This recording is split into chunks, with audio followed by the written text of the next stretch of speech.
As days get shorter, leaves change colour, and a thin hint of cooler climes fills the early morning air. It's time to create an autumn binge watch of warmer progs for the Liam Dale channel. Along with comfort breaks between programmes, this collection covers all you need for a weekend armchair settle down. Pots of tea, scones and toast with Oxford Marmalade seem the order of the day or evening, and a chance to explore or re-explore some historic British culture. We've taken the 6 episodes of Rural Britain, a novel approach, a hugely popular classic authors and English countryside series, broken it up with episodes of Liam Dale's Ghostly Trails, a historical rather than hysterical look at some of Britain's ghostly glory. And to complete the epic offering, 2 special single standalones, a tiptoe through the life and home of Jane Austen, one of the world's most revered authors, and a sobering programme on the life of Edward Jenner and the cure for smallpox. All these topics are close to Liam's heart and are among his small collection of heroes and heroines, benefiting from his own wordcraft and personal approach to presentation for the small screen in a digital age. We hope you are armed with rich tea and bourbon biscuits, along with a favourite beverage or 3, and this series meets with your armchair approval. Slanch, Liam Dale.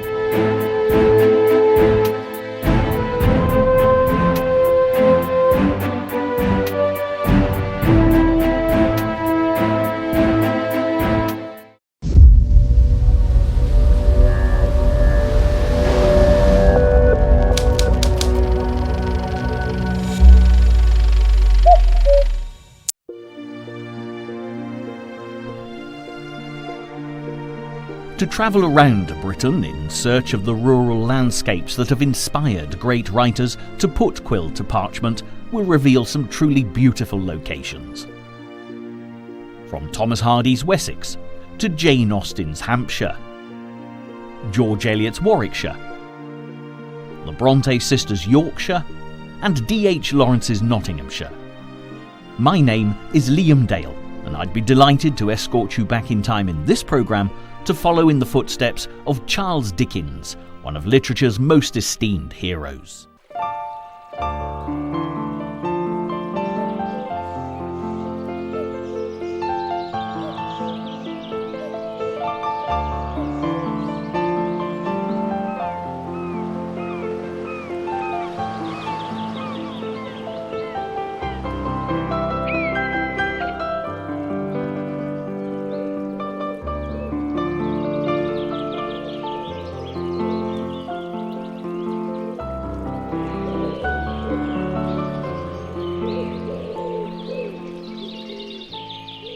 Welcome to Gad's Hill Place, the much-loved home of Charles Dickens, the house that as an impressionable child he'd vowed to own one day.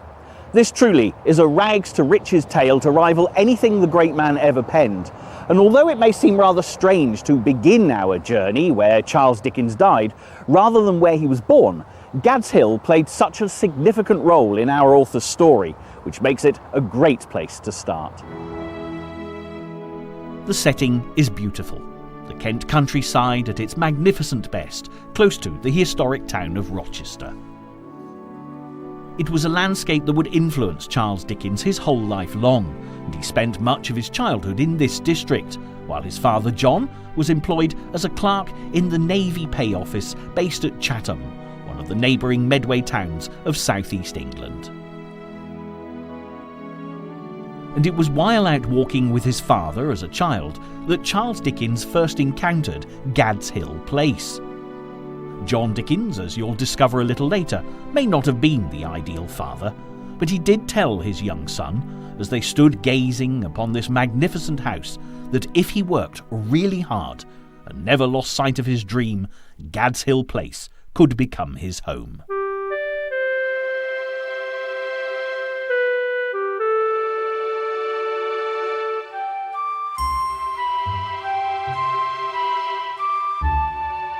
In fact, the reason why we are so sure that this incident really did take place is because it was a story that Charles Dickens often recounted.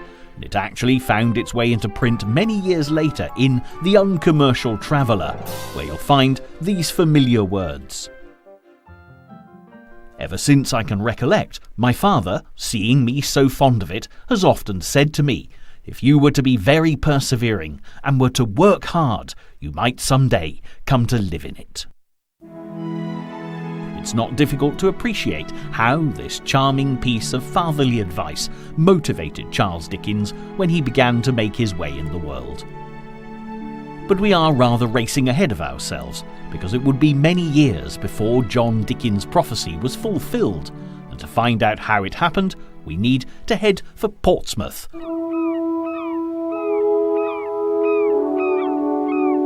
Charles John Huffam Dickens was born in this modest Portsmouth house to John and Elizabeth Dickens on the 7th of February 1812. Now the Charles Dickens Birthplace Museum, and visitors can see where our author made his first rather humble appearance. Moving on 5 years, and we've come to Chatham, 11 Ordnance Terrace to be precise. Although when John Dickens and family moved here in 1817, it was actually number 2. From Portsmouth, John Dickens had been posted to London, where, on a reduced income, his debts had started to mount up. But it was a brief stay, and by the time the family arrived here at Chatham, Charles had 2 sisters, one older and one younger, but a baby brother had died in infancy. Although the location is far from being rural Britain at its beautiful best, when Charles Dickens lived here, there was a hayfield where the railway station stands today. As a child, he spent hours out playing, and many of the individuals he encountered, even at this early age, made a lasting impression on his blossoming imagination. His childhood friend, George Strowkill, who lived at number 1 Ordnance Terrace, emerged as the charismatic Steerforth in David Copperfield, while the Dickens family's faithful servant, Mary Weller, was immortalised as the redoubtable Clara Peggotty in the same autobiographical work. As a small boy, Charles had no idea of the debts his father had been running up, something he would do his whole life long, constantly living beyond his means.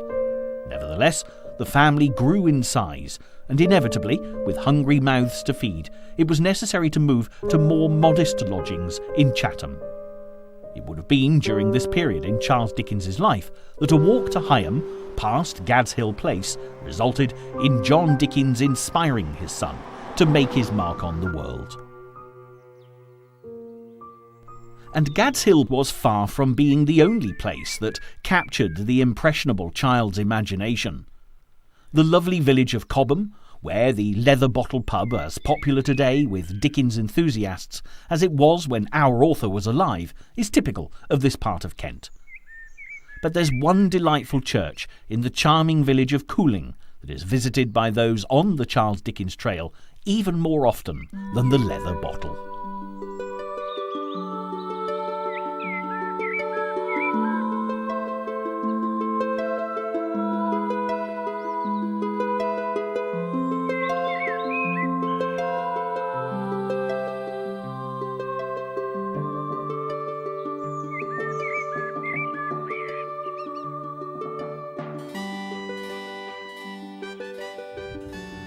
This is the church of St James at Cooling, and a walk through this graveyard will reveal a remarkable treasure for anyone interested in the works of Charles Dickens.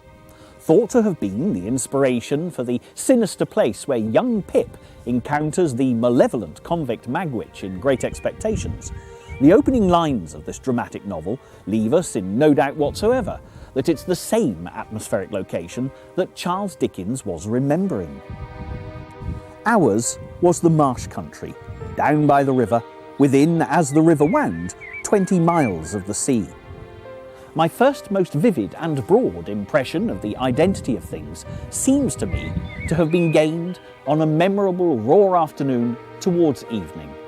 At such a time, I found out for certain that this bleak place, overgrown with nettles, was the churchyard, and that Philip Pirrip, late of this parish, and also Georgiana, wife of the above, were dead and buried, and that Alexander, Bartholomew, Abraham, Tobias and Roger, infant children of the aforesaid, were also dead and buried, and that the dark, flat wilderness beyond the churchyard, intersected with dykes and mounds and gates, with scattered cattle feeding on it, was the marshes.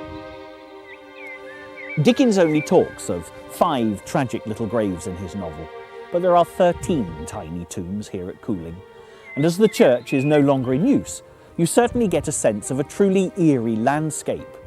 Nevertheless, if you ask a cross-section of people to define what makes a classically Dickensian scene, it'll often include snow, an old coaching inn, and the timbered high street of a country town.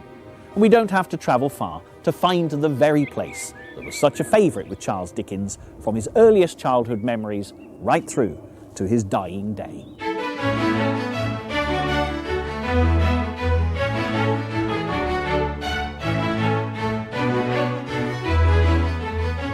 This is Rochester, and for anyone hoping to catch a glimpse of Charles Dickens's ghost, I have been reliably informed that this is definitely the place to come. Either side of me, if evidence is required, you can see just how historically important Rochester is, boasting perhaps the best preserved castle in England and a cathedral that happens to be one of the nation's oldest. Now, fascinating as the beautiful ancient architecture might be, if you're still looking for that classic Dickensian scene, you need go no further than Rochester's long straggling high street, as it was described by the man himself in Sketches by Boz, way back in 1836. It's no wonder that the very young, impressionable and very imaginative Charles Dickens was captivated by this colourful street. Standing here today, I'm equally enthralled by this unique place. The idea of a coach and horses pulling in here to the Royal Victoria and Bull Hotel, carrying Mr. Pickwick and his friends, is as delightful as ever, and a blanket of crisp white snow would complete the picture to perfection.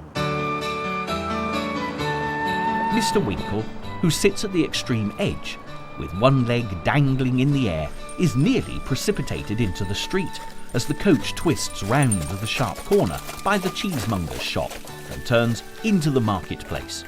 And before Mr. Snodgrass, who sits next to him, has recovered from his alarm, they pull up at the inn yard where the fresh horses with cloths on are already waiting. The coachman throws down the reins and gets down himself, and the other outside passengers drop down also, except those who have no great confidence in their ability to get up again, and they remain where they are and stamp their feet against the coach to warm them, looking with longing eyes and red noses at the bright fire in the inn bar and the sprigs of holly with red berries which ornament the window.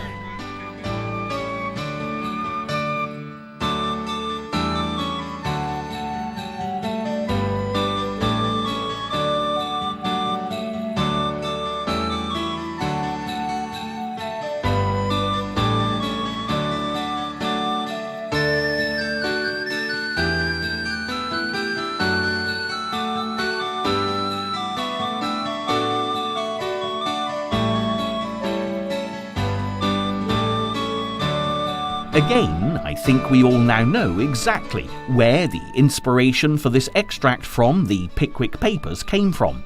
But if you'd like to discover the reason for Charles Dickens's preoccupation with snow at Christmas time, join me again in just a few moments.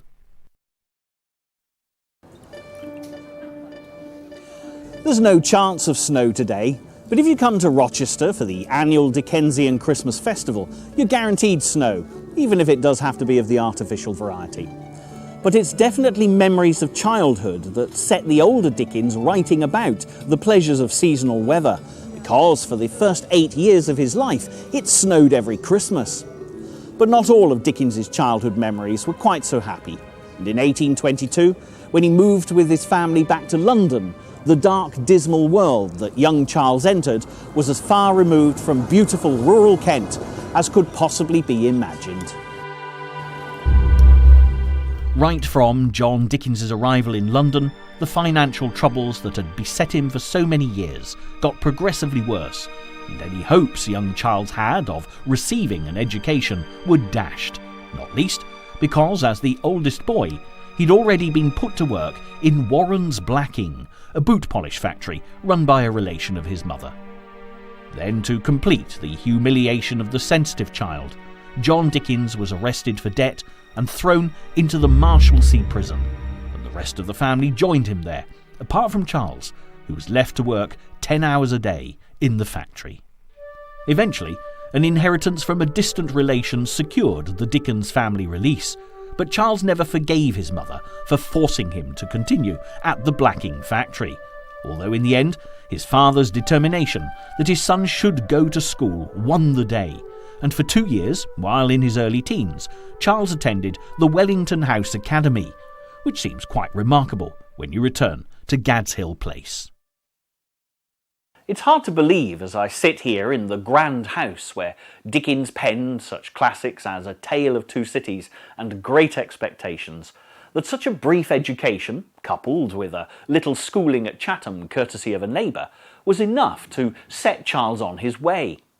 Taking a junior position with London law firm Ellis and Blakemore, Dickens worked hard to rise above the impecunious habits of his father, and even taught himself shorthand, enabling him to become a parliamentary journalist, reporting on the proceedings in the House of Commons. The law became a great fascination for Dickens, the plight of the poor who'd fallen foul of the British judiciary system even more so, and would soon become a major source of inspiration as he started to write short stories under the pen name Boz, alongside his journalistic endeavours. Things began to look up as the blossoming young writer, now in his early 20s, was able to take rooms at Furnival's Inn to become a gentleman about town. And after being commissioned to write short stories by George Hogarth, editor of the Evening Chronicle, his sketches by Boz were quickly followed by the first instalment of the Pickwick Papers. And you don't need me to tell you how successful Mr. Pickwick and his colourful assortment of friends proved to be from their earliest appearance. Charles Dickens was fast becoming a phenomenon, and with his unexpected rise to prominence, he married Catherine Hogarth, the daughter of the man who had, in effect, launched his son-in-law's professional writing career.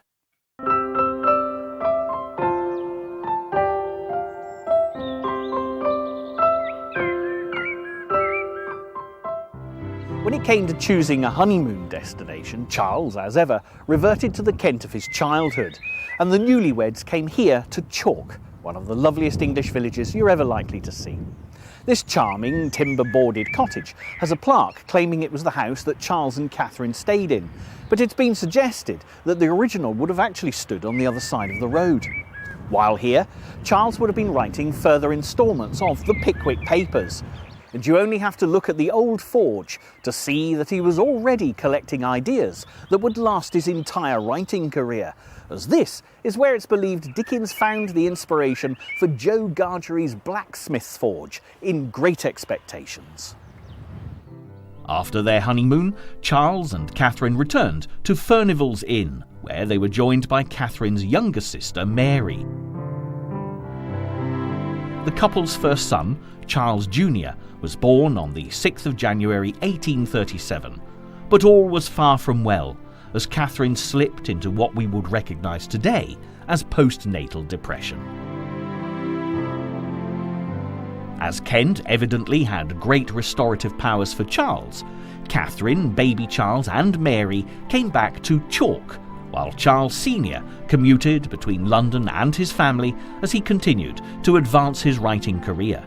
Then, in April 1837, as a successful author, still only 25 years of age, Charles Dickens secured 48 Doughty Street in the London district of Holborn for his family, and this is the only London house that Dickens lived in that's still standing.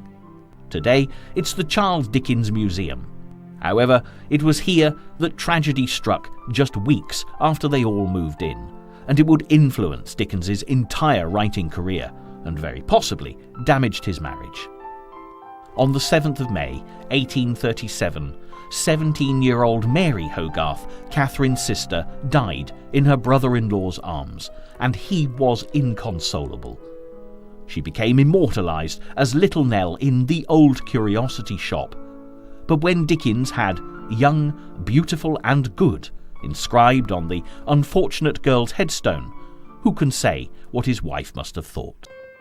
As Oliver Twist followed the Pickwick Papers and a succession of wonderful novels appeared in print, the moment finally came when John Dickens's prophecy that his son might one day live at Gad's Hill Place came true.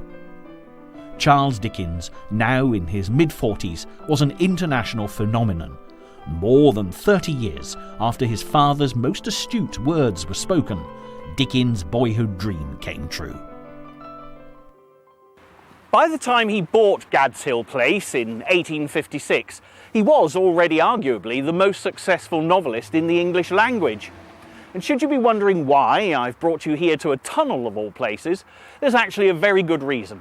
Because it runs under the main road, and Dickens had it built especially for him. Our esteemed author was given a Swiss chalet where he loved to write, and it stood immediately across the road from Gad's Hill Place, which is why Dickens had the tunnel constructed so that he could move between the house and the chalet without ever being noticed. In fact, you can find the Swiss chalet in the gardens of Eastgate House on Rochester High Street, and it does look as if it would have been an idyllic place to write. You may be thinking by now that Charles Dickens was only happy when surrounded by the Kentish landscape of his boyhood, but the east coast of the county pleased him equally well. Broadstairs was a particular favourite, and gazing out to sea was a major source of inspiration for Dickens. He always tried to spend a month here every year, in what was then called Fort House, but is now better known, not surprisingly, as Bleak House. When his travels abroad prevented him from visiting in 1844 and 46, Dickens claimed to be hankering after the good old tarry, salt little pier of Broadstairs, and you can really see why. For Charles Dickens, travel became a regular part of his life, and crossing the Atlantic as he gave reading tours of America meant that he became something of a celebrity. Finally, it seemed that Charles Dickens had overcome the torment of his youth and the squalor of London to find contentment here in the countryside that he loved so dearly. A social campaigner with a voice that was always listened to, as a writer he did more than any politician to raise awareness of the plight of the poor, especially the children. But happiness still eluded Charles Dickens. His marriage to Catherine had failed, and in a bitter separation he sent his wife to live away from him and their children. Although he undoubtedly fell in love with the young actress Ellen Ternan, whatever passed between them was kept secret, and Dickens drove himself relentlessly onwards, writing and giving public readings. By the time Dickens started work on The Mystery of Edwin Drood, it was again Rochester providing him with his inspiration. He talks of the old stone gatehouse crossing the close, with an arched thoroughfare passing beneath it. And you see before you the very gatehouse. Sadly, The Mystery of Edwin Drood was never completed. On a June morning, Charles Dickens stood at these gates, apparently just staring in, before returning home to Gad's Hill Place.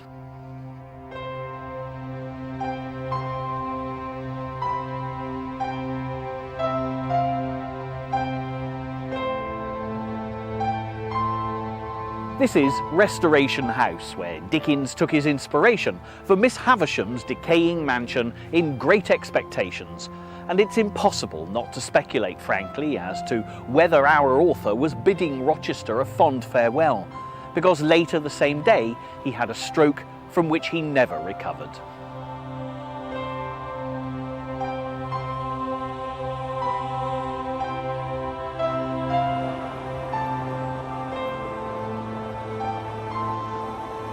Charles Dickens died on the 9th of June 1870 at the age of 58, having achieved success beyond even his wildest dreams.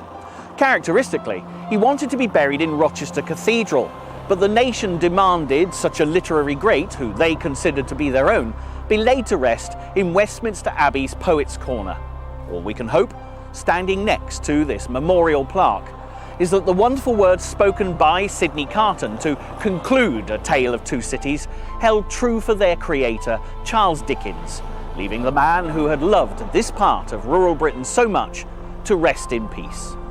It is a far, far better thing that I do now than I have ever done. It is a far, far better rest that I go to than I have ever known.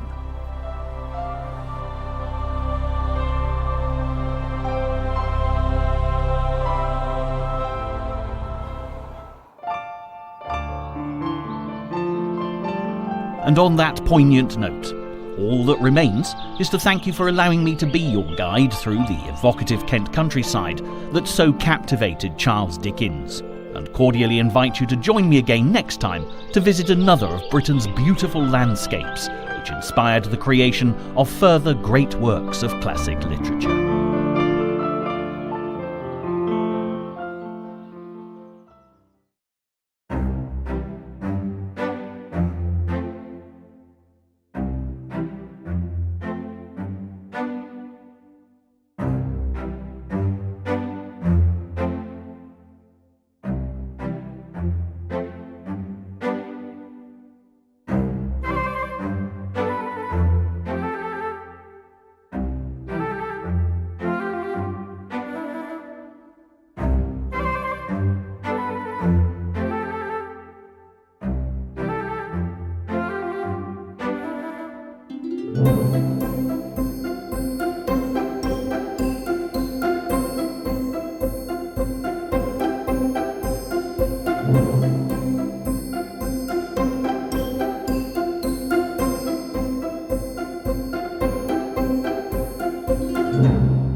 There is something spine-chillingly delightful about being truly scared by a good ghost story.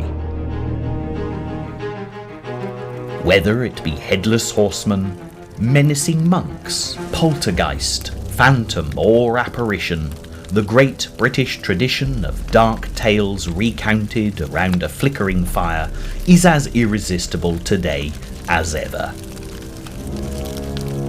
Science may offer a myriad of explanations, but nothing can equal the thrill of a mystery and the adrenaline rush of fear.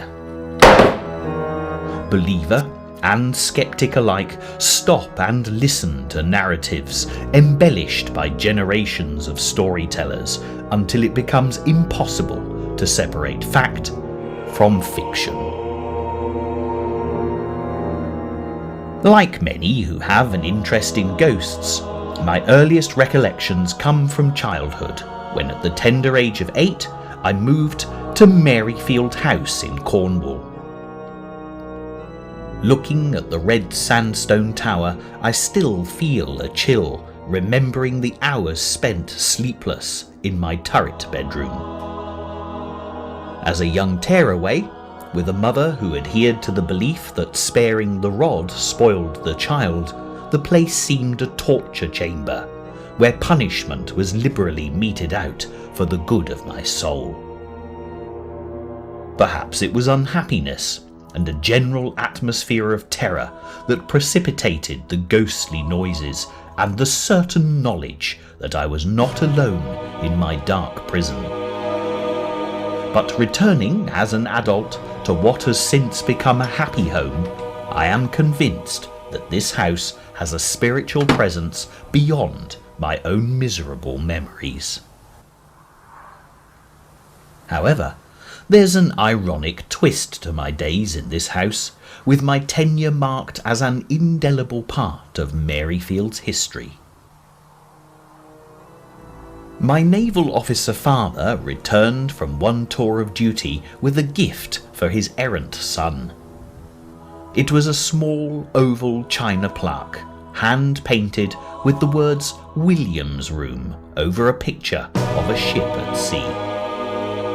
This was duly fixed to my bedroom door, and quite unbeknown to me, it was left behind when my family departed.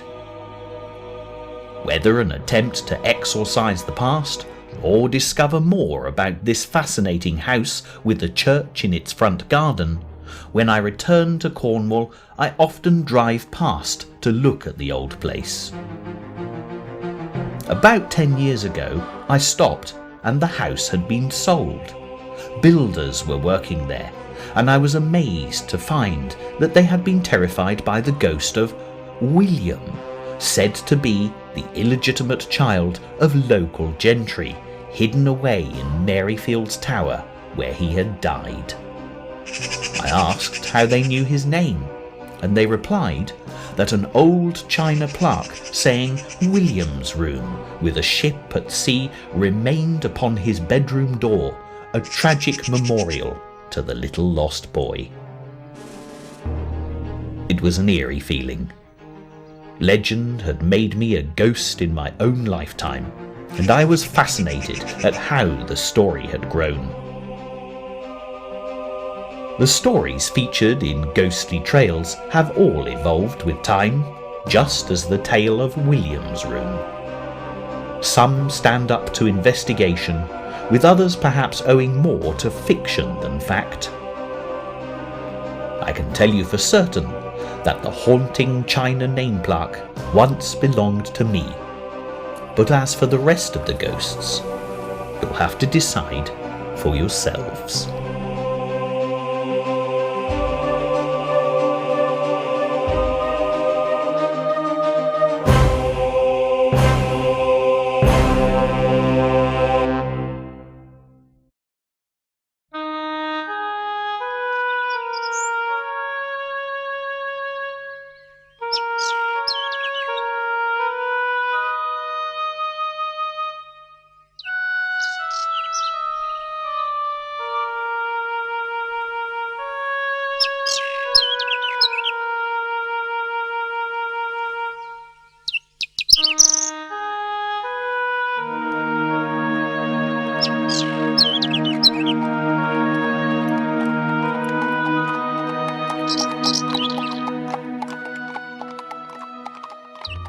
The beautiful village of Chawton in Hampshire is the epitome of peaceful rural England, and the ghost that has been reported passing through its quiet streets with a rustle of silk and a humorous whisper is none other than Jane Austen, one of the greatest writers of all time. Chawton Cottage, the substantial red brick house at the heart of the village, was home to Jane Austen between July 1809 and May 1817. She came to the house full of hope and expectation at the age of 33, with her older sister Cassandra and widowed mother. Both Jane and Cassandra had been unlucky in love, and were very possibly already resigned to the fact that they would never marry. Britain had been at war with France since 1793, and with eligible men in short supply, Jane turned her attention to writing. All 6 of her novels were completed here at this little table. Jane would work quietly at her manuscripts, but she insisted that the door to the parlour, disturbingly creaky, was never to be oiled. This way, when visitors approached, she was warned of their arrival, allowing time to hide her writing from prying eyes. Despite the growing popularity of Sense and Sensibility, Pride and Prejudice, Mansfield Park and Emma during Jane's lifetime, few people knew the identity of the author. When Sense and Sensibility was first published, the title page simply said, "By a Lady," and the subsequent novels were attributed to the author of Sense and Sensibility. Consequently, Jane lived an unremarkable, quiet country life with Cassandra, her close companion, never wealthy, but certainly content with her lot.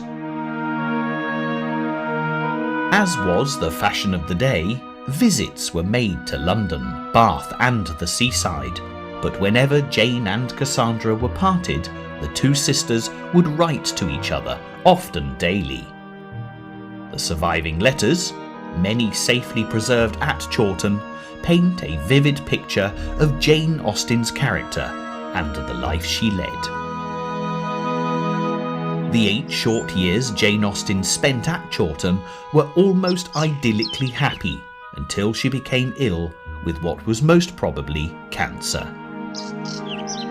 There was little help for the terrible pain she suffered, and eventually she could only move around the village by means of her donkey cart. Still hopeful of a cure, Jane moved to Winchester to be closer to the eminent surgeon who was treating her condition.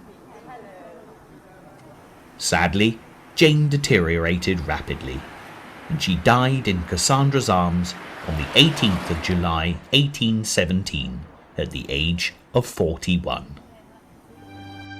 Jane Austen is buried in Winchester Cathedral, her final resting place, marked by a simple stone slab in the north aisle of the cathedral nave.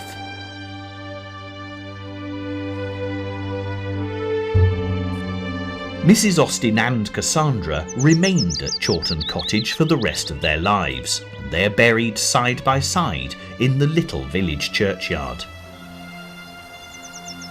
The house then became a farm dwelling until it was bought in 1947 as a memorial to Lieutenant Philip Carpenter, who had been killed in action in 1944.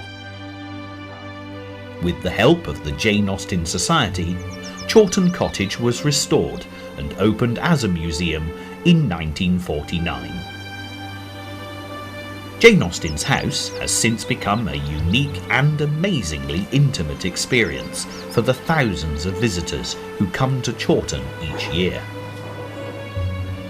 Many have reported feeling that Jane Austen herself is just about to walk into a room, an atmosphere that at times can be quite overwhelming. Unlike other ghost stories, full of malevolence and darkness, the tales of Jane's ghost here at Chawton are delightful, and rather than dreading an encounter with the great lady's spirit, most would consider it a rare privilege. Skeptics might look at the house, with each room restored in the manner that Jane would instantly recognise, full of her own very personal possessions, and put her presence down to the power of suggestion. There's a handwritten manuscript book containing her favourite music. Jane's copy of Lover's Vows, which she immortalised in Mansfield Park. And the beautiful amber crosses given to Jane and Cassandra by their brother Charles, to mention but a few. What's more, the items in the display cabinets are not replicas, with the originals kept in safety deposit boxes. They are the books she read, music she played, and jewellery that she wore. The very essence of Jane Austen is everywhere for everyone to enjoy. Reports of ghostly happenings include footsteps heard upstairs in the house when no one is there, floorboards creaking and doors opening and shutting of their own accord. Occasionally, people are convinced that someone has just passed them by, in the garden, on the stairs, in fact all around the house and through the village as well. This never appears to cause any alarm, as there is a great sense of peace prevailing whenever such events take place. In Jane's formative years, the great Gothic novel was in its heyday. Stories of trembling heroines encountering the supernatural in dark, ivy-clad castles were very popular, and Jane Austen positively revelled in the ridiculous plots of these early tales of terror. When Jane wrote Northanger Abbey, which is a gentle spoof of all the worst absurdities of the Gothic novel, she certainly created a mysterious atmosphere, despite her playful sense of satire. Readers are treated to outlandish suspicions about skeletons in closets, tragic family secrets, and danger lurking around every corner for her naive young heroine with an overactive imagination. Jane Austen builds a tale with all the twists and turns of a modern-day horror film, only to smash the entire illusion with down-to-earth reality and common sense. In life, Jane Austen was a well-practiced observer of the people around her, with a sharp ear for their conversation, providing herself with hours of entertainment and inspiration. Ironic to think that her spirit may still linger in the fabric of Chawton Cottage, where she can continue this favourite pastime as future generations come to visit the place where she once lived. There was a more serious side to Jane Austen's character, and her loving devotion to her sister Cassandra is well documented, and it's perhaps this closeness in life that may explain another reported encounter with Jane Austen's ghost. A member of the museum staff was busy at work one quiet morning transcribing some of Cassandra's letters. She knew she was completely alone, but settled happily to her task after collecting a cup of coffee. Engrossed in the 200-year-old correspondence, she heard a noise outside, which she put down to someone walking into the courtyard. A few moments later, she glanced out of the window, but no one was there. Unconcerned, she returned to the letters, and almost immediately heard the noise again. By this time, she was listening carefully, and the next sound she heard was an almost indistinguishable whisper that was little more than a hiss. Then she clearly heard a woman's voice softly calling. It took her a few moments to realise that what had at first sounded like a hiss was in fact the name Cass. This happened a few more times, and then stopped as suddenly as it had begun. The feeling that someone else was in the house with her had melted away. Returning to Cassandra's letters, the lady continued with her work, convinced that she had not been the only one that morning reading the words written by a beloved sister.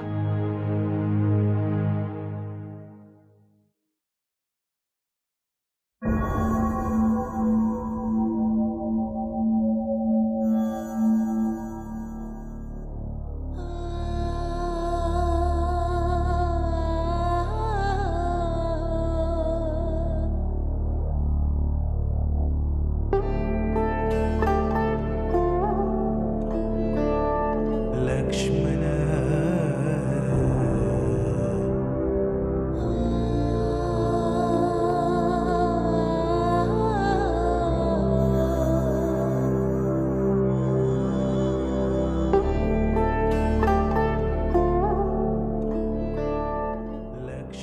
Clearwell Caves, set deep below the Royal Forest of Dean and rolling Gloucestershire countryside, have been mined for iron ore since the ancient Britons first discovered mineral deposits here in the 5th century BC. As the surface ore dwindled, forest miners tunnelled deeper and deeper underground in search of the precious compound, eventually creating a vast mining complex with thousands of caverns and miles of passageways covering a 600-acre site. For the many visitors who come to Clearwell Caves each year, the experience can be quite literally breathtaking, and once underground, the sights, sounds and smells of the authentically preserved mine workings are truly thrilling. Every drip of water and passing footstep is amplified, and shadows dance on the beautifully lit rock formations, enlarged beyond all recognition.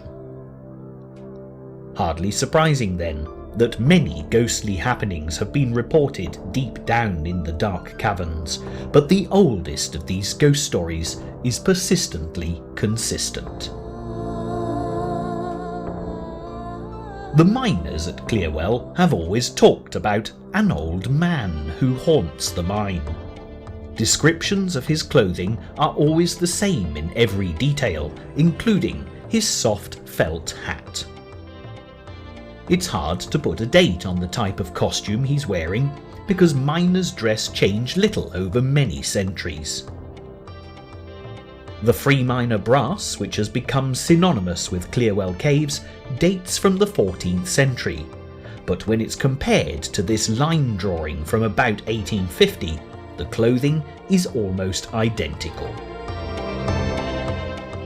As an interesting point, they're not smoking pipes as it may at first appear. The men are using a small ball of clay known as a nelly, which was used to hold a candle and in turn was secured by means of a stick between the miners' teeth. This was the only light source for the miners underground, and although a touch uncomfortable, it allowed them to work hands-free. Miners used their candles wisely, as even for the experienced, it was almost impossible for anyone to find their way out of the caves in the dark. It's been in just such circumstances that the old man has appeared, helping to guide those who are lost back up to the surface. This benevolent spirit has also materialised in more recent years. Children are of course fascinated by caves, and when a local boy was reported missing and friends said he had been seen playing near an entrance to the mine, a huge search was mounted. Several days went by with no sign of him, but just as hope was beginning to fade, the child appeared at the cave's entrance. He was cold, hungry, and extremely frightened, having existed in complete darkness for so many hours, but otherwise none the worse for being underground. When asked how he'd found his way out, he simply told his would-be rescuers that a kind old man had shown him which path to take, and he then pointed to the Clearwell Cave sign, saying that that was the man who had saved him. The caves were bought by the present owner, Ray Wright, during the 1960s, when he first saw the potential for a unique mining museum in the Forest of Dean. Today, the footsteps and voices of visitors can be heard throughout the main caverns, confirming Ray's belief that people would get a true sense of mining life from first-hand experience. Many thousands have passed this way, and Ray has heard often of the old man appearing. But perhaps the most fascinating involves a television crew, and some 25 years on, the mystery still remains unexplained. For the television and film industries that have flourished so extensively since Ray Wright first acquired Clearwell Caves, the site has proved to be a very popular dramatic location. With the advent of digital technology, film crews now often operate with as little as a two-man team, but this was a very different story back in the 1970s. Clearwell Caves had been booked for a shoot, and the film company duly arrived with all of their associated paraphernalia. Lighting was going to be the major headache, as unlike today, there was no main supply into the caves. A generator was the obvious answer, but it was impossible to get the large bulky contraption down into the depths. The lighting crew spent an entire day laying cables through the main passageways, fortunately strong, burly guys, well able to manage the heavy equipment of the time. Filming began. Cameramen, sound people, directors, actors, makeup, engineers and various assistants all frantically trying to get the best results from a challenging environment.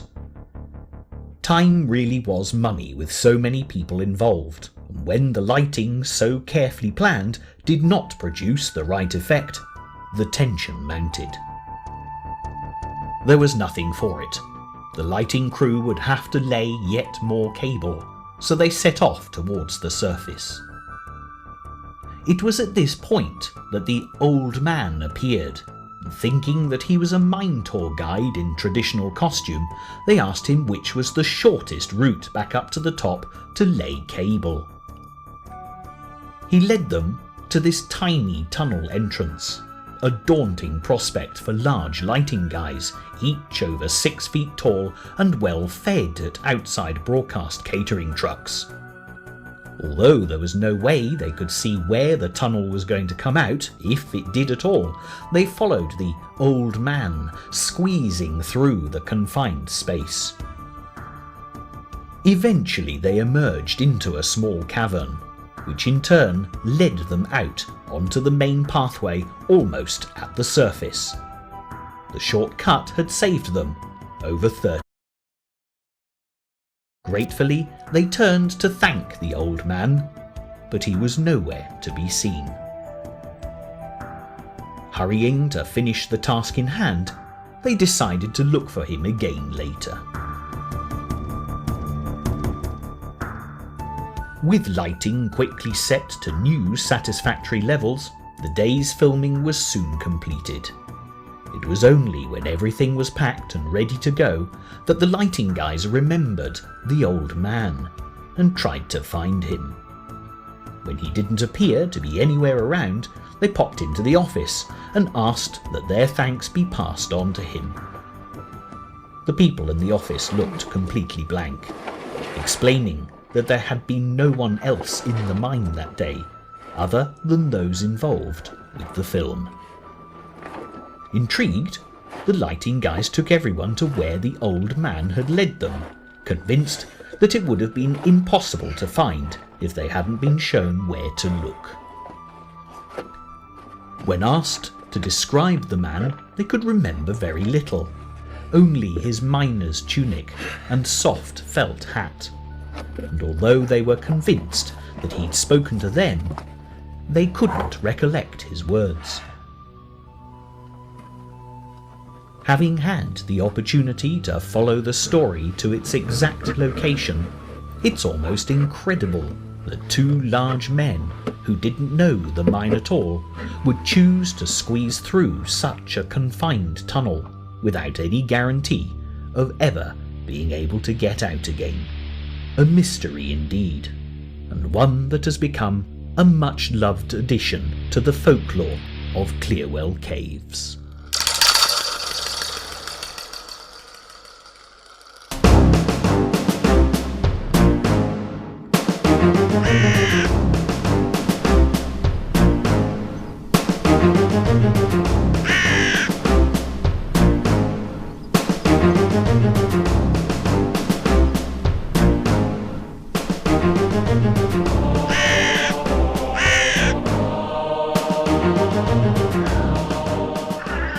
There is something about the traditional English manor house that exudes historical atmosphere, and Chavenage near the unspoiled Cotswold town of Tetbury is a classic example.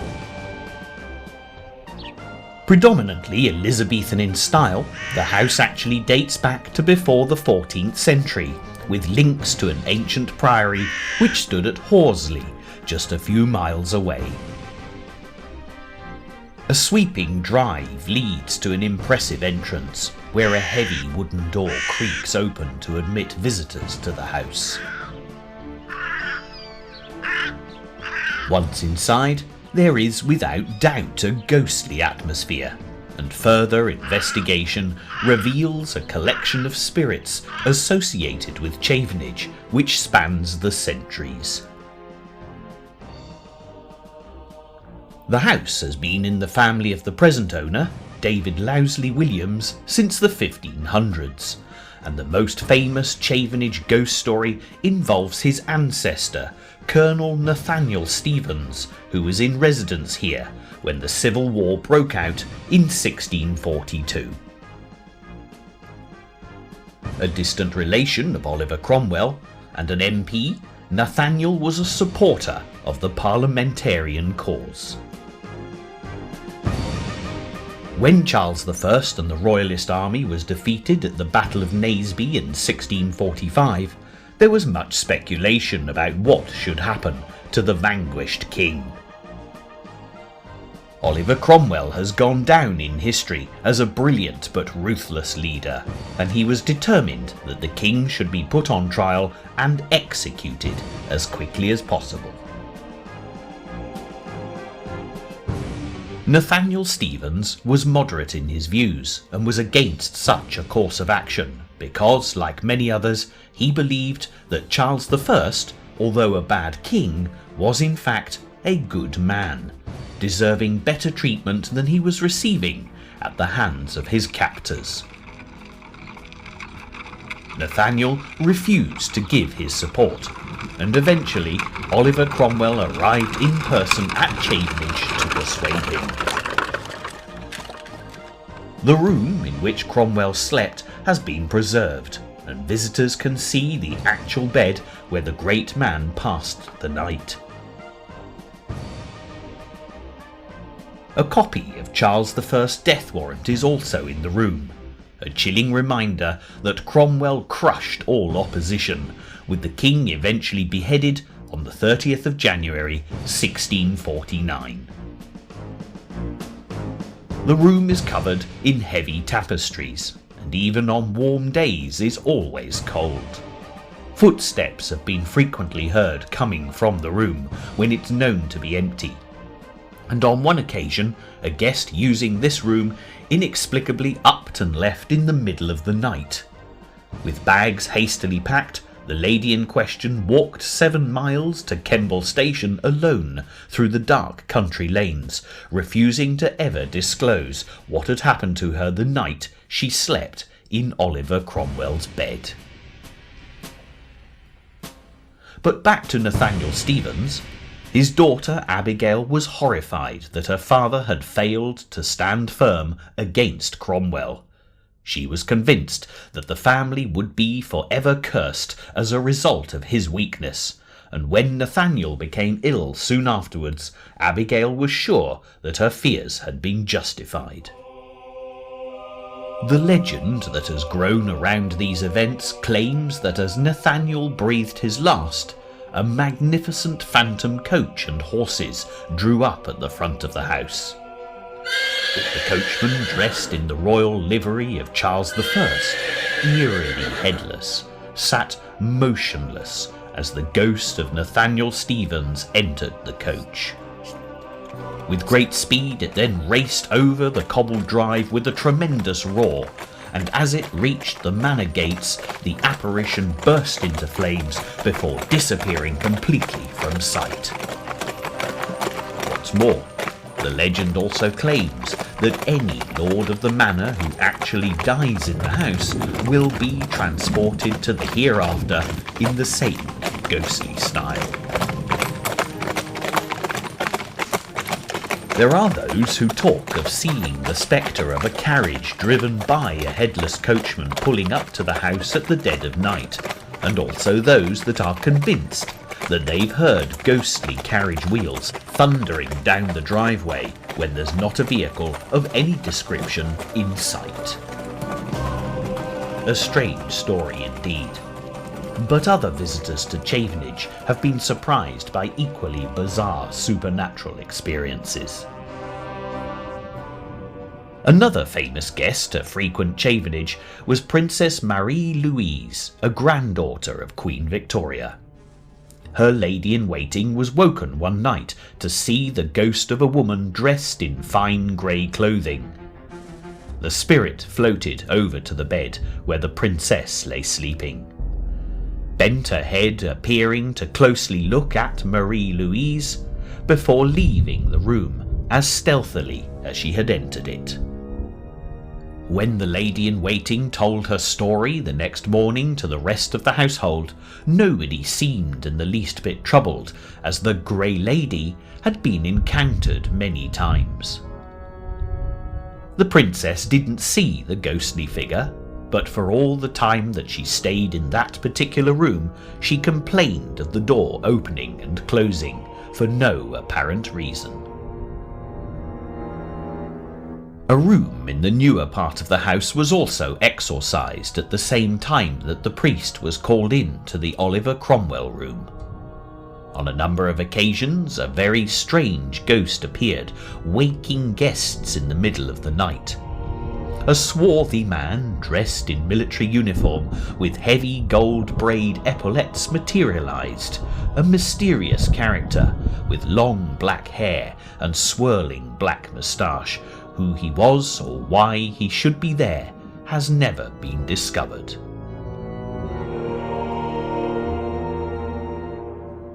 One of the most beautiful and unique features of Chavenage is the little Catholic chapel where the family still worship today.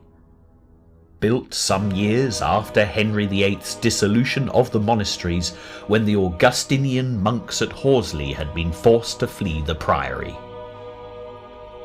This may well explain why one resident of Chavenage had real problems with things going bump in the night. Each night she was disturbed from her sleep by something banging into her bed, and when it was realised that the bed was in front of a door that had long ago been a priest's cell, the solution was simple. The bed was moved to another part of the room, the exit for the spirit cleared, and peace was thankfully restored. There's no official clergyman attached to the chapel, and when Mass is to be celebrated, a visiting priest will officiate. Quite recently, a priest that was due to take Sunday morning Mass was invited to stay at the house on the Saturday night. Not knowing the chapel, he decided to take a look around. When the priest walked in, he stayed very quietly at the back, because a monk with a high cowl was knelt in prayer at the altar rail. The monk didn't even look up from his devotions, and when the priest left to go back to the house, the monk still didn't move. At dinner, the priest asked where the monastery was, and was surprised to hear that there wasn't one in the vicinity. When he told his story, the family just smiled, because many other visitors had reported the ghostly figure of a monk walking in the grounds, but up until this occasion, the spirit has always disappeared at the entrance to the chapel.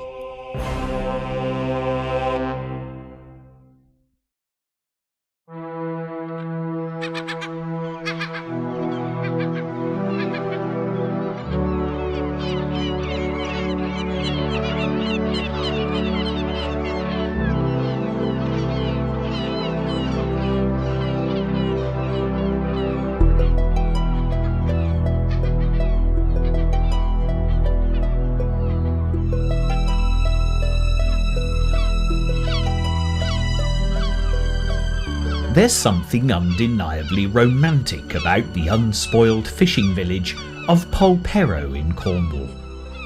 Admittedly, when it's besieged by tourists in the summer months, it can be harder to feel the true sense of timelessness.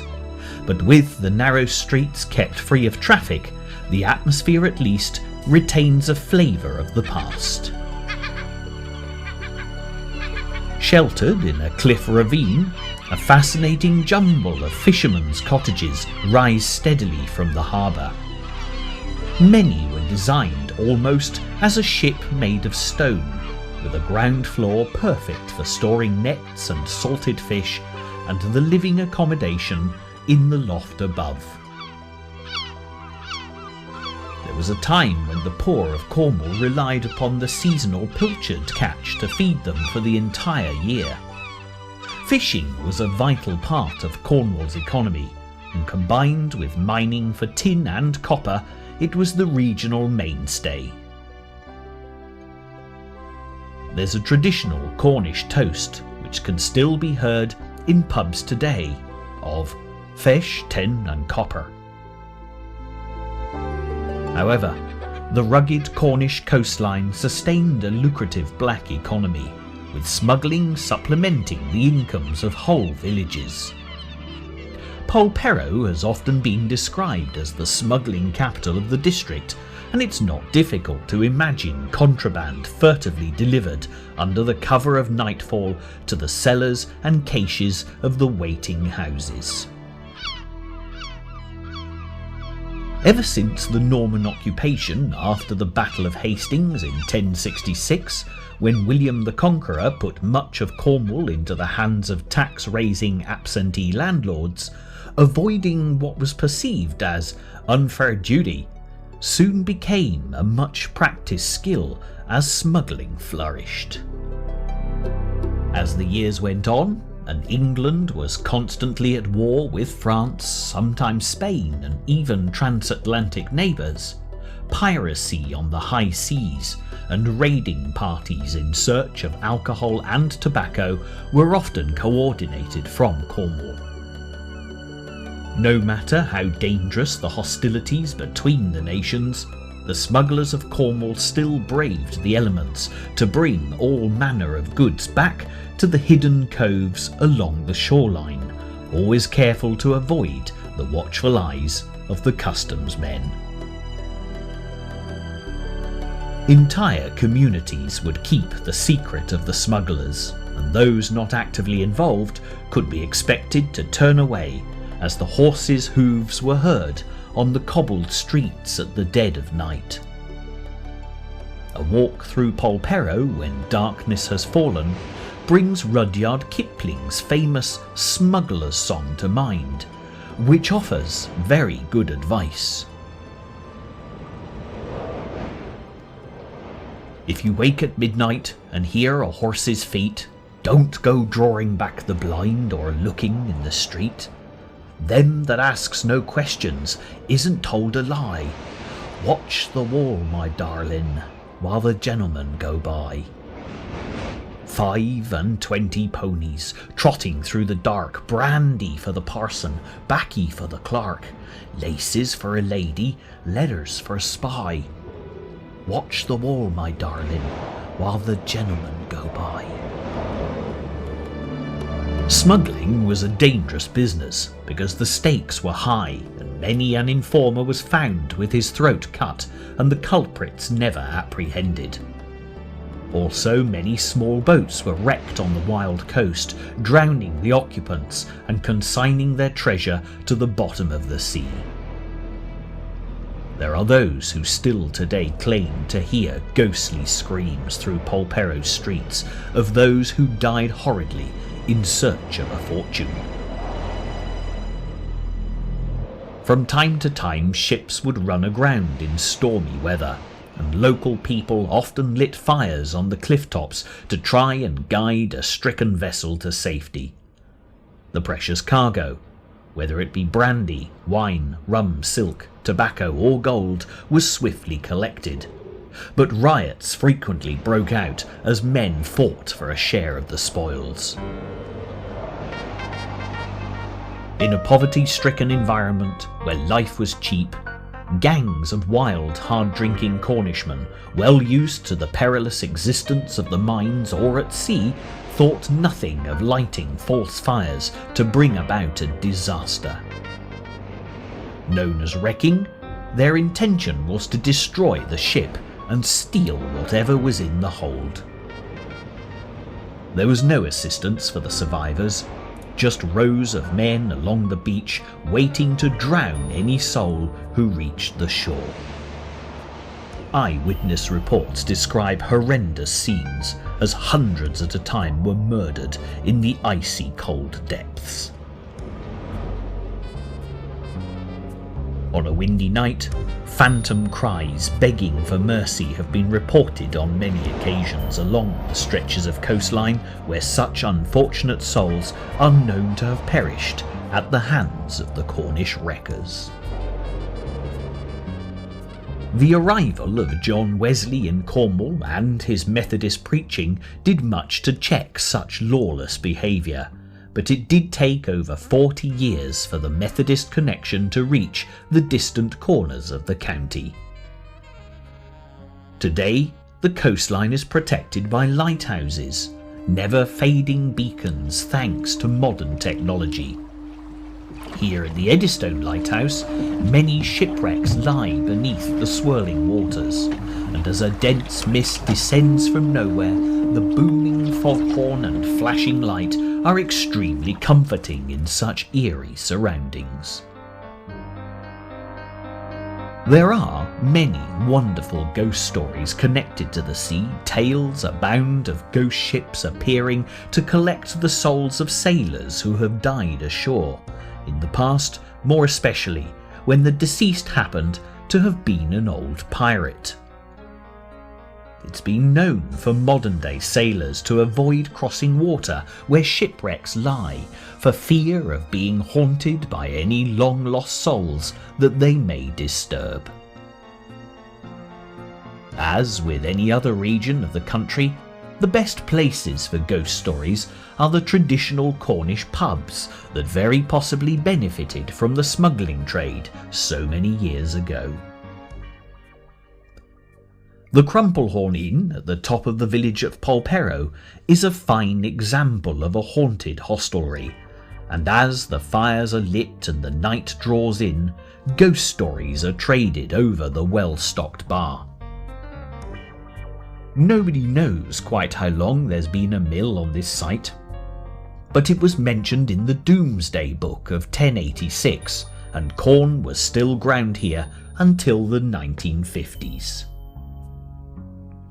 One ghost is by all accounts as fond of the bar as the regulars, with many people claiming to have caught just a glimpse of him out of the corner of their eye. On one occasion, a lady working in the bar turned off the lights and closed up, sure that everyone had left. When the door to the toilets opened, a heavy, stiff sprung door, she quickly apologised, thinking she must have shut someone in. As she turned around, the door closed as mysteriously as it had opened. She checked everywhere, but found that she was completely alone. There's also a bedroom that seems to have an equally strange ghostly presence. It's been thought that a picture of a fisherman is responsible for peculiar happenings, but a number of guests have reported lights switching on and off of their own accord. A lady quietly putting on her makeup saw someone go into the bathroom, but when she went in after them, the room was empty. Later that night, she awoke to find every light on, even the standard lamps. Fortunately, she wasn't troubled, but the story certainly added to the growing legend. A member of staff then spent a night in the room, but when she woke in the early hours to find the lights on, she put it down to the manager playing a joke. This was no prank. He had no part in it, and instead of dispelling the myth, the story was only given greater credence. Whether phantom visitation or elaborate hoax, one thing's for sure. The housekeeping staff service this particular room at the greatest of speed.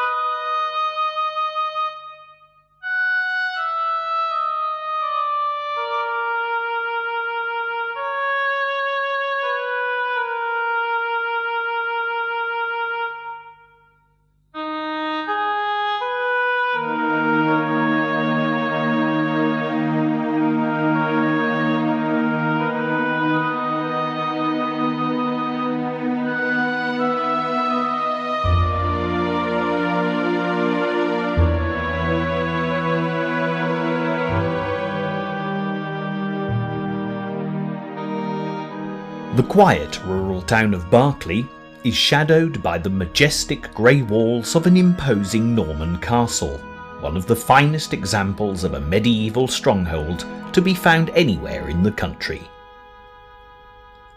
Throughout history, refuge has been sought within its protective walls, but for Edward II, one of England's most tragic kings, it was a fortress he could never escape.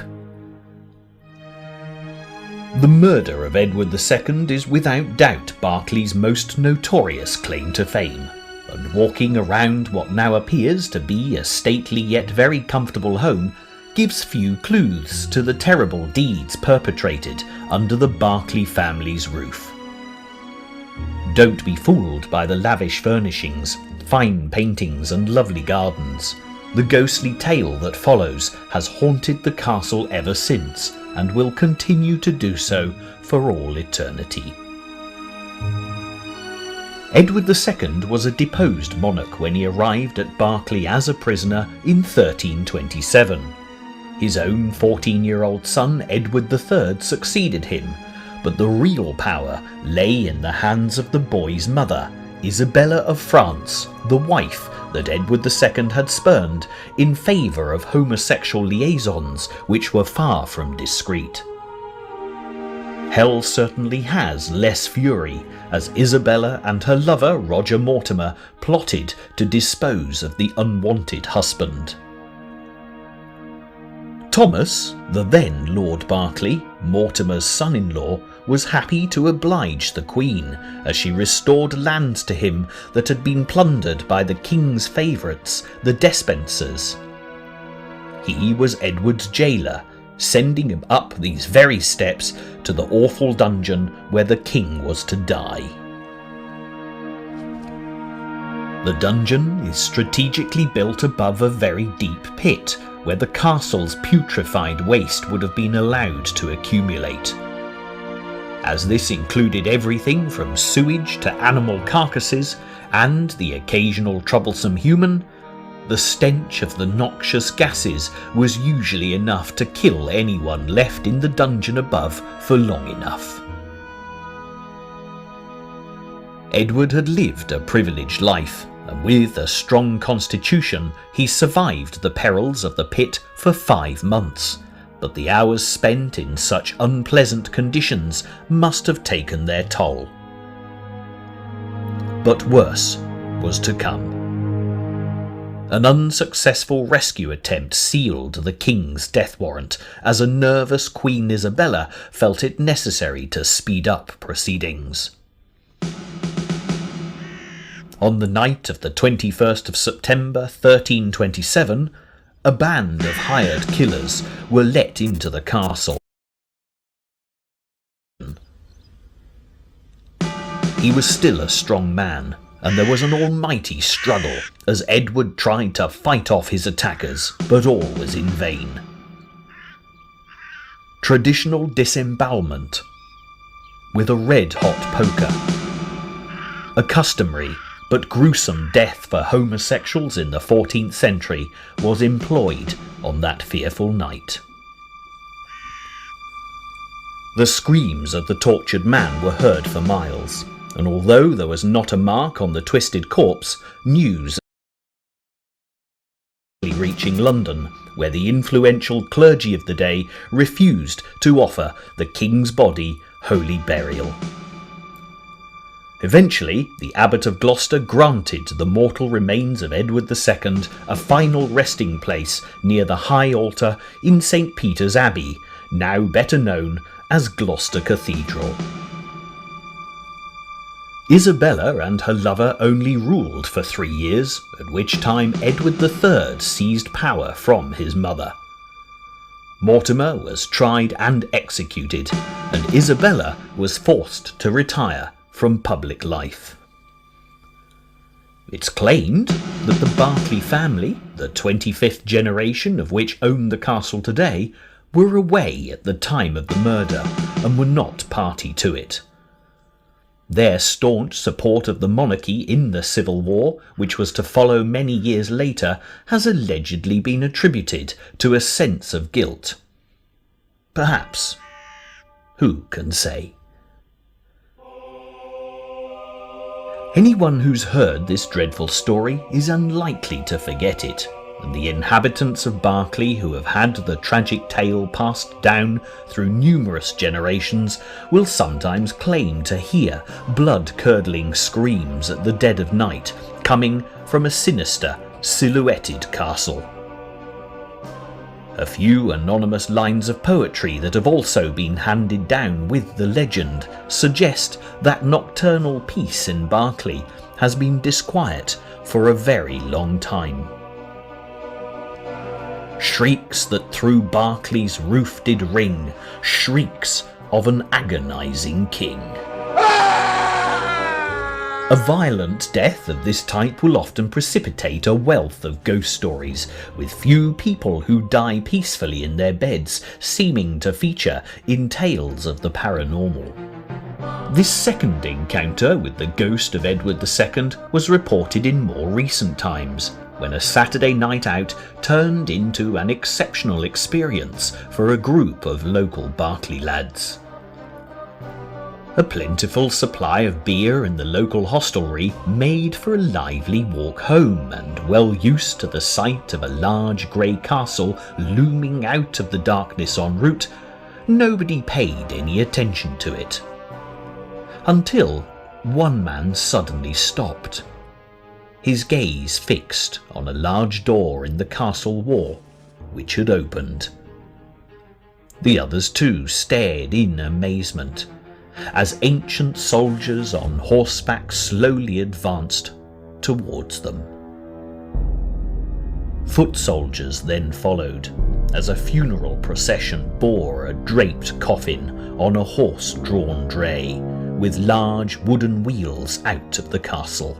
Monks with their heads shrouded in dark cowls silently passed by, as one monk moved to the front to lead the cortege far beyond where the men stood before disappearing into the distance. Historical accounts of the king's last journey from Berkeley to Gloucester bear out what the men described, although in the days that followed, even they found it hard to believe what they'd seen. However, many years on, despite the merciless teasing of those who put the vision down to excess alcohol, the men still remain convinced that they witnessed the tragic king's ghostly departure from the confines of the castle.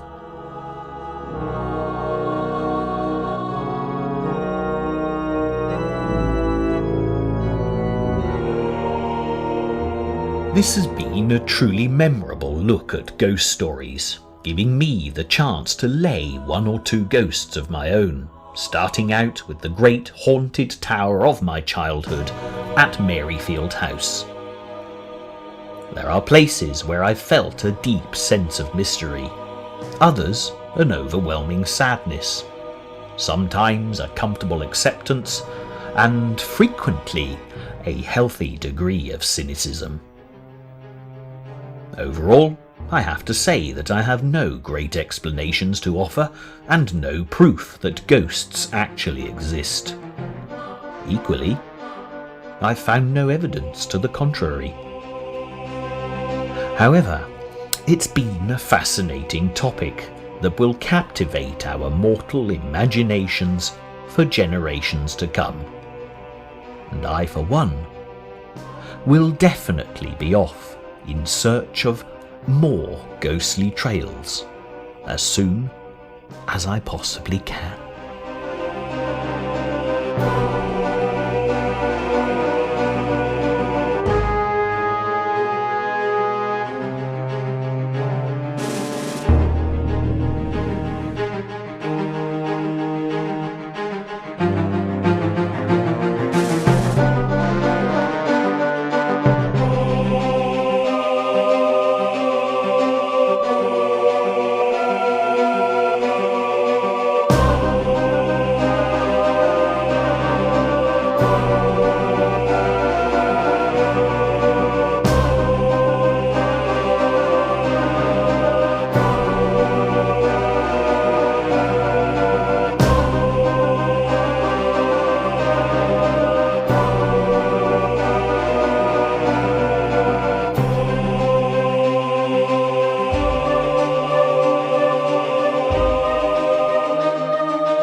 Whether you travel north, south, east or west, the British landscape is as varied as it is lovely.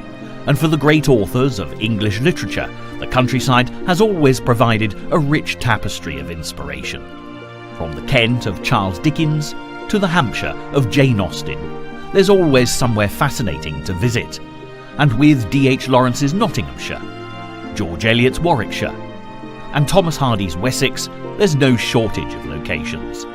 But when it comes to wild, dramatic moors, it has to be the Brontes' Yorkshire.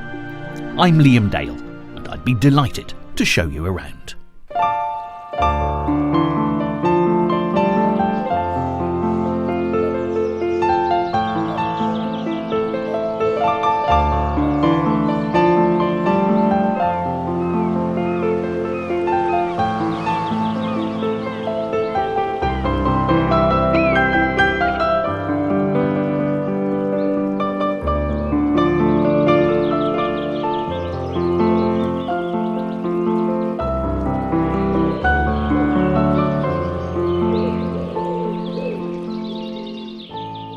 I promised you wild, and I think you'll agree this landscape is certainly that, and a great deal more besides. This is Haworth Moor, and if I tell you that this is where Charlotte, Emily and Anne Bronte, along with their brother Branwell, played as children, you'll instantly recognise where the inspiration for such dark, brooding, romantic classics as Jane Eyre, Wuthering Heights and The Tenant of Wildfell Hall came from. But wonderful as these great novels might be, the story of the three sisters is equally as fascinating, and if we take the path across the moor to the town of Haworth and the parsonage at the top of the hill where the Brontes lived, you can see for yourself how this tragic and turbulent tale unfolds.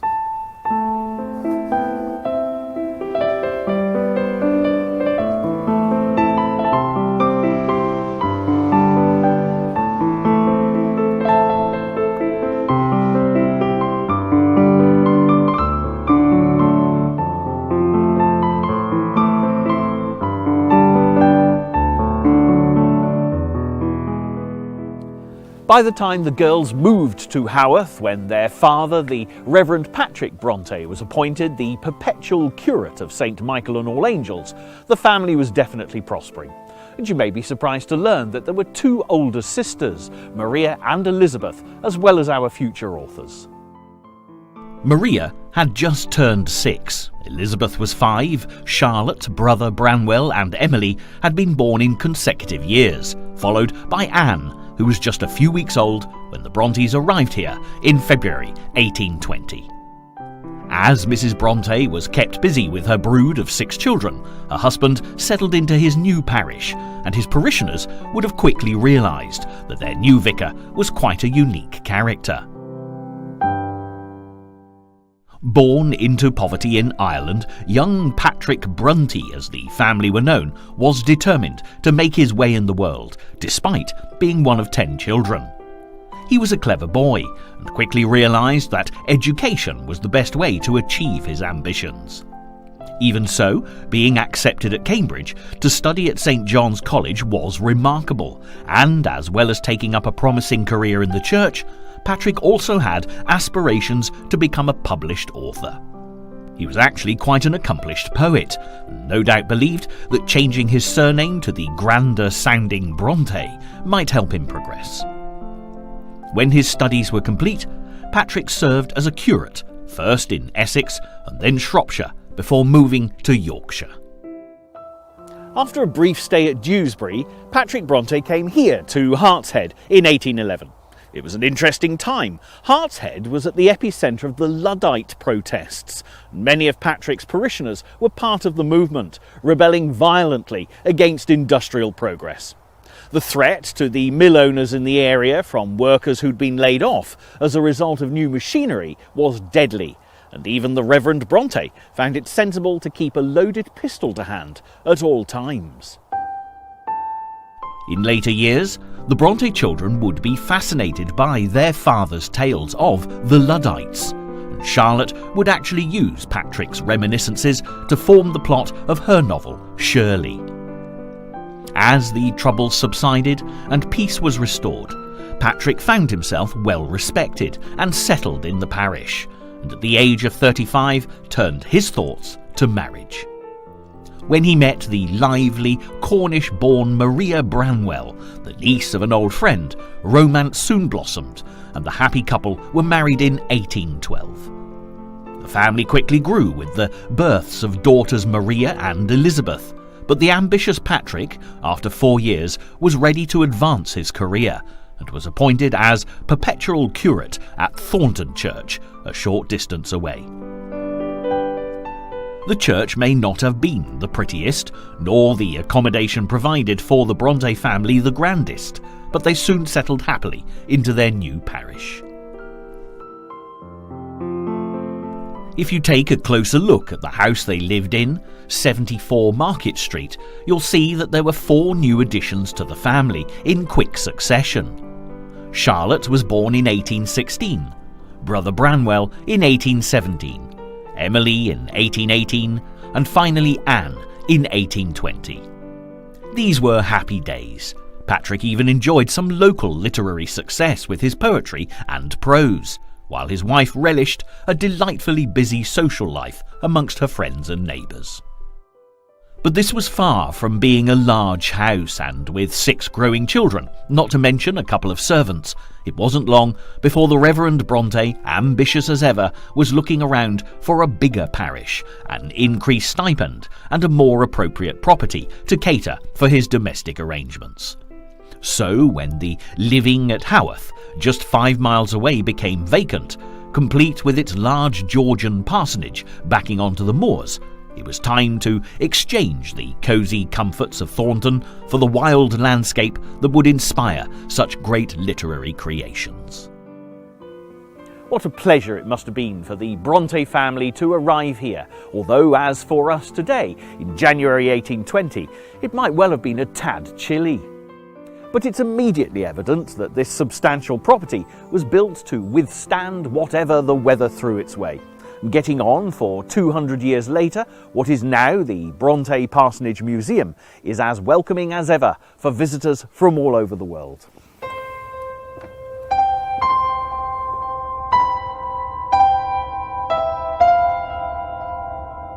With so much hope for a bright future, Patrick Bronte had come a very long way from the poverty of his birth in Ireland.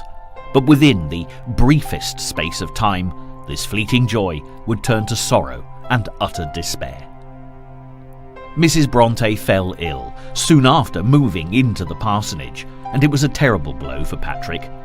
Already weak after the birth of her 6th child in as many years, Maria was confined to bed.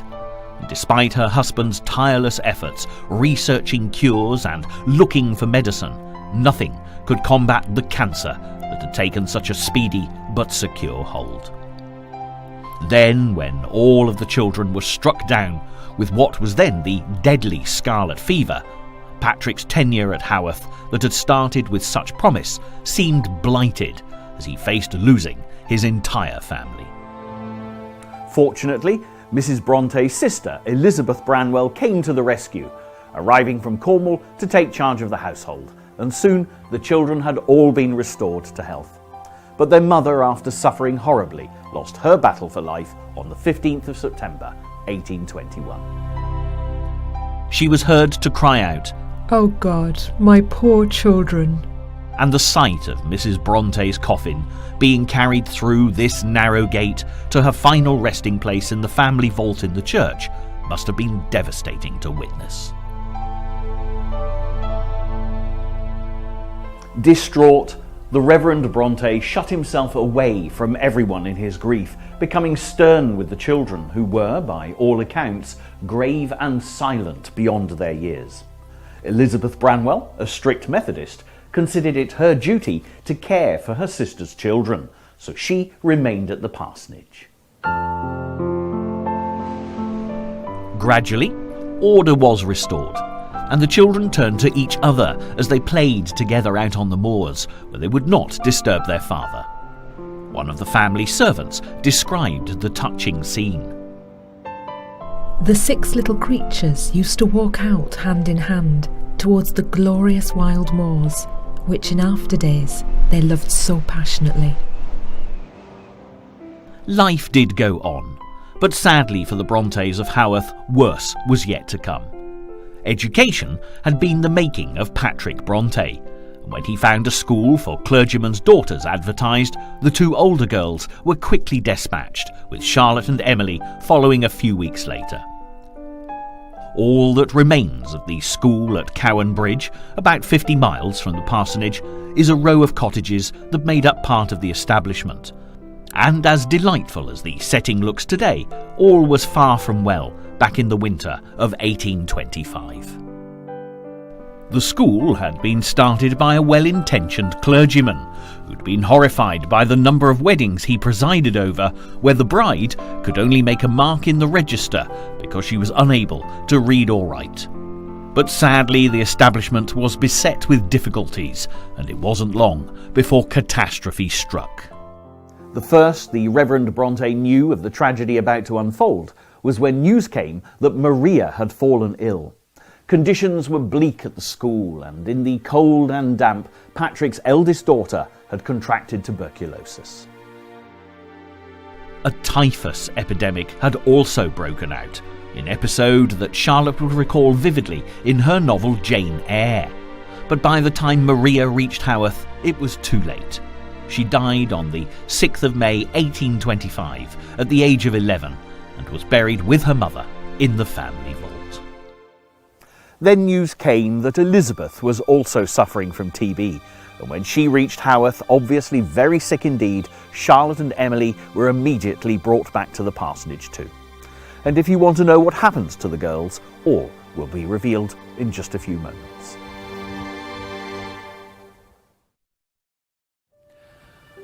Thankfully, the news wasn't all bad. Charlotte and Emily, as you know, survived to tell the tale, but sadly Elizabeth, just 2 weeks after returning to Haworth, followed her sister and mother to the Bronte vault. She was 10 years old. For the time being, Patrick Bronte kept his surviving children with him, but continued as withdrawn and stern as ever. Charlotte, Emily and Anne, along with their brother Branwell, became extremely close, and out on the moors they started to write imaginary tales. When Patrick Bronte gave his son a box of toy soldiers, he really started something, as the children made them into the heroes of their stories, creating imaginary lands out here, far away from their father's disapproving gaze. The Reverend Bronte was already suffering from deteriorating eyesight, and the creative children wrote everything down in the tiniest of books, preventing him from seeing what they were up to. And even at this early stage, their talent was emerging. But childhood and the freedom to roam could not last forever, and with no family fortune, all four of them would have to make their way in the world. For the girls, this would mean working as teachers or governesses, and this required further education. At the age of 15, Charlotte was sent to Roe Head School, and although homesick, she did well there, and with her studies complete, she returned as a teacher, taking Emily with her. For Emily, though, the homesickness was too much, and after 3 months, as concerns for her health grew, she was allowed to return to Haworth while Anne took her place. The youngest Bronte sister had a far more placid nature than the wild, passionate Emily, and she accepted her life at Roe Head with Charlotte. However, Branwell, as the only boy, was allowed to chase his dream of becoming an artist. With what money could be scraped together, he set himself up as a portrait painter in Bradford. But with no training and limited talent, he failed miserably. Branwell had squandered his family's investment in him and turned to drink to drown his sorrows. Fortunately, it was the age of steam, and as the tracks were fast cut across the Pennine landscape, Branwell found employment working for the railway. While Patrick continued to minister to the people of Haworth, all three of his daughters found positions as governesses, an experience that Anne would use for inspiration in her novel, Agnes Grey.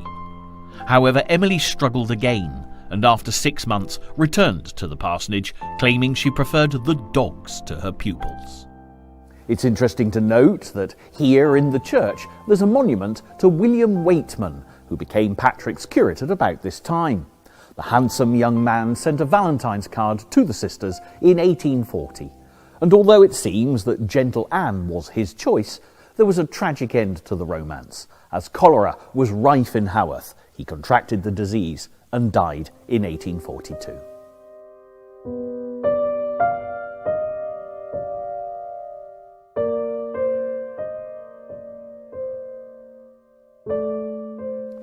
The death rate in Haworth was incredibly high at the time, the reason being that these flat gravestones lying horizontally at the top of the steep hill allowed contamination from the bodies below to seep into the water supply for the whole town. When this was discovered, the practice was stopped, but as you can see from these upright gravestones in this very crowded burial ground, for many it was too late.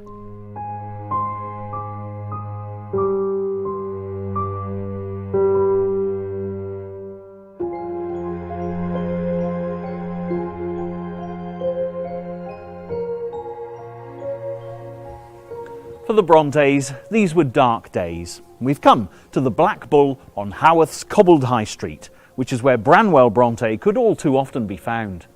He'd been dismissed from the railway for constant and culpable carelessness, and again turned to drink for solace. And it wasn't just alcohol that Branwell took to excess, as he also bought opium from the apothecary across the road, as he spiralled towards addiction and even more erratic behaviour. The sisters by now realised that their brother was not just a lost cause, but also an added burden, as they struggled to improve the family finances.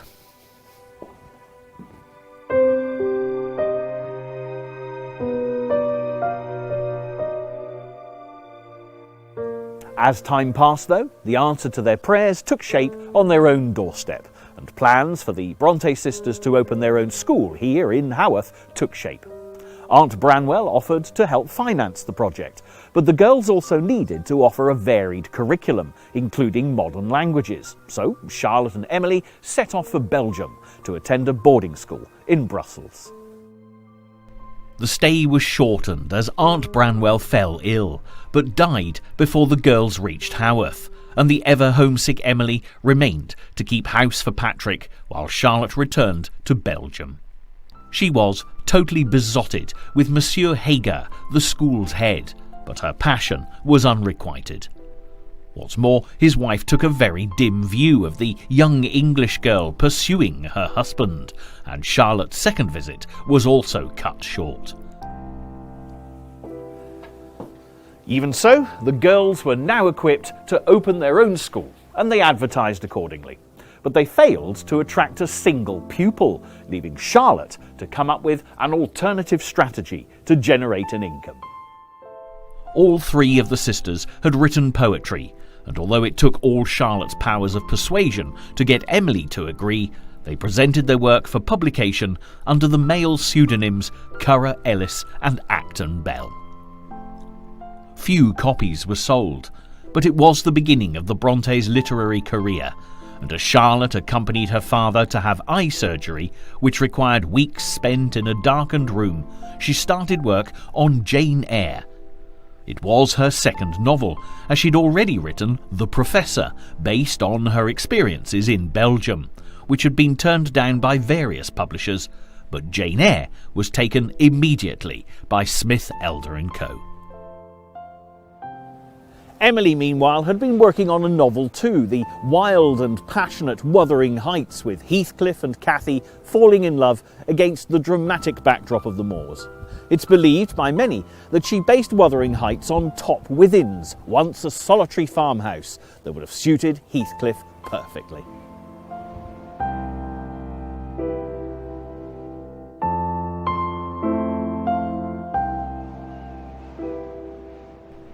Anne had also been busy writing Agnes Grey, and along with Emily's Wuthering Heights, it was published by Thomas Newby. Despite neither story selling as well as Jane Eyre, interest was growing in the identities of Currer Acton and Ellis Bell. Then, when Newby tried to pass off Anne's dark and brooding The Tenant of Wildfell Hall as by the author of Jane Eyre, Charlotte decided that it was high time to reveal the Bronte sisters, which was done on a visit to Smith, Elder & Co. in London. However, the success of Charlotte, Emily and Anne was of little consolation to Branwell, who spent much of his time in this very chair, in a drunken stupor. Often the Reverend Bronte was called to remove his son from the Black Bull, and eventually the young man fell victim to tuberculosis, and back at the parsonage, his days were numbered.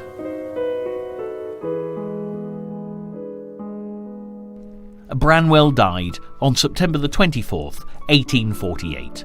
But the tragic consequences of this highly contagious disease were much farther reaching. While Charlotte was still grieving for her brother, she realised that Emily and Anne were both showing the telltale symptoms of TB. Emily refused all medical help until it was too late. She died just days before Christmas at the age of 30. As the new year progressed, Anne's condition worsened, and Charlotte took her to Scarborough in the hope that the bracing sea air would help. But it was of little use. Anne died in Scarborough and is the only member of the family not buried in the vault at Haworth. With only Patrick and Charlotte left at Haworth, these were dark days, but eventually Charlotte turned to her writing for comfort, completing Shirley, a novel inspired by her father's Heart's-Head tales of the Luddites. Then Charlotte returned to Memories of Belgium to write Villette, and she was by now something of a celebrity. However, there was disquiet at the parsonage between father and daughter, because Patrick Bronte's curate, Arthur Bell Nichols, proposed marriage to the now famous author.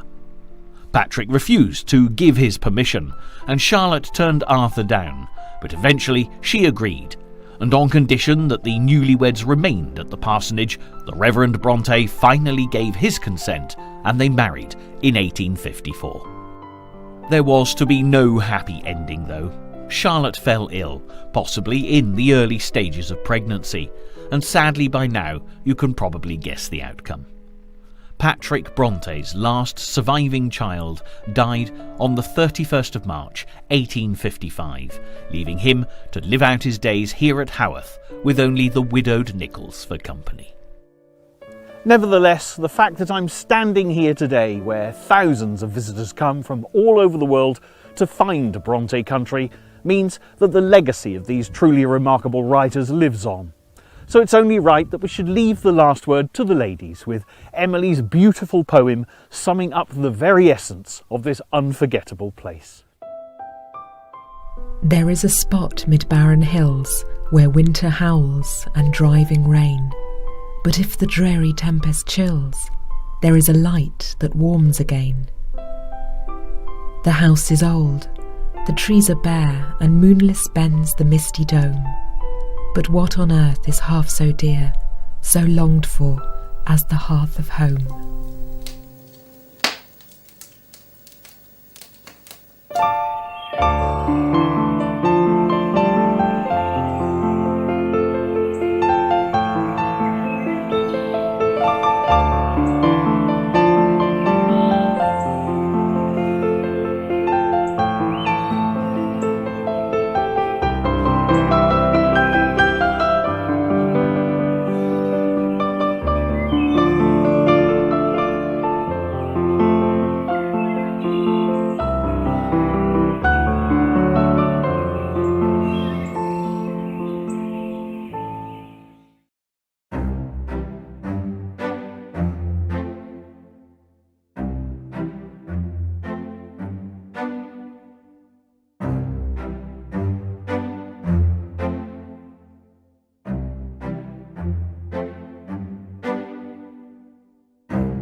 ghost story, like a fine wine, improves with age, and for anyone that sets out in search of things that go bump in the night, tracking down the very best specimens can become a fascinating preoccupation.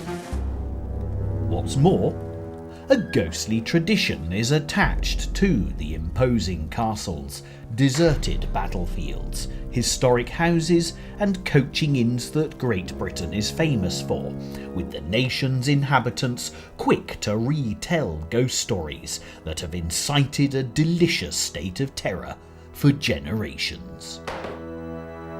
Often, the would-be ghost hunter will start a search in one direction, chasing a specific apparition, and end up heading on a completely different course as other spectral beings materialise. Equally difficult to predict is an individual's susceptibility to the supernatural. Some people can walk into a room and in an instant recognise a spiritual presence, whilst others can live for years in houses that are reputedly overrun with ghosts and never experience a single out-of-the-ordinary event. Also, there are many different categories of ghost, ranging from the headless horseman to the malevolent and invisible poltergeist. There are animal ghosts, ladies in white, ladies in grey, hooded monks, screaming skulls, abandoned children, even royalty, with kings, queens, princes and a variety of notorious celebrities. Undoubtedly, a dark, tapestried room, or a cold, barren landscape where the wind howls mercilessly will add to the ambience, and the great country houses that have remained almost untouched for centuries are an ideal place to start. Graveyards are another favourite location, having an added chilling dimension, with the more ancient often boasting a church grim. The first person to be buried in a graveyard is said to be responsible for guarding it from the devil. As this was a seemingly immense task, and the relatives and friends of the poor unfortunate soul were usually horrified at such a prospect, a completely black dog would be buried in a new graveyard before any human remains were deposited. This is why many of the stories of graveyard ghosts include the phantom form of a large, fierce black dog. In parts of Europe, the Anku, or graveyard watcher, was a human victim, buried alive to become the graveyard's ghostly guardian. The traditional explanation for involuntary shivers as someone walking on your grave is thought to originate from the presence of the different spiritual forms charged with the protection of the dead. Even today, there are few brave enough to walk through a graveyard after darkness falls, and such places are frequently the inspiration for the great horror films that thrill modern audiences everywhere. Ghostly make-believe may well have an important part to play in the immortality of the ghost story, but fact is nearly always stranger than fiction, as the following ghostly trails will substantiate.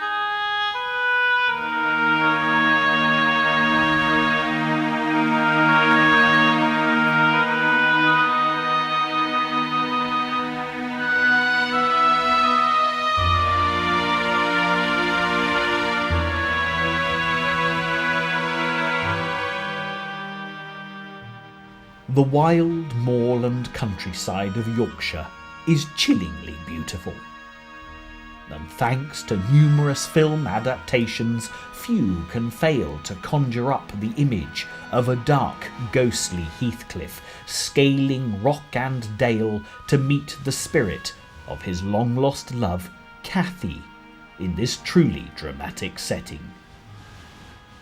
Heathcliff and Catherine are of course fictional characters from Emily Bronte's Wuthering Heights.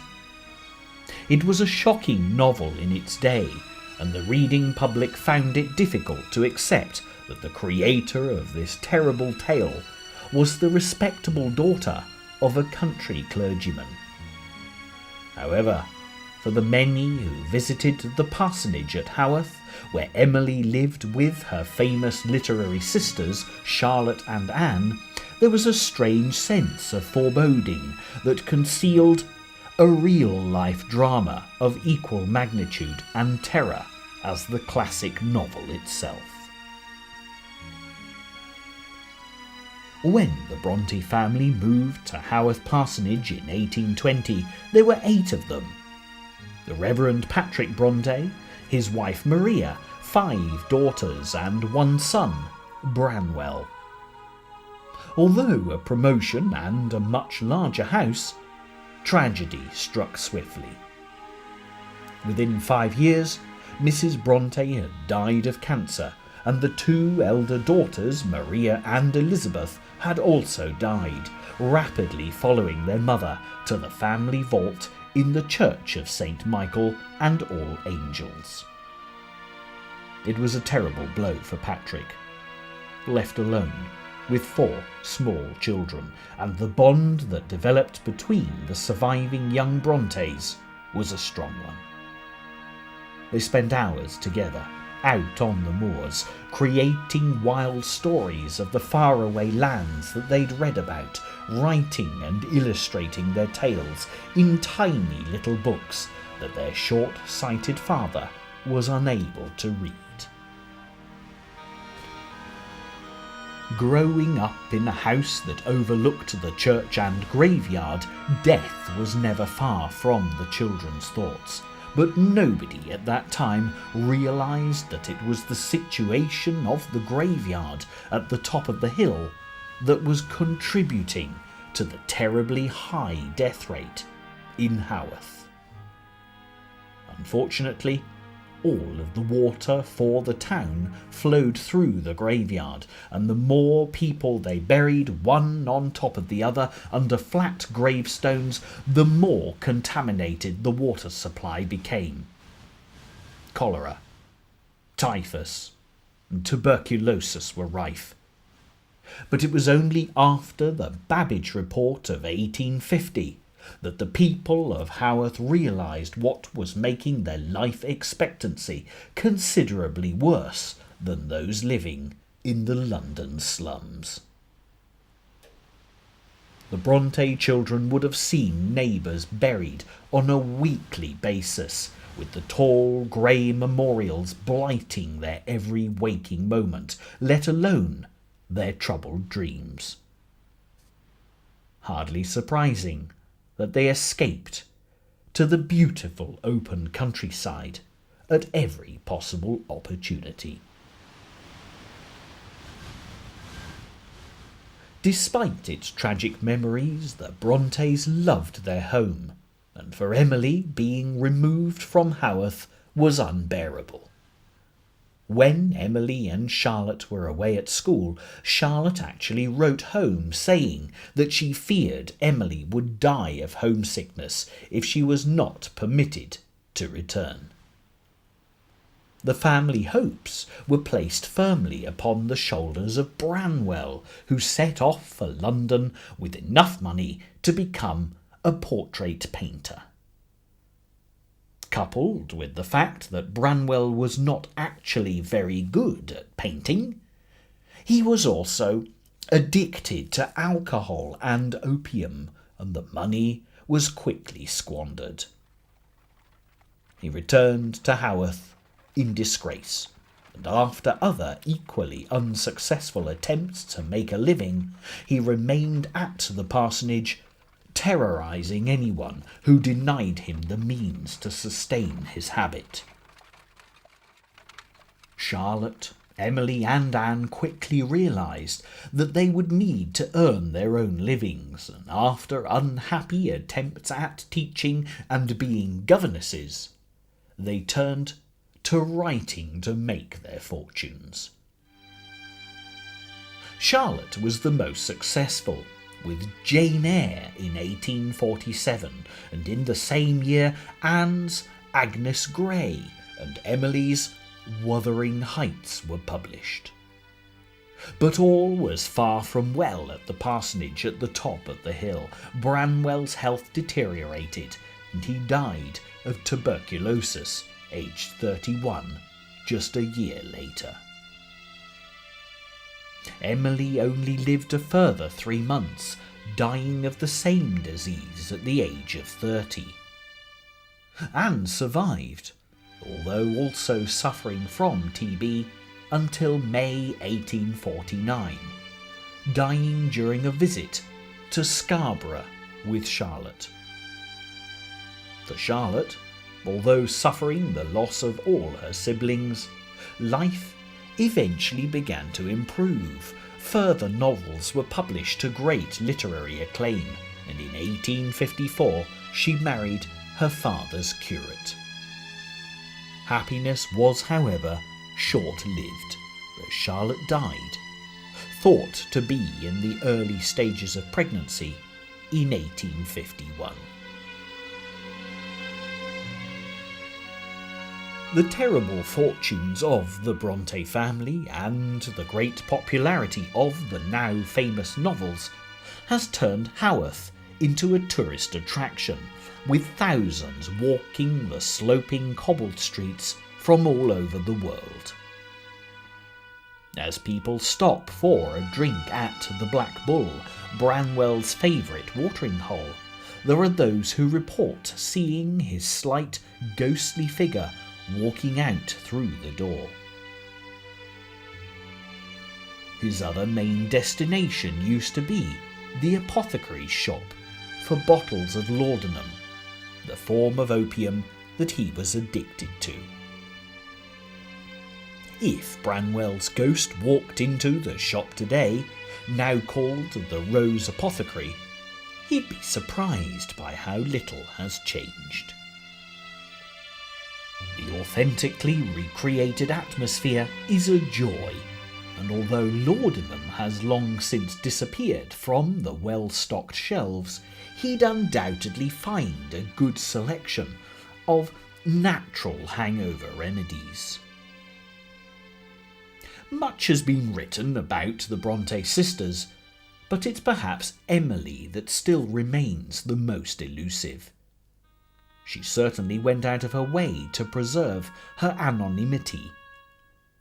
When Charlotte found and read Emily's poetry and suggested publication, Emily was furious and refused to even consider the idea. It took all of Anne's diplomatic skills and the submission of her own poems to placate Emily. Also, Jane Eyre, Wuthering Heights, and Agnes Grey were published under male pseudonyms, and when Charlotte decided they should all go to London to reveal their identities to their publisher, Emily again went into a rage, refused to cooperate, and the other two sisters went alone. Ghostly ladies in Victorian dress are a common phenomenon, and the visitors that see a glimpse of a bonneted figure in the graveyard or through the streets of Haworth automatically feel that it's one of the famous sisters. Faces are often seen at the parsonage windows, with many convinced that they've seen a Bronte ghost, and the most likely candidate for any hauntings has to be Emily. Her fiery temper left no one in any doubt about her views on publicity when she was alive. So perhaps her spirit has returned to ensure that even in death her privacy is respected. There's been a recent development that may offer another somewhat more controversial explanation for the appearance of Emily Bronte's ghost. Author and criminologist James Tully has produced a book which accuses Charlotte Bronte of poisoning her brother and two sisters. Under the guidance of Arthur Bell Nichols, the curate she eventually married, Charlotte is alleged to have administered fatal doses of arsenic in Bramwell, Emily and Anne's food. Charlotte was thought to have been jealous of Emily's Wuthering Heights, and a possible motive for her killing was perhaps the suppression of a sequel. Charlotte's known to have destroyed her siblings' correspondence after their deaths, and who knows whether this included another wild, dark, ghostly manuscript from Emily's pen. What really went on behind the closed doors of Haworth Parsonage when the Bronte family were in residence will never be known for sure. And a dramatic setting such as this is bound to feed the active imagination.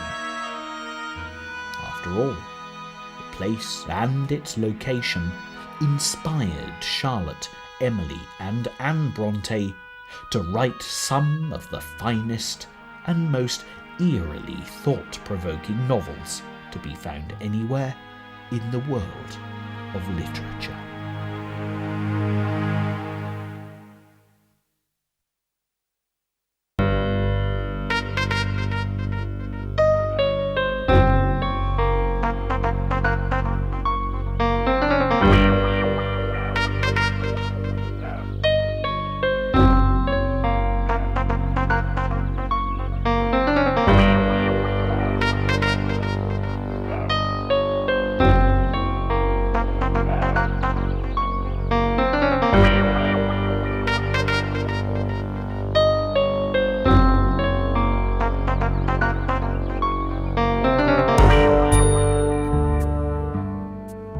Cornwall is a land of myths, rich in the Celtic folklore of its ancestors.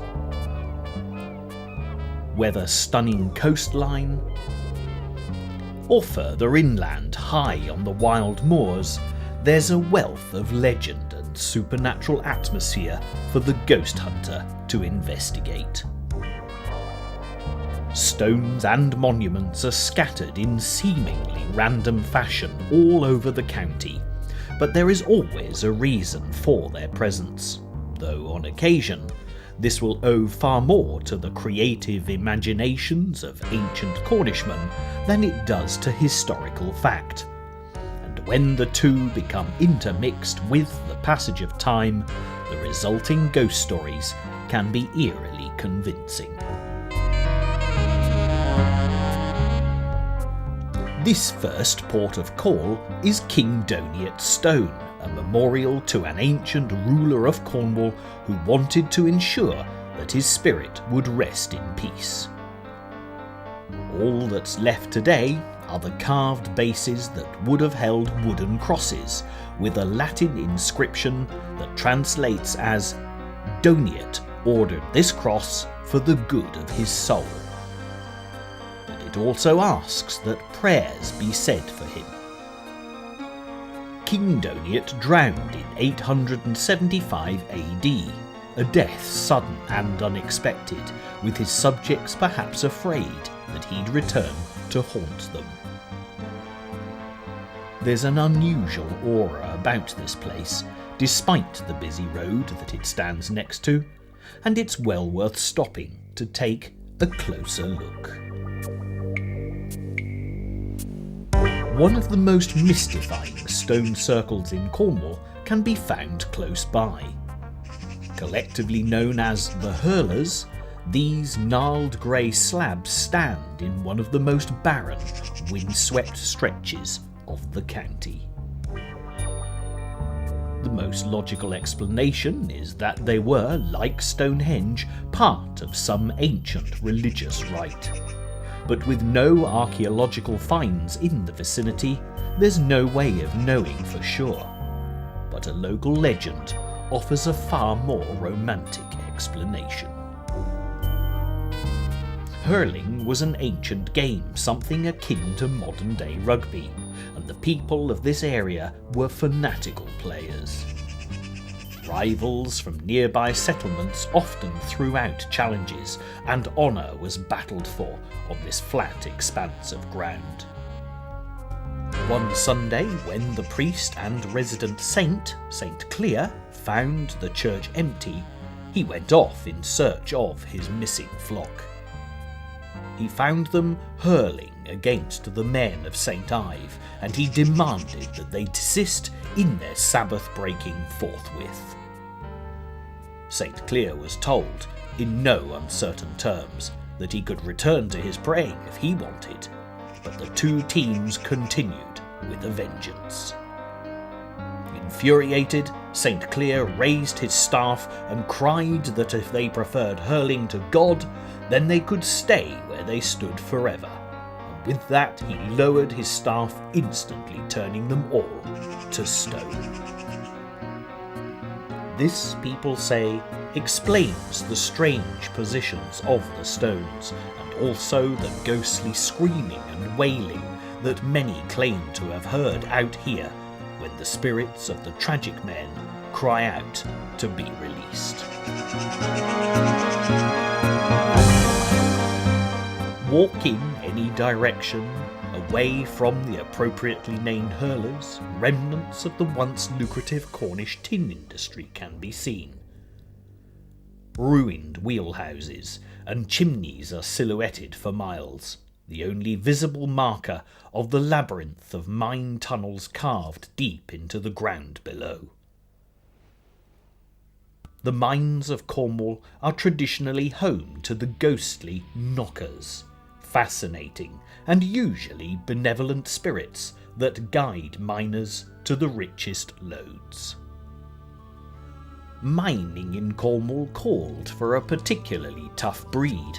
Not only did they need to be physically strong to successfully hack the precious minerals from the ground, they also had to withstand the psychological pressure of imminent disaster, with fatal accidents a regular feature of life underground.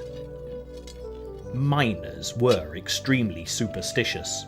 For example, the sight of a white rabbit or hare at the entrance to the mine was often thought to foretell danger, and no miner would ever make the sign of the cross underground for fear of upsetting the ghostly knockers. The knockers are unique to the mines of Cornwall, but other nations do have similar equivalents, but few are quite so helpful. Thought to be the spirits of Jews involved in the crucifixion of Christ, later sent as slaves by the Romans to work in the Cornish mines, the ghosts would knock on the walls to indicate where to dig. Miners who listened for them would hear the knocking get louder and louder until they found the exact spot where the riches lay. Factually, there were Jews that were brought as slaves to the mines with the Roman invasion, and even some Cornish place names reflect this. Marazion literally means the bitterness of Zion, and life for the slaves in the mines, whatever their religious beliefs, would have been bitter work indeed. Upsetting the knockers was a dangerous business. The story of one miner who failed to show them sufficient respect was used as a warning to others who scoffed at such ghostly nonsense. Tom Trevorrow was working a load of tin one day when the familiar sound of knocking disturbed him from his task. Instead of following, he became irritated by the noise and shouted back, "Go to blazes, or I'll scat your brains out!" He was answered by a shower of stones. Later, as he sat eating fuggan and smoking a pipe, the knockers disturbed him again, calling, "Tom Trevorrow, Tom Trevorrow, leave some of thy fuggan for knocker, or bad luck to thee tomorrow."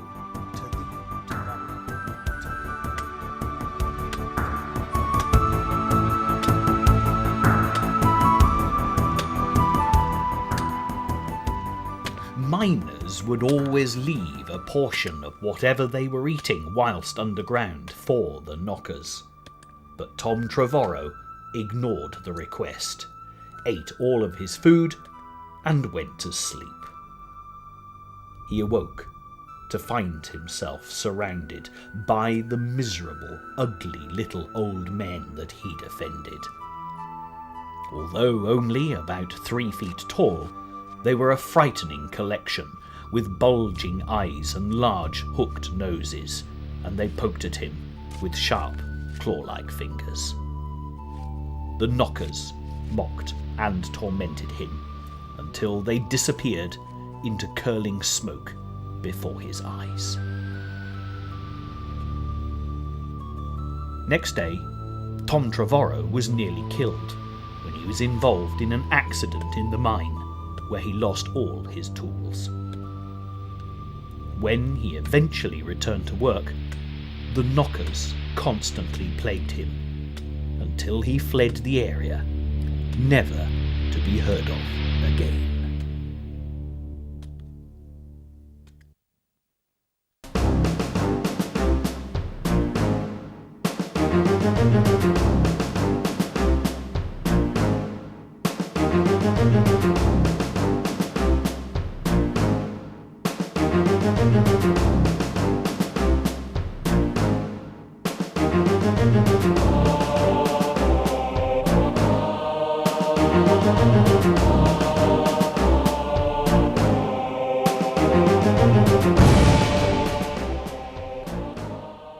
A ghost story, whether ancient or modern, is usually connected to a specific incident. The idea that a person's spirit will not be able to pass to the great hereafter if they've left unfinished business on earth is as old as these rolling hills. Also, where death has come suddenly, without warning, or unjustly in a violent clash, ghost stories develop with predictable regularity. It therefore comes as no surprise to discover that many of the great British battlefields boast some of the most bizarre hauntings ever to have been recorded. Men died en masse, often the victims of incompetent leadership and personal greed, with the blood of thousands seeping into the ground where they fell, a futile memorial to a long-forgotten cause. One of the most famous haunted battlegrounds is Edge Hill, strategically critical in the centre of England, close to that great Roman road, the Fossway, that is still a major route for the modern traveller. It was here that the first skirmishes in the Civil War between the Roundheads, later to be led by Oliver Cromwell, and the Cavaliers of King Charles I took place in October 1642. A closer look at the facts behind the Battle of Edge Hill and its well-documented paranormal events will take the ghost hunter on a fascinating journey covering a surprisingly large area. High up on the escarpment at the summit of Edge Hill, there now stands the Castle Inn, complete with a spectacular octagonal tower. It was built to commemorate the 100th anniversary of the Great Battle, on the very spot that Charles I raised his standard and called his men to arms.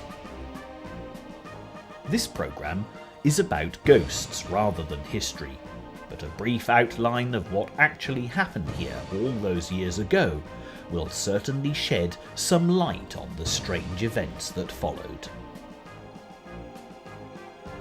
The Royalist attack was led by Prince Rupert, the King's nephew, with a brilliant cavalry charge from the now peaceful village of Radway that left the Roundheads reeling.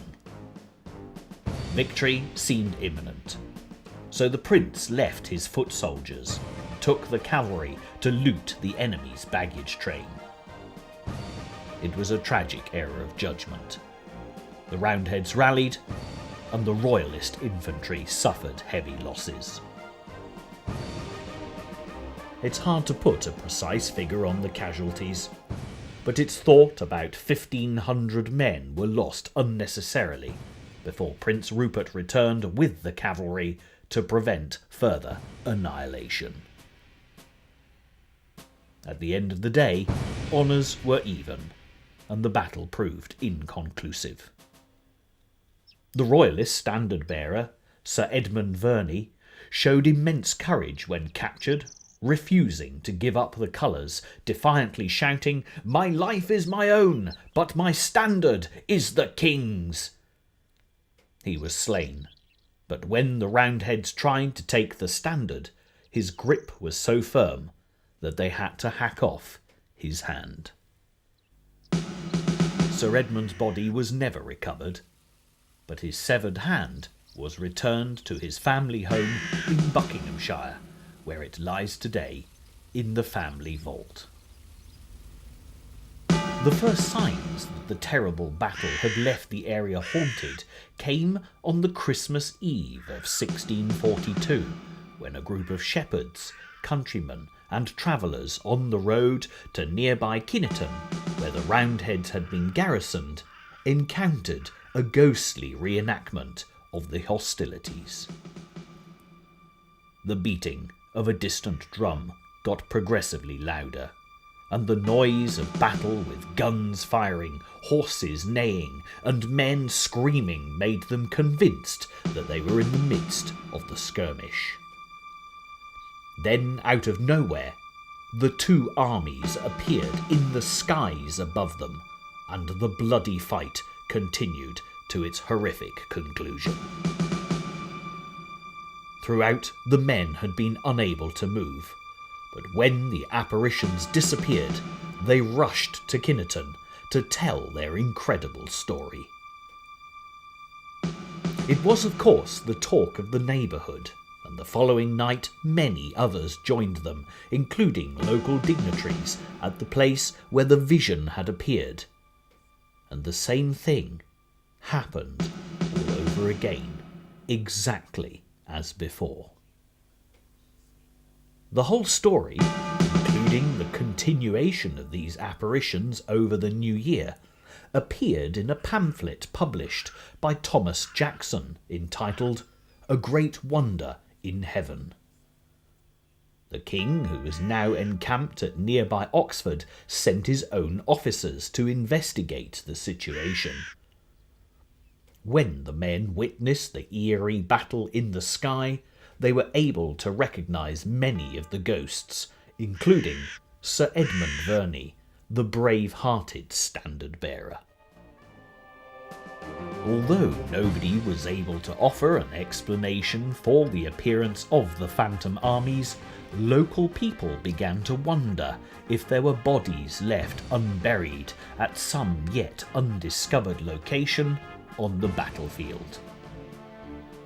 When searches were made, their fears were proved correct, as the rotting remains of perhaps hundreds of men were found exactly as they'd fallen, littering a road that now boasts the gruesome title, Blood Lane.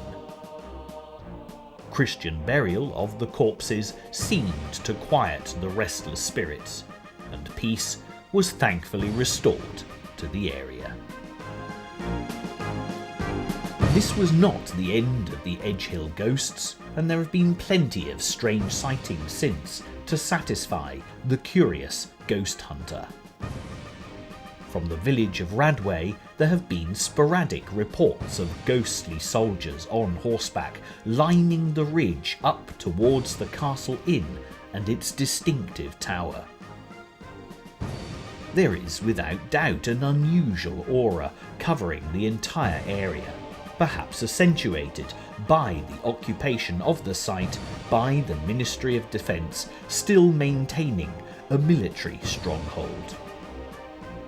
However, because of the great natural beauty of Edgehill, many come to walk its historic paths, and there are frequent reports of ghosts. Some people have been jostled and pushed as if in a crowd, others have seen the faces of long dead soldiers, and there are of course a host of headless horsemen reported disappearing into the moonlight. Also there are gory tales of Sir Edmund Verney, blood dripping from his wrist, searching for the severed hand, still clinging relentlessly to the royal standard. Prince Rupert's remorseful ghost is said to make an anniversary gallop over the hill, and as King Charles allegedly stopped for breakfast in Radway after the battle, his ghost has often been seen on the stairs of the house in question. Perhaps the wounded were also taken to the village, as one cottage has a particular problem, with ghostly blood dripping through the ceiling to the floor beneath. An alarming phenomena that has been witnessed by successive owners. Edge Hill does hold a fascinating place in history. Certainly amongst the associated ghost stories that have grown to legendary proportions, there are those that ring true with eerie precision. The outcome of the battle may have had little impact on the course of the Civil War, but the spirit of the age is forever preserved within this truly remarkable battleground.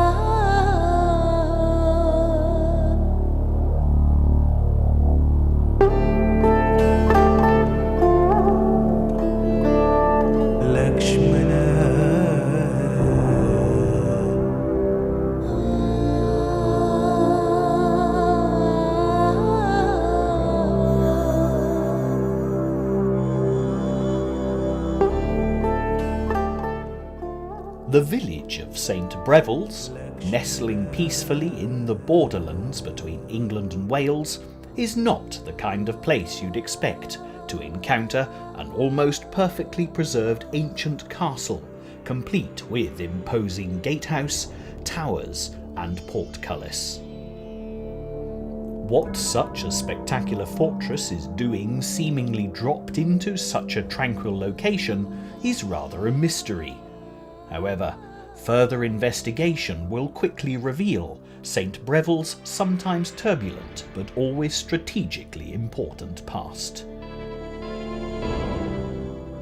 These days, St Breville's Castle is a very popular youth hostel, providing guests, young and old, with fine food, comfy beds, and a selection of ghost stories to thrill even the most sceptical high-tech teenager. Its origins stretch way back to the Norman Conquest, when the French invaders encountered considerable resistance from the Welsh. It took over 100 years for Wales to finally submit to Norman rule, and William the Conqueror allowed his nobleman supporters, who had been granted lands within the borders, to run independent kingdoms. The territories were collectively known as the Welsh Marches, from as far north as Chester to Chepstow in the south. Marcher lords ruled their lands exactly as they wished, building castles, raising taxes, establishing towns, making laws, and waging war on their neighbours if they so chose, without any intervention from the king.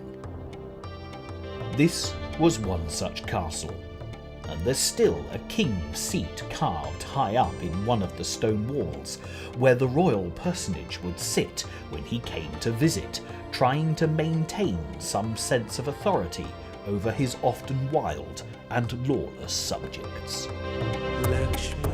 Although the castle was often frequented by royalty, as time moved on through the changing ages, the occupants were far more interested in their own agenda than the bigger political picture. It was an armoury, and also a prison for the area, where justice would be administered and sentence passed.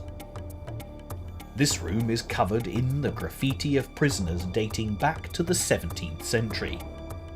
The clearest example actually says, "Robin Belcher, the time has come when thou shalt answer for it, for thou hast sworn against me. My dais is room, 'tis time I was gone, for I've been a great space, and I grow weary of the place." Ironically, this prison room, although full of atmosphere, is not the location for the most frequently felt ghostly presences within the castle. Another room, where a huge fireplace dominates, has on a number of occasions sent occupants searching for a crying child. One hostel warden in recent years was quietly working in the room when suddenly she heard the wails of a crying baby. Thinking that guests must have arrived, she walked down to the entrance, only to find the door closed and the castle deserted. She returned to her work, but could still hear the baby crying, which was extremely distressing, as she had searched everywhere for the source of the cries. Further investigation uncovered an incident when part of the stonework over the window had fallen away. When repairs had been attempted, the skeleton of a baby was found bricked up within the walls. A gruesome discovery, but sadly not an uncommon one in ancient buildings. The tragic result of a secret liaison might well end up disposed of in this manner if building work was underway, and there are stories attached to a few great houses where mother, child and lover have all been bricked up and left to die by a vengeful husband. This landing has also been frequented by a ghost on more than one occasion. The description is always the same. The most recent encounter with the castle's Grey Lady is unusual insofar as the gentleman she appeared to was a most unlikely candidate for a supernatural visitation. A Suffolk farmer and his family were staying in a room just off this landing.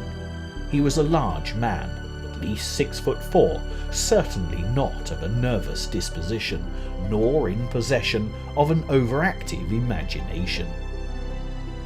As his wife walked back into the room, she shivered as her husband appeared to be looking straight through her, transfixed as if focusing on a point just beyond her shoulder. He asked who the lady in the long grey dress behind her was, and as she turned to see what he was pointing at, the vision faded. She saw nothing. Knowing the man's down-to-earth temperament, she was as convinced as he was that there had indeed been a ghost following her, an eerie apparition that neither of them will ever forget. The most bizarre experiences reported within the castle walls have happened in this room built above a deep dungeon that can only be reached by this trapdoor. Known as an oubliette, it was not just prisoners thrown down into the depths. All manner of rubbish, including sewage and rotting animal carcasses, would join the unfortunate occupants, making death the inevitable outcome of incarceration. Definitely a revolting way to die. Perhaps the terrible, dark spiritual presence that seems to haunt this room belongs to a phantom prisoner still protesting at such barbaric treatment. One Christmas time, when work was being carried out on this part of the castle, 3 of the workmen were sleeping in this room. In the early hours of the morning, they were awoken by strange footsteps from the room above. Frozen with cold as the temperature had dropped to freezing despite efficient central heating, they watched as the door swung open and all three felt that they were being pushed by invisible hands. A sense of desperation overwhelmed them, and when the strange mood lifted as quickly as it had descended, the men were very relieved and refused to pass another night in the room. A similar thing happened some months later when a schoolmaster was sleeping in the room with a party of youngsters. This time it was summer, but he awoke to strange noises and freezing temperatures, and when he tried to switch on the torch by his bedside, it wouldn't light. The incident was again a brief one, but the terrible pushing and claustrophobic atmosphere were dreadful. Thankfully, no one else was disturbed, but evidently a strange phenomenon was at work, a theory borne out on a number of occasions when certain visitors have felt so repelled by a malevolent spirit that they have refused to even enter the room. A past warden's dog that in every other respect was perfectly calm and sensible shared the same difficulty and would never cross this ghostly threshold. Whatever is really behind the wonderful stories connected with this ancient castle, St. Breville's truly is a mysterious place, and for those who dare, a night under its haunted roof will prove to be a memorable experience.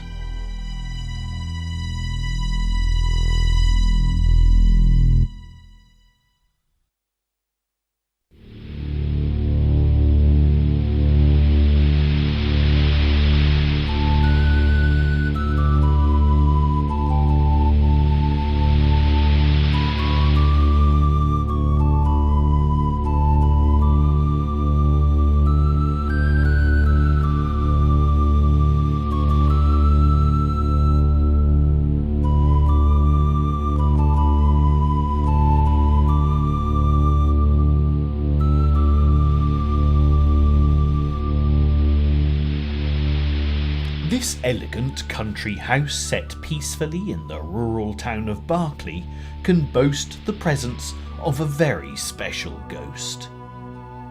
The man who lived most of his adult life here and died within its tranquil walls in 1823 altered the course of history, improving the health of the entire world.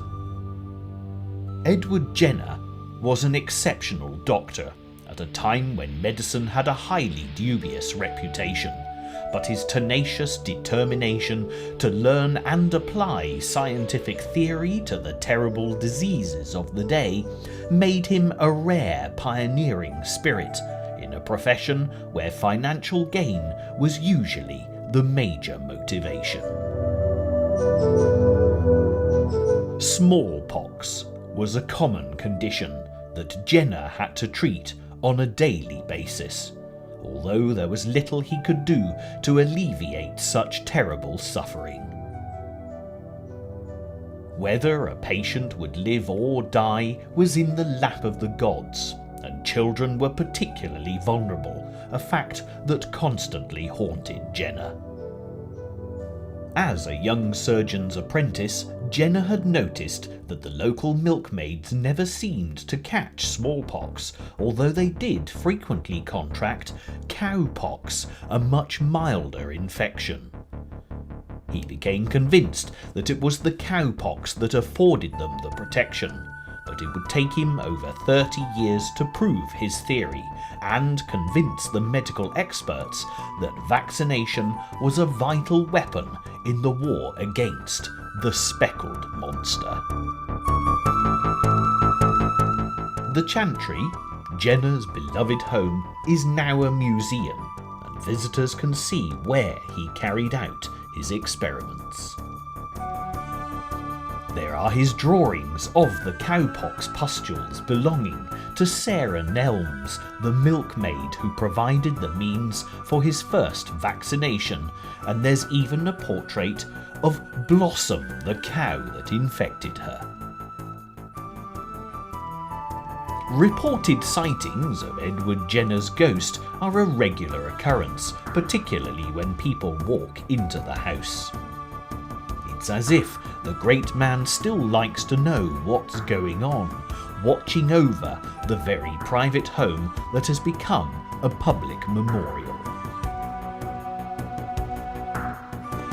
This rustic building in the Chantry's garden was dubbed the Temple of Vaccinia by Jenner, and if his spirit lingers anywhere, it's here. When Jenner first announced his cowpox findings, the doctors that had been inoculating with smallpox, charging very high prices for their services, did everything in their power to discredit him. The last thing they wanted was competition, especially from a technique that offered effective protection against smallpox with virtually no side effects. What was worse for them was the fact that Jenner was determined that vaccination should be available to all, whatever their financial circumstances. The little hut with the grand name was used for vaccinating the poor of the locality, which Jenner would undertake at least a few times a week. Edward Jenner was, without doubt, a driven man, obsessed with his scientific discoveries, almost to the point of fanaticism. If it had not been for his work with smallpox, Jenner would still have gone down in history as a great scientist. He trained in London with John Hunter, one of the most eminent surgeons of the 18th century, who became a mentor and a personal friend. Jenner's interest in natural history and his discovery of the cuckoo's antisocial nesting behaviour earned him Fellowship of the Royal Society, and with John Hunter's encouragement he undertook the study of hibernation in hedgehogs. Jenner had also made some dramatic discoveries regarding the human heart, and although he didn't publish his findings, he had realised that blocked arteries were the cause of angina. John Hunter had become ill with what Jenner recognised as angina, and his reluctance to publish may have been due to not wishing to upset his friend. However, Hunter was no fool, and when he claimed that his life was in the hands of any fool who cared to upset him, he was evidently aware of his condition. Hunter's prediction was confirmed when he died sometime later, having had a huge row with colleagues at St George's Hospital in London. The interesting question here has to be, how did Jenner find out about blocked arteries? Consider the medical climate of the time. The only way that students could learn about the function of the human body was by dissection. Stories of body snatching abounded, and great effort went into securing the corpses of interesting specimens. A country surgeon, treating patients over a wide area as Jenner did, had plenty of opportunity to observe medical conditions, and with the benefit of post-mortem could confirm his suspicions. For a sensitive man, as Jenner most definitely was, who can say how upsetting this may have been, particularly in the cases of those he knew well. Perhaps Jenner himself felt the presence of their departed souls, but his quest for knowledge would have made him immune to any fear of ghosts. Ironically, hearing strange voices was a phenomenon that Jenner had suffered since childhood as a result of smallpox. As a young boy, Jenner was not blessed with good fortune. Edward was an orphan before reaching his 6th birthday. His older brothers and sisters did the best they could for him, sending him away to school at the age of 8. It was here that Edward was deliberately infected with smallpox, the costly protection offered by the medics. For 6 weeks the little boy was starved, and when sufficiently weak, was incarcerated with the other schoolboys in a stable where they were all infected with smallpox. The harrowing illness in such appalling conditions left Jenna constantly anxious and unable to sleep, as well as suffering auditory hallucinations. But Jenna was one of the lucky ones. Not only did he survive, he also retained his sight. Many smallpox victims became blind as a result of the illness. This explains why Jenner was so determined to do what he could to prevent the disease. He was ridiculed and dismissed by the medical establishment, and he paid a high personal price to make sure that vaccination was allowed to do its job. Jenner almost became bankrupt, and his own family saw little of him as he saved the lives of so many others. When he died in 1823, despite his great achievements, he was quietly buried here in the little church at Berkeley, a true genius unappreciated by his professional contemporaries. However, in 1980, the World Health Organization announced that smallpox had been eradicated, with homage paid to Jenner on a global scale. Edward Jenner's ghost, should he ever be encountered today, could introduce himself with great pride, at last able to claim his rightful place in medical history. My name is Jenner, Dr. Edward Jenner, and I am the vaccine clerk to the world.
When you look a little more closely at the novels of the wonderful British authors who've done so much to make literature great, you'll find a portrait of rural Britain as vividly drawn as any well-written character.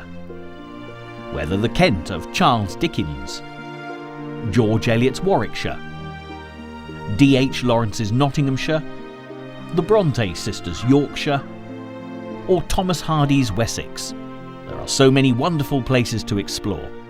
And Jane Austen's Hampshire is no exception, as you're about to discover.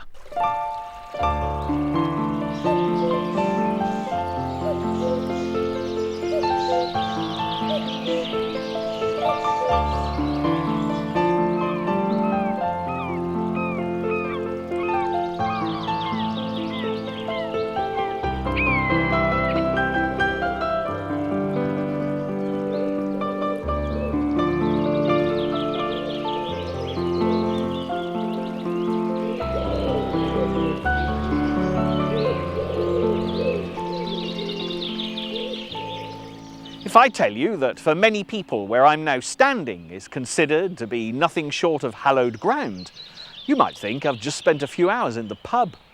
Granted, you see before you a classic example of a fine rural landscape, but it is, when all's said and done, a field, albeit a very lovely one. There is, nonetheless, a very good reason for bringing you here, because on this spot, more than 2 centuries ago, a parsonage once stood, where on the 16th of December 1775, a little later than expected, one of the greatest writers of all time was born. The lady in question, for that is undoubtedly the correct way to address her, despite her humble origins, was none other than Jane Austen, the author of Pride and Prejudice, and the creator of literature's favourite couple, the dashingly handsome Mr. Darcy and the truly delectable Elizabeth Bennet. Although there's not a lot to see in Home Meadow, as the field is now known, with the old rectory having been demolished in the 1820s, inside this clump of stinging nettles, you can still find the remnants of the well and old pump that would have served the washhouse in Jane Austen's time. Also, the slope here, we have it on good authority, was one Jane used to enjoy rolling down as a child. In case you're wondering just who that authority might have been, it's none other than the great lady herself, having written about Catherine Morland, a charmingly spirited heroine from Northanger Abbey, doing the exact same thing. You can relax though, you're not going to be subjected to a visual demonstration. I shall have a roll later when everyone else has left. But I would just like to point out this stunning lime tree, which was planted in 1813 by Jane's older brother, James. But before we make the acquaintance of the rest of the Austen family, we'll take a stroll along the lane to find the delightful church of St. Nicholas, which is such an integral part of the Jane Austen story.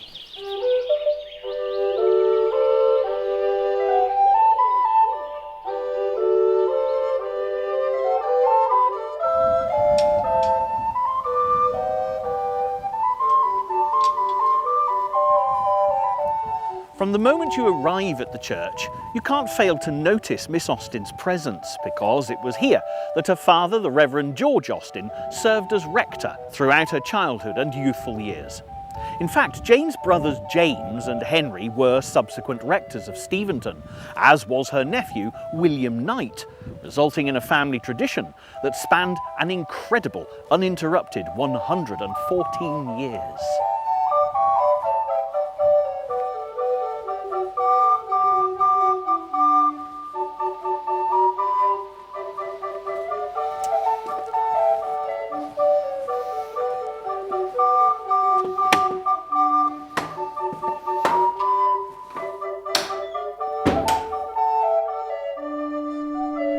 The Reverend George Austen was a scholarly man who'd been proctor of St. John's College, Oxford, who, described as handsome, made an advantageous marriage to Cassandra Lee, the niece of the Master of Balliol College.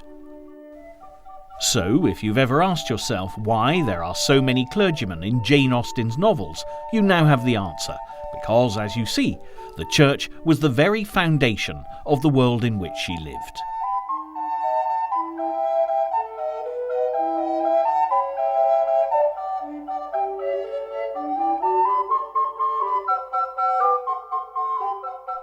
By the time the Reverend George moved to Steventon Rectory, he and his wife already had 3 sons, James, George and Edward, and once here they were quickly followed by Henry, and then the first Austen girl, Jane's beloved sister, Cassandra.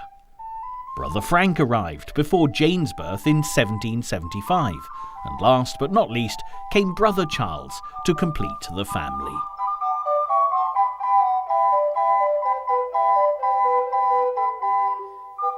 Quite a brood, all in all. And when you consider that the Reverend Austen also took in students who lived with the family, they must have, on occasion, have filled this lovely little church.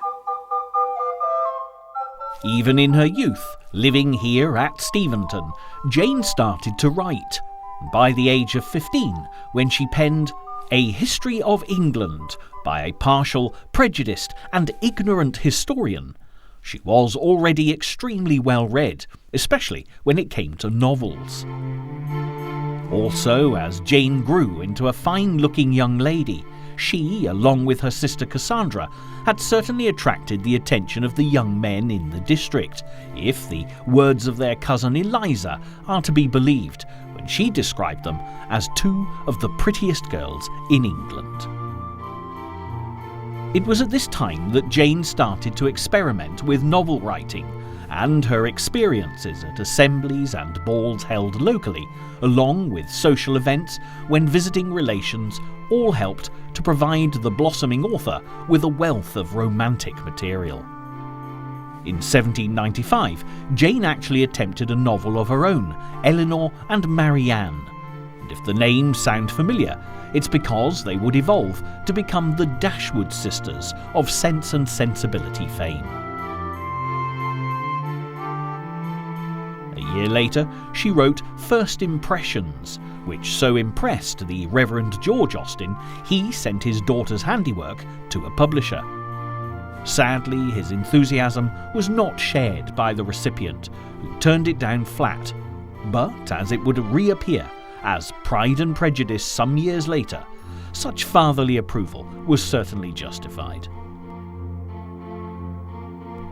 Another early work that would also be retitled was Susan, written in 1798, and this version of what would later become Northanger Abbey focused on a young country girl's introduction to the fashionable society of Bath.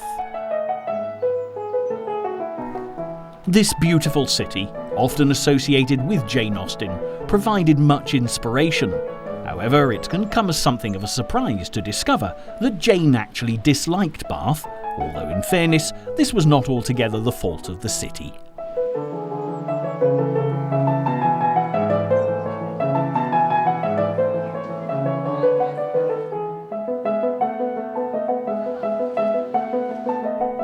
When the Reverend Austen relinquished his duties at Steventon, he chose to retire to Bath, 4 Sydney Place to be precise, and without the financial independence of the Austen boys, Jane and Cassandra had no choice but to leave their beloved Hampshire and exchange their country views for city life. All Jane's progress as an author seemed to come to an abrupt halt. Work on a novel called The Watsons was abandoned, and despite selling the manuscript of Susan for £10, it never appeared in print.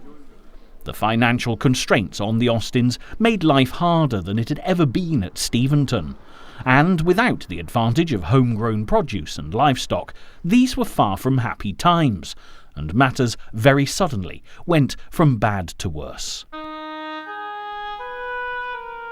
When the Reverend George Austen died in January 1805 of an illness he appeared to be recovering from, Bath was forever associated with unhappiness for Jane, and as the Austen ladies were left almost destitute, the future looked decidedly bleak.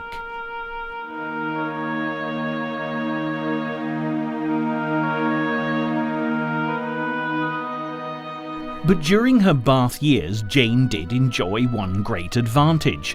Because summers in the city were hot and stuffy, there would be seaside visits that provided her with experiences she would never forget, and thanks to her wonderful writing, they are experiences we can all share.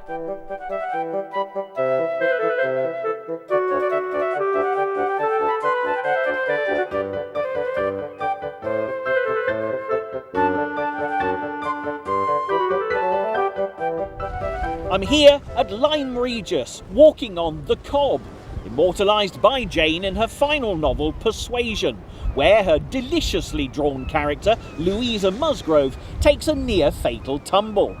Actually, Jane Austen devotees will tell you that this is the most exciting attribute of this particular lady, and it is without doubt only because of this remarkable place that she's so often remembered.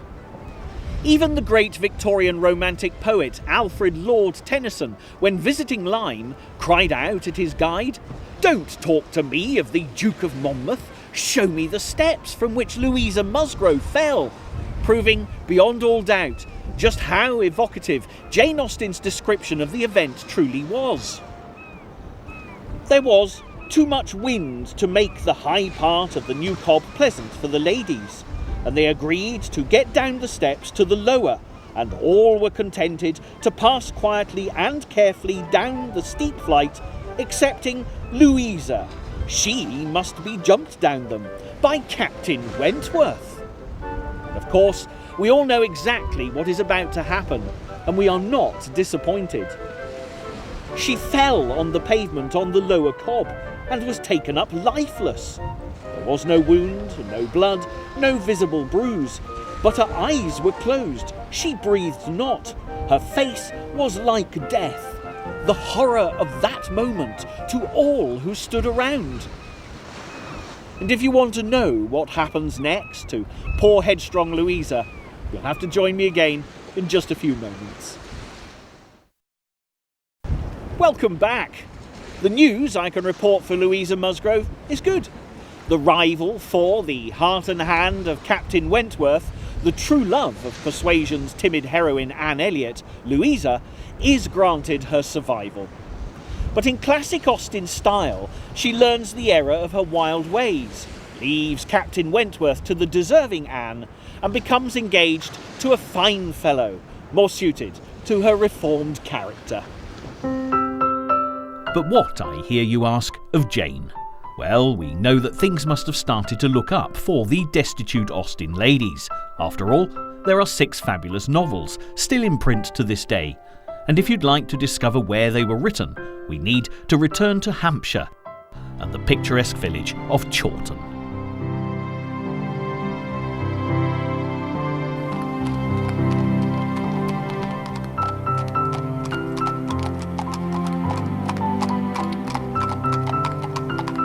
When you arrive at Chawton, you'll be left in no doubt as to who once lived here, and there's no better place for us to begin than at Jane Austen House.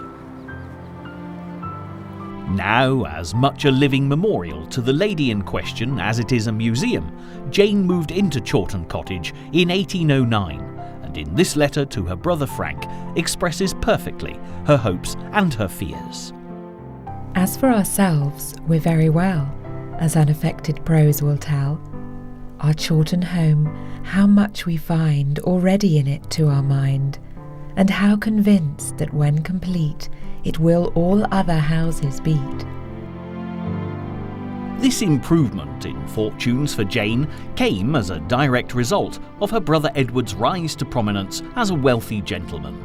Having been adopted as the heir of Thomas Knight, Edward had a number of estates at his disposal, one of which was Chawton, and while he could have occupied the nearby Great House, he was able to provide Chawton Cottage for his mother and sisters. Today, you'll find many of Jane's personal items here at Chawton. A lock of her hair, still with a glimmer of auburn. The topaz crosses given by Brother Charles to Jane and Cassandra. And even the bookcase that belonged to the Reverend George Austen, previously having graced the old rectory at Steventon. But pride of place quite rightly goes to Jane's elegant little writing table, where all of her novels were either revised or written. Here, at the heart of a charming domestic scene, Jane composed her famous tales of love, marriage, wealth and power, while her mother happily tended the garden and Cassandra sat at her sewing or drawing. All of Jane's works were published anonymously during her lifetime, and only her closest family and friends knew of her success. In fact, visitors who come here all want to see, and for that matter hear, the creaking door that warned Jane of imminent interruptions, and she'd be able to hide her writing away so that nobody would ever guess her secret.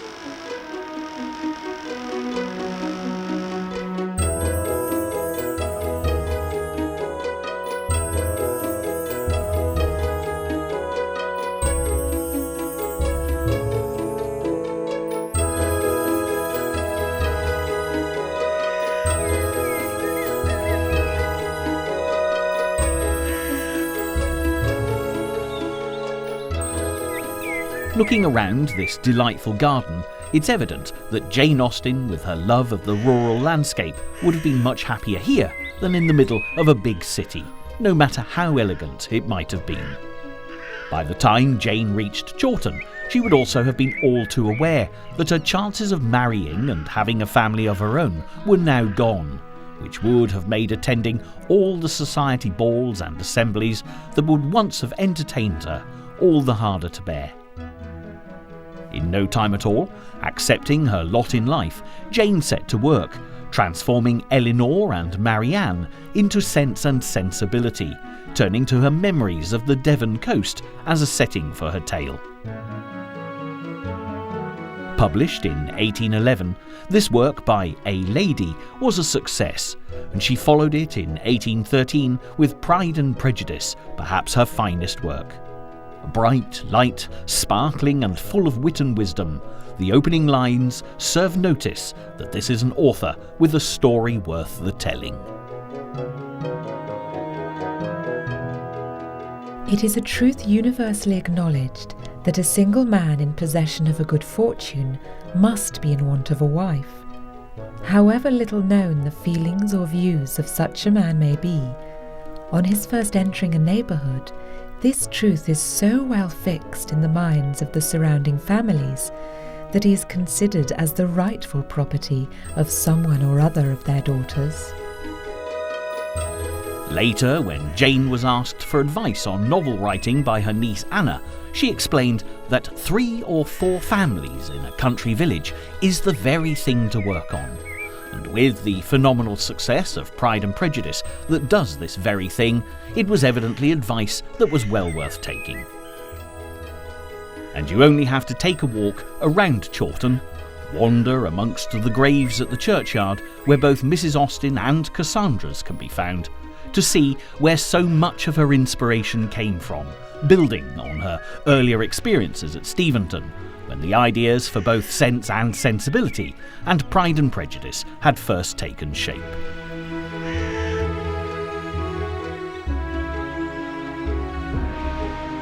Following the same formula, next came Mansfield Park, Emma and Persuasion, but with heroines as diverse as anyone could ask, from the terribly wholesome and good Fanny Price to the meddlesome, opinionated Emma Woodhouse and the shy Anne Elliot, who we've already met. And all the while, the beautiful English countryside and ever-changing rural landscape continued to provide the perfect backdrop for Jane's alluring ladies and handsome gentlemen. But if you've been quickly totting that lot up and wondering what happened to the 6th novel, ironically, it's Northanger Abbey. Published posthumously with Persuasion, this was the retitled Susan, which had been wrestled back from the tardy publisher who'd bought it for £10, the first piece of writing Jane Austen ever sold.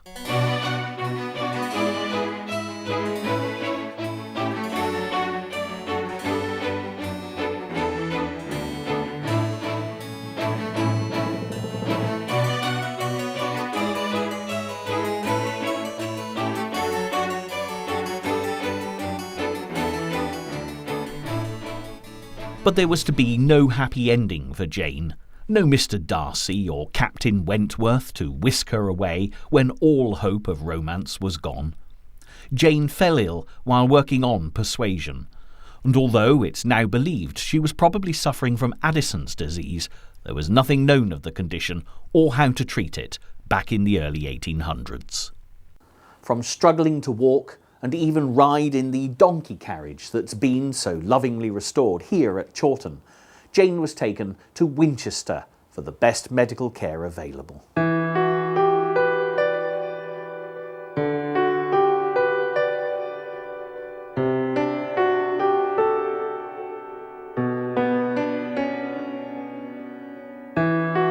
In these lodgings, caressed by the shadow of the cathedral, Cassandra nursed her sister until on the 18th of July 1817, at the age of 41, Jane died in Cassandra's arms. I have lost a treasure, such a sister, such a friend as never can be surpassed. She was the sun of my life, the gilder of every pleasure, the soother of every sorrow. This was a fine epitaph from Cassandra, and if you walk the short distance from College Street to the cathedral and step inside, you'll find the simple memorial stone, a slab on the floor of the north aisle of the nave where our First Lady of Literature was finally laid to rest.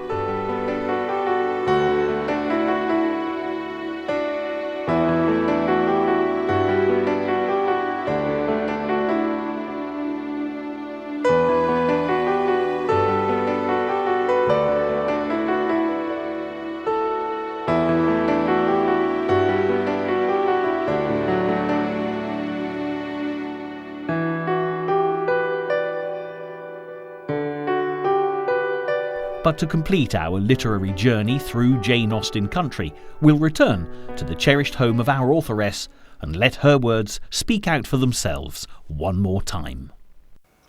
I can't believe my good fortune. I've actually been allowed to sit here at Jane's writing table, and I have in my hands her very own first edition of Sense and Sensibility. Wonderful. Can you imagine the parcel arriving, all wrapped up in brown paper and string, and Jane opening it with trembling fingers, seeing her words at last in print? Magic moment. I've chosen my favourite extract to finish with, naturally out in the countryside, when a pleasant stroll has gone horribly wrong. Poor Marianne Dashwood has stumbled on the hillside, and out of the mist and rain, a hero comes to her rescue. I do hope that Jane would have approved of my choice. A gentleman carrying a gun with 2 pointers playing round him was passing up the hill and within a few yards of Marianne when her accident happened. He put down his gun and ran to her assistance. She had raised herself from the ground, but her foot had been twisted in the fall and she was scarcely able to stand. The gentleman offered his services, and perceiving that her modesty declined what her situation rendered necessary, took her up in his arms without further delay and carried her down the hill.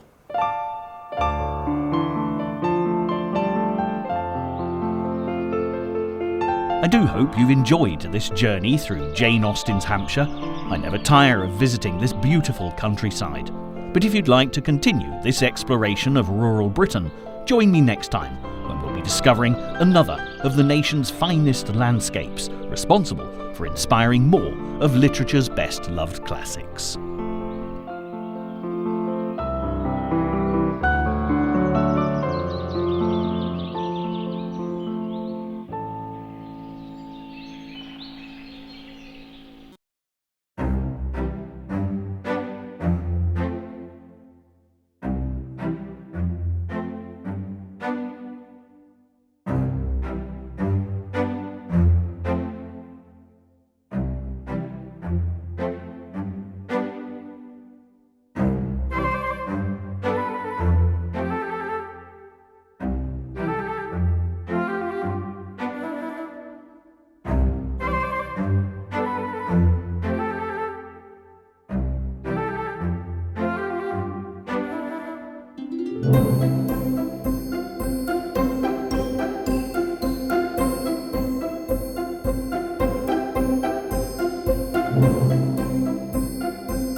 Wherever you travel around Great Britain, you'll quickly discover that every place you visit has its own unique ghost story to tell. Some are based on fact, some on little more than hearsay, while others are as fundamental to a district's folklore as the landscape itself. I'm Liam Dale, and I'd be very glad of your company on a ghostly trail around Britain, searching out tales of spirits past and their historical rather than hysterical origins. Naturally, being a true Cornishman, the ghost-infected foot of this sceptred isle is the best place I could think of to start.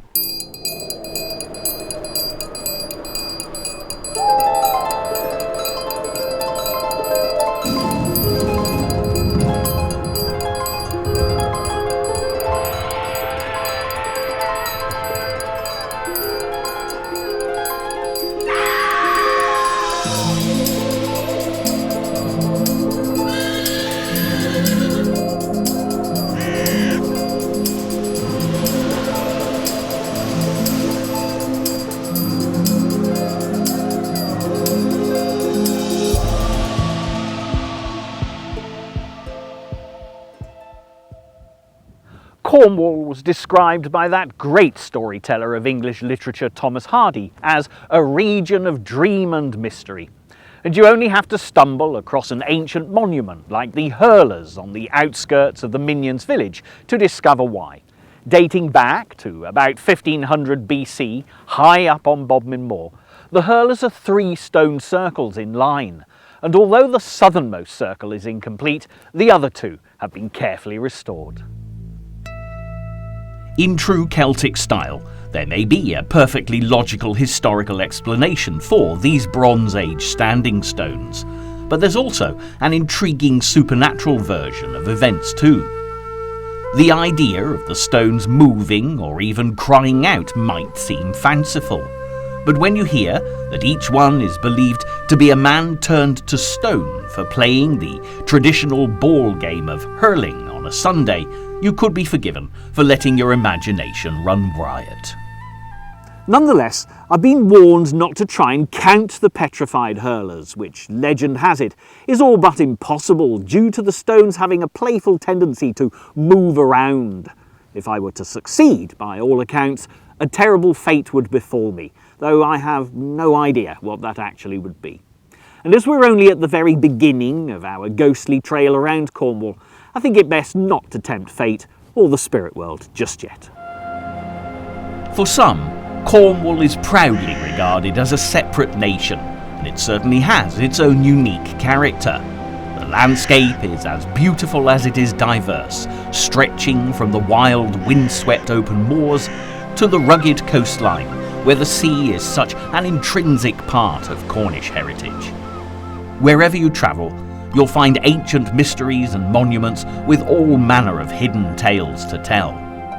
There are little-known treasures like the fascinating King's Stone, a memorial to Doniet, believed to have been the last Cornish king, while reminders of a far more famous, in fact quite legendary monarch are to be found all over Cornwall.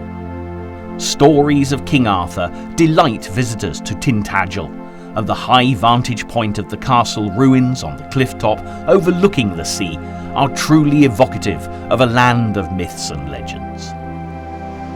Journeying further south, you'll inevitably come to Land's End, which is again shrouded in the mystery of Arthurian legend. Some 30 miles out to sea lie the Isles of Scilly, which mythology claims were once joined to the Cornish mainland by the land of Lyonesse, the home of Arthur's queen, Guinevere.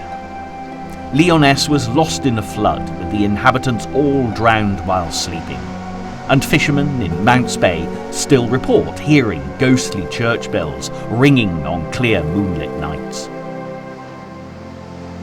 There's no denying the air of mystery and delight that's to be found at Cornwall's most southerly point. But as well as the great natural landscape, you'll also spot plenty of man-made features. One of the most recognisable of these will be the ruins of old tin mines that in the past were responsible for sustaining so many Cornish communities. Work in the mines was hard and dangerous, and stories of the knockers, strange ghostly prospectors who could find rich seams of tin, became part of Cornish folklore. If a miner listened carefully, he might be lucky enough to hear the knocking of the ghostly little men hammering away underground, and if he followed the sound, he'd know where to dig to make his fortune. But the knockers were easily offended, and traditionally, miners would always leave food, usually a portion of pasty or tobacco, to keep them happy. Mine accidents were often blamed on non-believers upsetting the knockers, and there are accounts of men actually being cast out from mining communities for voicing their scepticism. Perhaps I'll leave my pasty here, just to be on the safe side. The land brought forth great wealth for Cornwall, but the sea throughout the nation's history was responsible for generating untold riches. Great ships brought luxurious cargoes into the major ports. However, romantic stories of Cornish smugglers are told with gleeful relish in every fishing village. For a native Cornishman, the prospect of paying duty to the government in London on the brandy and tobacco from France that they rowed ashore was something to be avoided at all costs. Smuggling was widespread during the 18th century, and fishing villages such as Polperro, with its safe harbour and dark, narrow streets, provided the perfect destination. A visit to one of the tucked-away beaches like you see here at Port Wrinkle gives you a perfect example of a smuggler's cove. The customs men had no idea how many of these sheltered coves were used to store contraband. Well known as the tales of the Cornish smugglers are, there are others of a more sinister disposition associated with the old sailing ships. Today, you'll not travel far along the cliff paths without seeing a lighthouse or a Coast Guard station. But in the past, sailors faced terrible danger. Legends of the old Cornish wreckers who would light fires to lure ships to go aground on the rocky shoreline are quite common. And to find out more, we'll take a short journey inland to one of the most famous haunted pubs in all Cornwall.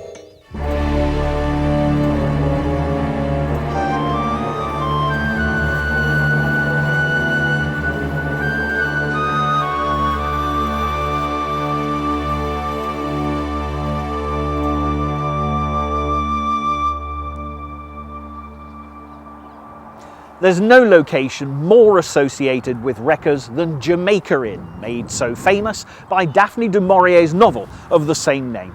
She came across the place by accident while out riding, after getting lost when one of the moor's notorious mists came down. Seeking refuge inside, as she recovered, the local rector entertained her with ghost stories about smugglers, inspiring the author to create a dark and sinister tale that still thrills to this day. Although there are many tales of wreckers, it's likely that most of them are untrue. Accounts of ships being guided to disaster on the rocks by the wreckers' lights, with passengers and crew being deliberately and brutally drowned, are often recounted, but are far more likely to be embellished and exaggerated versions of genuine shipping accidents. There were undoubtedly times when ships were wrecked in storms, and many occasions when crowds of plunderers rushed to grab what they could salvage from the ship's hold. Inevitably, fights broke out and lives were lost. And reports of anguished, ghostly cries where wrecks are known to lie have now become the stuff of legend. But did the plunder make its way to Jamaica Inn? Built as a coaching inn circa 1750, this was the perfect place for changing horses after the hard ride across Bodmin Moor. And from the moment you arrive in the courtyard, you definitely get a sense of stepping back in time. Extended in 1778 to include a coach house and stables, there's no doubt that contraband would have passed through here on a regular basis. And if you're wondering how the name Jamaica came about, the general consensus of opinion seems to be that smuggled rum is the probable explanation.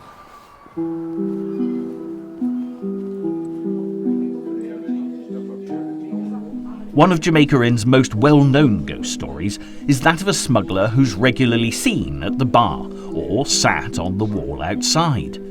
Legend has it that the stranger had ordered a tankard of ale, which he proceeded to drink. Before he'd finished, he was called outside and never came back. Next morning, his body was found on the moor. He'd been attacked and robbed, very likely by fellow smugglers, and shortly afterwards, the sightings of his ghost began. As well as people seeing this apparition, many of the landlords who have been in residence over the years have reported hearing footsteps in the corridors when the pub is empty, and this wandering spirit in search of his unfinished beer is not the only ghost said to haunt Jamaica Inn. Room 5 is the site of most paranormal activity here, and it's where I'm sleeping tonight. Lucky me. The ghost of a man dressed in a sweeping cloak and tri-corner hat has appeared to many of the guests who have slept here, before, inexplicably, walking through a wall or a closed door. Suggestions are that he was a highwayman who preyed on travellers using the Bodmin to Lanston Road, stopping here at the inn to eye up possible victims. Another visitor from the spirit world that's harder to explain is the ghost of a young girl who's always weeping. There's a local story of the tragic end of a servant girl called Charlotte Dimmond, who was murdered in 1844 near St Cleer, just a short distance away from Bolventa. Charlotte's distraught ghost has often been seen wandering the moors, and I can't help wondering if the crying girl who materialises in room 5 is one and the same.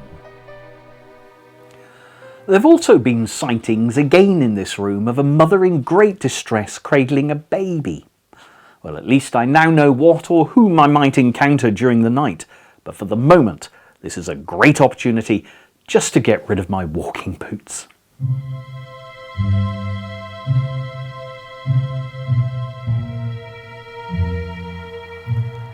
Although I'm sort of excited at the prospect of spending a night in room 5 by myself, after all I've been told, I think that a wee drop of liquid courage before bed, best Jamaican rum of course, might not go amiss. It'll probably help me sleep straight through all the hoped for nighttime drama.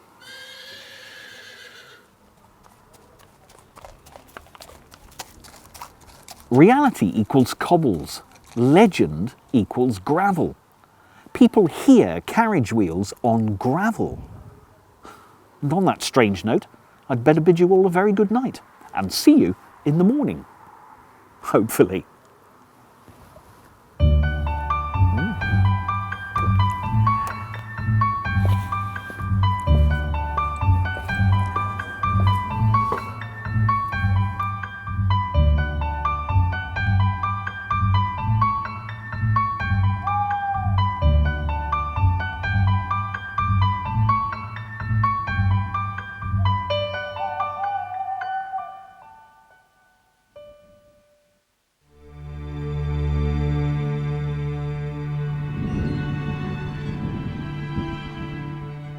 As you see, I survived my night in Jamaica Inn's notorious room 5, and I slept very well indeed, really. The rum helped. I did wake in the early hours feeling eerily cold, which is something other guests have reported, but I didn't encounter any of the now world-famous ghosts. However, the way that the internet has allowed people from all over the globe to share their ghostly experiences at Jamaica Inn through blogs and forums makes the various uncannily similar stories seem anything but coincidence. Not so long ago, talk of a hotel being haunted would have made potential guests think twice about staying there, but today it's a very different story. Ghost enthusiasts, paranormal investigators, and the naturally curious regularly make their way to Jamaica Inn, all hoping to come face to face with spirits from the past. I'm no medium or spiritualist, of course. I'm just an interested investigator of history and a good yarn.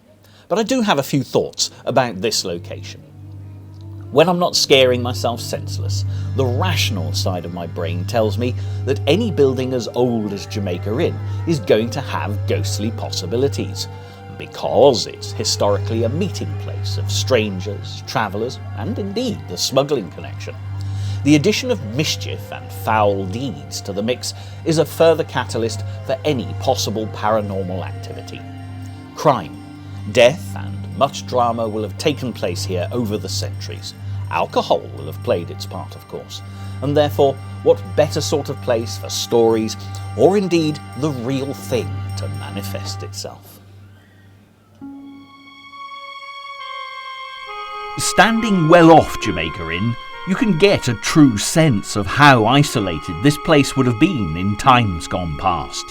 But then again, ghosts or not, how warm and welcoming must have been the flickering firelight and lamplit courtyard to the weary traveller from Truro en route via Bodmin Moor to the cities of Plymouth or beyond.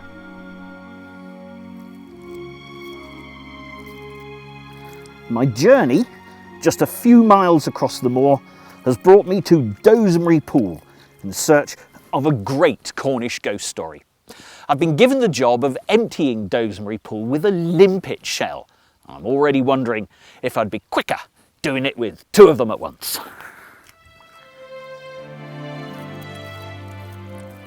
The obvious question has to be why. It is, of course, an impossible task, but as you're about to discover, it's meant to be. Dosemary Pool is a very spiritual place. Long before the ghost I'm looking for appeared here, it was already a significant part of the Arthurian legend. Many people believe that this is where King Arthur's mighty sword Excalibur was finally returned to the Lady of the Lake after his last great battle. If Arthur's last stand was at Slaughter Bridge, as is suggested, only 10 miles from here, the threads of the story do at least hang loosely together. However, popular claims that this lake is bottomless with a whirlpool at its centre are sadly no more than romantic fiction, which brings me neatly back to my limpet shells and the reason why Dosemary Pool was reputed to have hidden depths.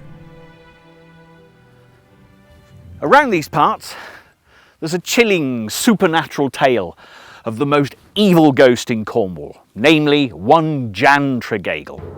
Local children would taunt each other with the threat, "Tregagle will get you." And in life or death, this dark-hearted Cornishman struck terror into all who crossed his path. As a penance, his ghost was ordered to spend all eternity emptying the bottomless Dosemary Pool with a limpet shell. But as I've already confirmed, it was a thankless task, and I can see why it drove him screaming across the moors.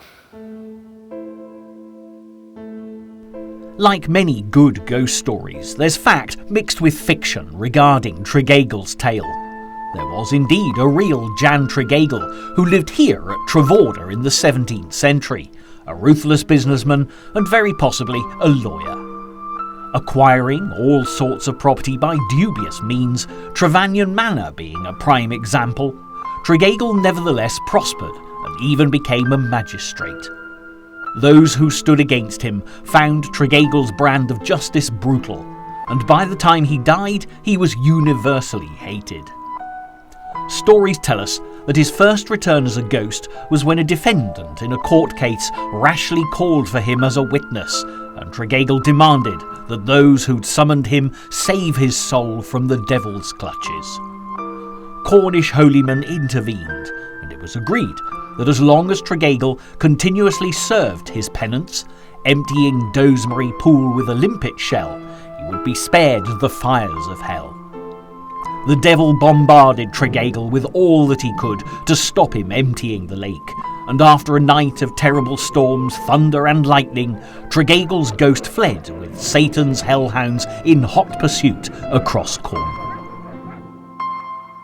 But before we set off in search of Tregagle's ghost and his quest to find sanctuary, I've come to see where the real Jan Tregagle was buried and talk to local expert and historian Peter Tuttle.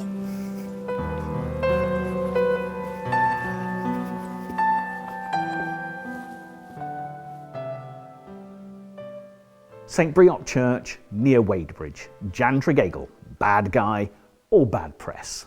Very difficult to establish. Cornwall, as you've already said, was a land of legends, and as such, Jan Tregagle became a legend with all sorts of stories woven around him. The truth and the evidence we have do not confirm the fact that he was a bad man. He was born at a difficult time. The Civil War broke out in England in 1642. He was a parliamentarian in Cornwall, which was very royalist, and that didn't do him any good at all. He was also involved in a certain amount, and of course it also was widespread in Cornwall, witch hunts and witchcraft, and he got involved in that to a certain extent, which was a great shame for him later on. He was also involved as a steward for the Robarts family of Lanhydrock, and as a justice of the peace. Now, the justices of the peace of those times were usually very strict, and it always meant that somebody was going to be on the receiving end of his decisions. And that, of course, certainly upset various people and didn't do them or him any good. Later on, of course, we've got these various legends which said he murdered his wife and his children for financial gain. He murdered an orphan for financial gain. None of that has ever been historically recorded. And so we find a man who really has nothing on his record is down as having been a very wicked man. So the truth, in my opinion, is that he was not a particularly bad man. He's actually buried in our church. That wouldn't have happened if he'd been as bad as history says. The family were benefactors to the church, and I think the whole thing leads us to believe, if we're really truthful, Jan Tregeagle was not a bad man in his lifetime, but later on, all the legends say that Jan Tregeagle was a very wicked man. We know that John Tregeagle, the son, is buried here. We've got the tombstone, no problem there at all. How do you know that Jan Tregeagle was? The County Record Office actually hold the records for this church, and without any doubt at all, Jan Tregeagle is in those records. The only thing we don't precisely know is where in the churchyard. But the fact that they built the Tregeagle aisle to the south of the church, and if one looks at the dates, it could well be that he was actually buried underneath the church. And when they brought a number of memorials and gravestones into the church, his grave was covered over. So he could actually be beneath our church where we are at this moment. He's probably still here, really. I think he probably is, yes. I don't think he's haunting us anymore. Nor do I.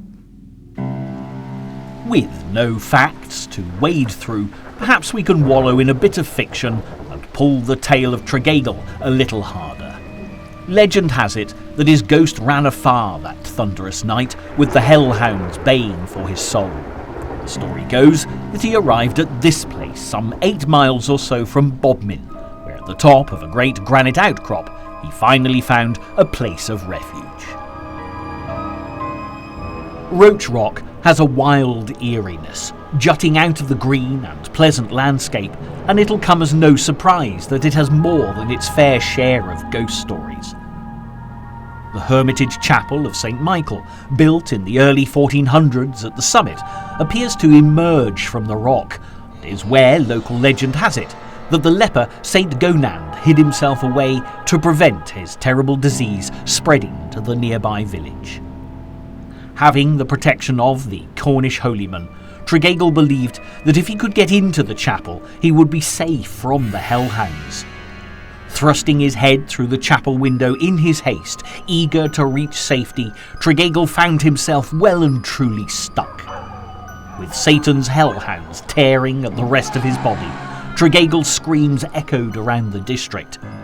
In one version of the story, there was an old hermit living in the chapel who preached night and day at Tregeagle, berating him for his wicked deeds, making the ghost scream all the louder until the locals were desperate to have him removed. Eventually, the people of Roach turned to the holy men and begged them to send Tregeagle's ghost on its way. Yet again, stories differ. But one tale is of a new penance devised, and once rescued, he was dispatched to weave sand into rope for the rest of time at Padstow. Sitting quietly here in this empty chapel ruin, I certainly have a strong sense of the spiritual, and to consider staying here overnight as originally planned suddenly feels a great deal more challenging than my night at Jamaica Inn. But I've been assured that when Tregeagle's ghost was moved on from Padstow, he was banished to Land's End, where, to this day, his task is to sweep up the sand that each tide brings in with it. However, I'm not convinced. If I was an errant, restless soul, destined to wander this earth for all eternity, do you know, I think Roach Rock would suit me very well. But will he make an appearance? Or is this a great example of stories woven more than sand, a tale rolled and told to keep children away from deep water, off the moors where boggy danger lurks, or indeed, just to keep them all in bed at night? Who knows? Darkness will fall soon. My trail will continue.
There's something truly remarkable about the British rural landscape, and if you turn to the pages of classic literature, you'll find many examples that prove this to be the case. Whether Jane Austen's Hampshire, Charles Dickens's Kent, the Bronte sisters' Yorkshire, Thomas Hardy's Wessex, or George Eliot's Warwickshire, the great British countryside plays a starring role.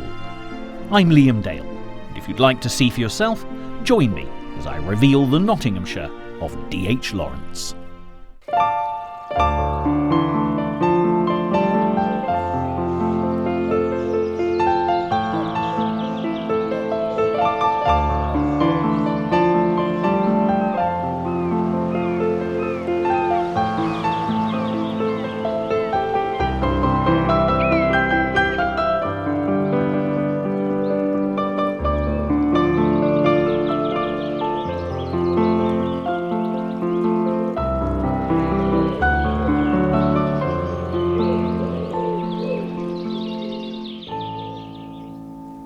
For most people, just the mention of D.H. Lawrence carries with it a whiff of scandal, especially if his infamous novel Lady Chatterley's Lover is part of the conversation.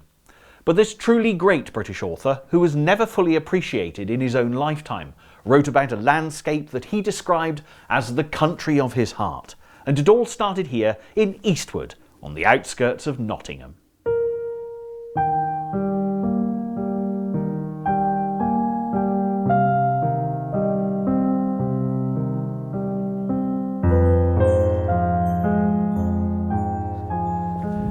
This is the D.H. Lawrence Birthplace Museum at 8A Victoria Street, and it's been carefully restored and refurbished to reflect the age into which our author was born.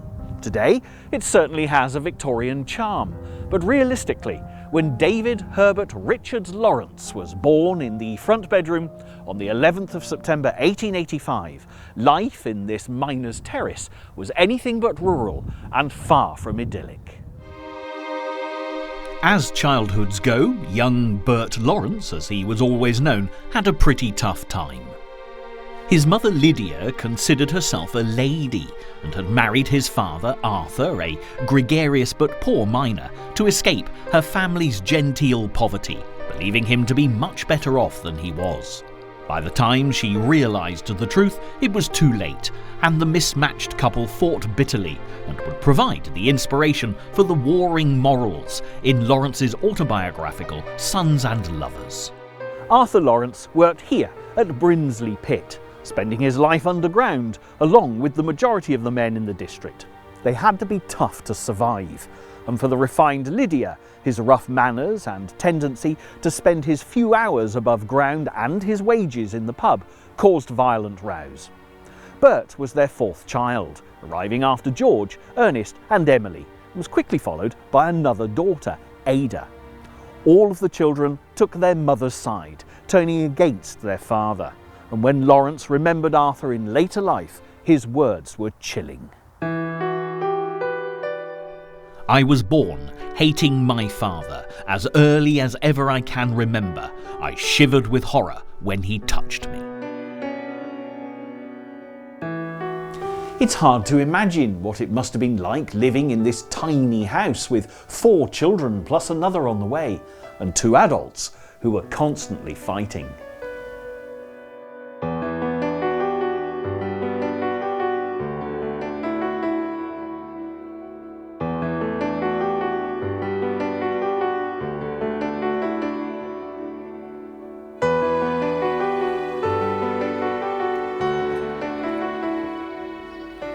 Eventually, a move was inevitable, but it was to an area known as the Breach, renamed as the Bottoms in Sons and Lovers. Although Garden Road today looks perfectly pleasant, when the Lawrences moved here in 1887, the kitchen opened onto a back alley where the dust and stench from the ash pits pervaded the air. By this stage, Lydia knew there was no escaping the hard life she had married into, but there was a chance for her children, and she was intelligent enough to realise that for her boys to avoid going down the pit, they needed an education. At the age of 3, young Bert Lawrence joined his older brothers at Beauvale School, Greasley, and it was far from being a happy experience. Always a sickly child, he was too frail to take part in games and often stayed at home with his mother, which resulted in him being teased and bullied. But Bert was a clever boy, and when he was 12 and a half, he won a scholarship to Nottingham High School. The council was sponsoring poorer children, covering part of the cost, but Lydia still had to find the money to make up the difference.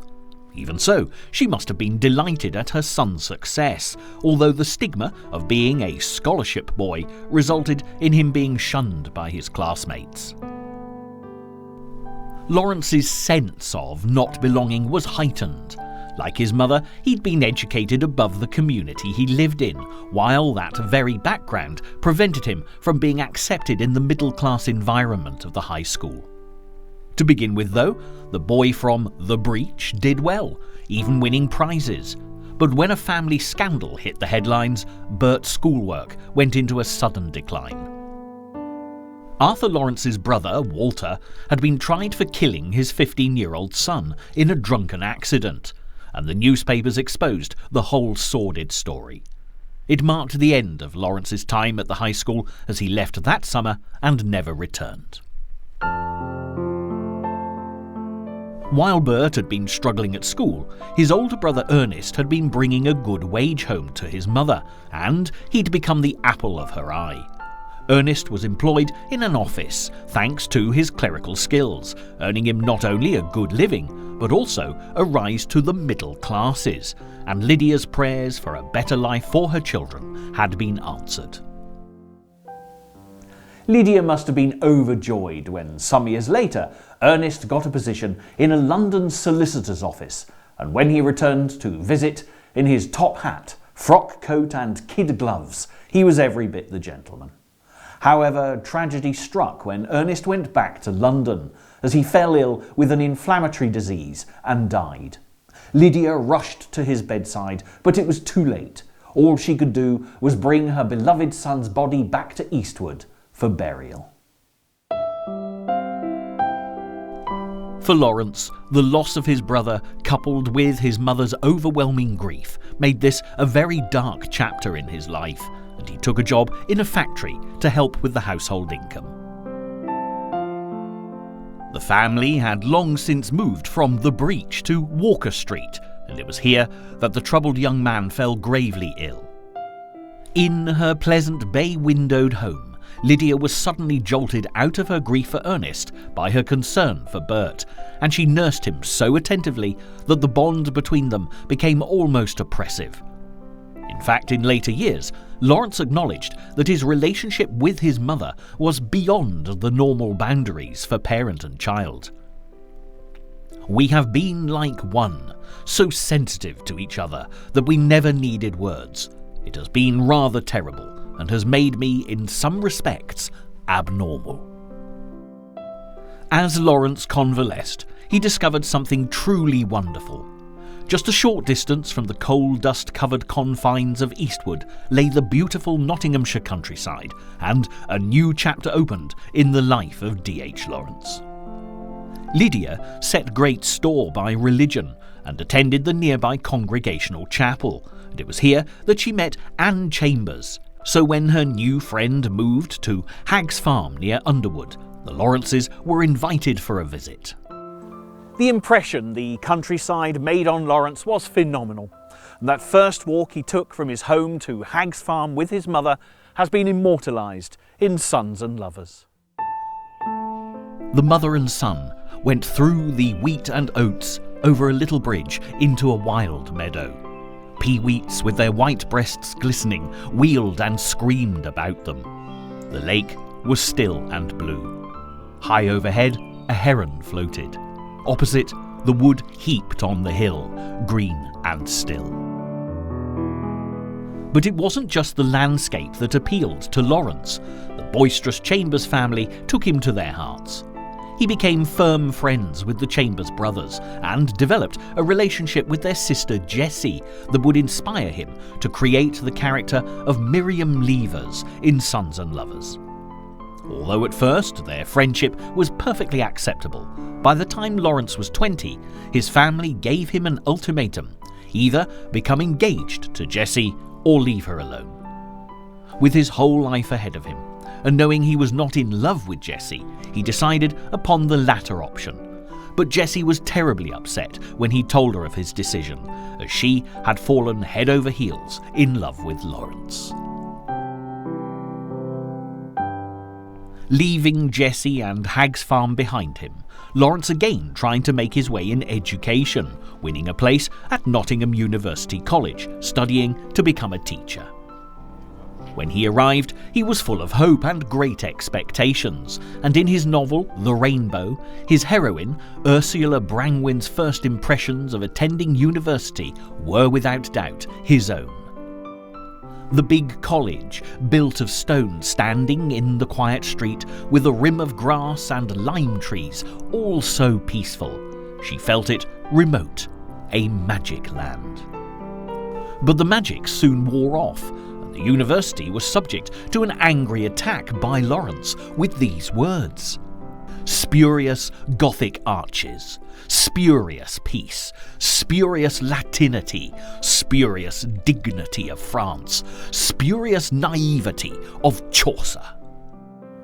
Yet his memories of this beautiful countryside were never far from his thoughts, and although Lawrence was prone to bouts of sudden fierce anger, while studying in Nottingham, he discovered a way to channel his furious energy. But if you want to know what he did to dampen the burning flames of rage, you'll have to join me again in just a few moments.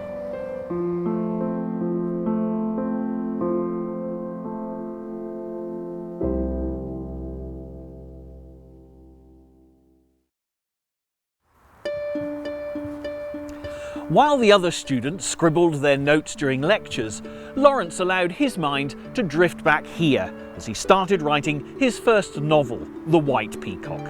It recreated the golden days at Hag's Farm, and although he wasn't allowed to see Jessie Chambers alone, he did get the pages of his manuscript to her, and her comments proved invaluable. Despite Lawrence's disappointment with his university experience, he did very well indeed, and when his studies were complete, he found a position as an assistant schoolmaster in London. It was an incredible achievement for the miner's son born here in Eastwood, but as Lawrence battled to tame his students, who he described as wild beasts in the daytime, it was memories of Nottinghamshire he returned to in the evening as he worked on The White Peacock. At a distance, Jessie remained a faithful friend to Lawrence, offering encouragement, and she would prove to be instrumental in promoting his literary career.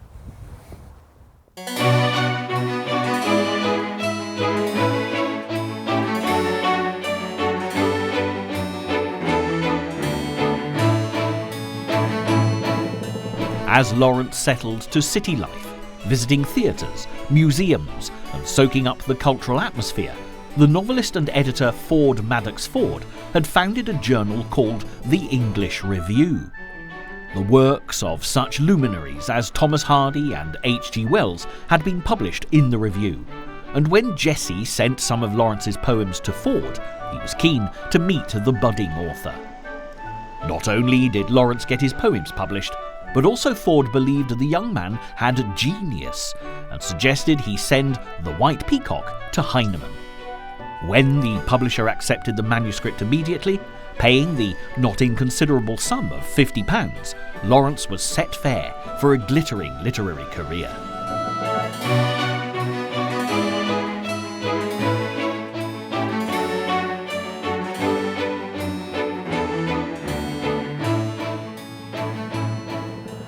Undoubtedly, Jessie Chambers and the whole Hag's Farm experience had been key to this early success.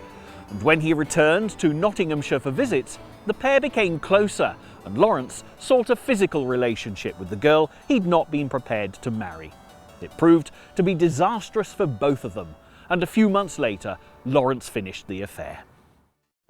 However, events at home were about to overshadow any discomfort Lawrence might have felt about Jessie, because just 2 weeks after the breakup, Lydia Lawrence was diagnosed with cancer.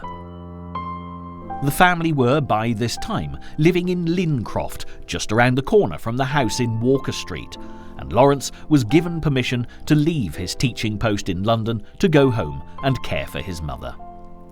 These were desperate days for Lawrence, but he found comfort in the arms of an old friend from teacher training days, Louis Burrows, who came from the lovely village of Costel.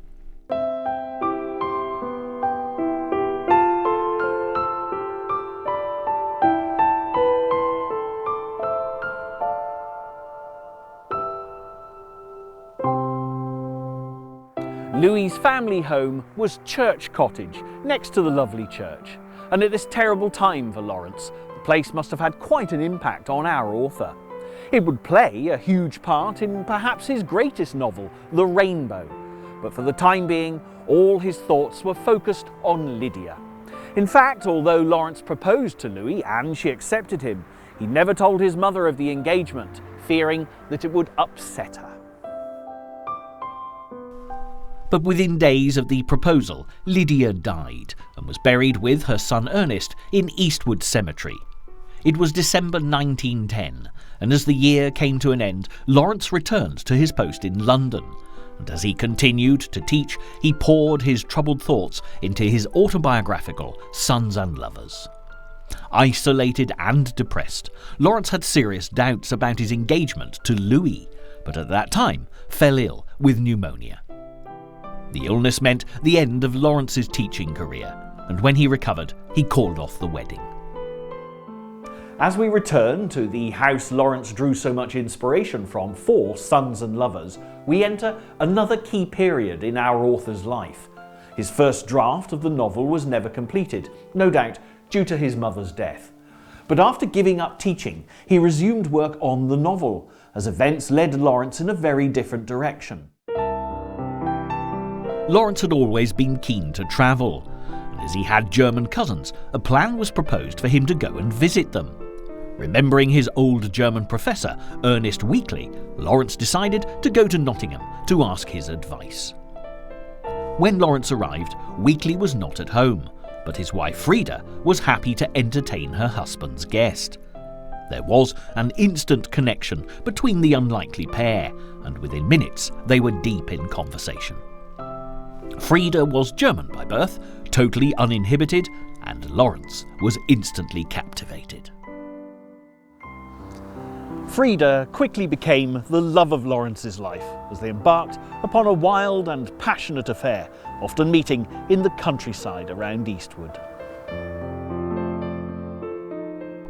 Eventually, they decided to travel to Germany together, and Lawrence was introduced to Frida's family.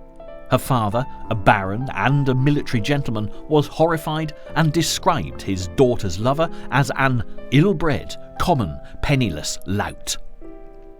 But Frida was besotted and refused to give him up, and Weekly was informed by telegram of his wife's affair. While Frida battled for custody of her children, Lawrence was hoping that having Sons and Lovers published would provide him and Frida with an income. But Lawrence had been very explicit in every respect with his autobiographical writing, and the manuscript was rejected for being too shocking. Nevertheless, he and Frida continued with their great adventure, travelling to Italy, as Lawrence reworked his novel, which was eventually accepted for publication in 1913. Frida and Lawrence returned to England for his sister Ada's wedding, and in 1914, shortly before the outbreak of World War I, Frida's divorce came through and the couple were married. Some sense of normality had been restored, and Lawrence's literary career was now prospering. But when war was declared within weeks of their marriage, it heralded yet more trouble for the newlyweds. When Lawrence's latest manuscript, The Wedding Ring, was presented, he was asked to submit again in 6 months, when it was believed that the war would be over, but all hopes of the conflict being resolved quickly were soon dashed. This left the Lawrences in financial difficulties. They couldn't return to Europe, and anti-German feeling was rising in Britain, and of course Frida was German, and worse still, the cousin of the Red Baron, the German fighter pilot responsible for so many British deaths. Moving around the country from place to place, struggling to make ends meet, Lawrence remembered the lovely village of Cossall as he transformed The Wedding Ring into two sequential novels, The Rainbow and Women in Love. In The Rainbow, Cossall becomes Cossathay, where his epic family saga of the Brangwens unfurls generation by generation.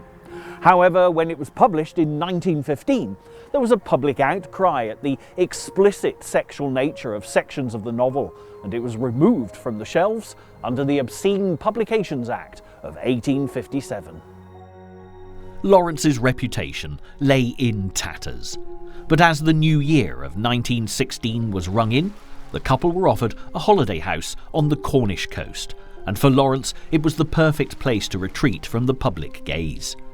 By spring, as the colourful flowers started to bloom, the Lawrences had found 2 cottages to rent at Zennor, and while preparations were made, they stayed at the village pub, the Tinner's Arms.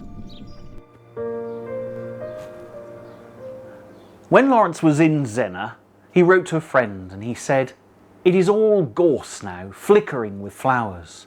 And then it will be heather, and then hundreds of foxgloves. It is the best place I've been, I think." But the Lawrences were far from being a typical couple, and the local people did not take to their exotic neighbours. The vicar at Zennor so disapproved of the scandalous pair, he made sure the authorities investigated them as spies, which wasn't difficult because of Frida's nationality. Eventually, they were expelled from Cornwall and had no choice but to return to London, where the police continued to hound them. As soon as the war ended in 1918, the Lawrences were able to leave Britain and set off on what our author described as his savage pilgrimage, travelling the world far and wide to find a place to call home. However, it was this beautiful Nottinghamshire countryside that continued to inspire our author. While in Florence in 1927, he wrote his best-known novel, Lady Chatterley's Lover, which would cause even more controversy than The Rainbow and Women in Love. But Lawrence's health was failing fast. One of his last poems, written about a blue gentian flower, suggests that he knew full well that his days were numbered. Reach me a gentian, give me a torch. Let me guide myself with the blue forked torch of this flower down the darker and darker stairs. D.H. Lawrence died of tuberculosis on March 2nd, 1930, aged 44. This statue, with a blue gentian cupped poignantly in his hands, is a fitting memorial and can be found at Nottingham University. Yet it is the Nottinghamshire countryside that D.H. Lawrence describes so vividly in his novels that best sums up the brilliance of this creative and passionate man, who the world simply wasn't ready for when he walked these paths and told his tales so many years ago.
There is no disease that the medical writer has to describe which presents a more melancholy scene than the natural smallpox, as it very frequently occurs.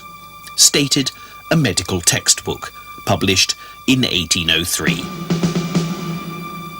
The symptoms began with pain and debilitation, a terrible feeling of anxiety, followed by high temperature, unquenchable thirst, inflammation of the eyes, violent sweating, and convulsions. Many speck-like spots resembling flea bites would appear, becoming red and painful. These then turned to pustules, accompanied by throat inflammation, salivation, and diarrhea. The eyelids would swell and stick together, causing loss of sight by the 7th day. The 8th day would find the spots full of yellow pus or fluid, which eroded the skin. Sleep was fitful and disturbed, with each morning bringing a horrid scene of gore mingled with corruption. Death often released the sufferer between the 14th and the 17th day, with those who recovered left scarred for life and often blind. This was smallpox, responsible for 10% of all deaths and up to 35% of all childhood deaths, when Edward Jenner embarked upon a career in medicine towards the end of the 18th century.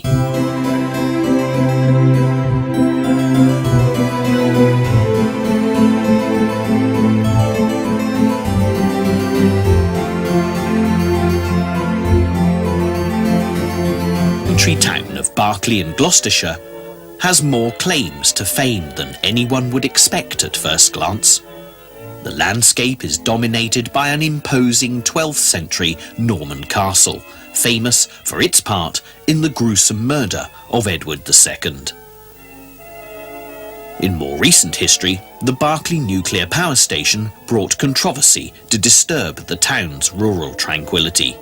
And it wasn't the first time that progressive science had touched the lives of Berkeley's inhabitants.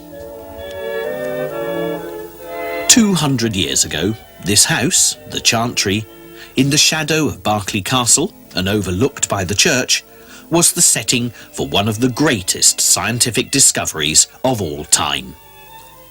The retiring country doctor who lived here from the mid-1780s until 1823 was none other than Edward Jenner, the founding father of immunology.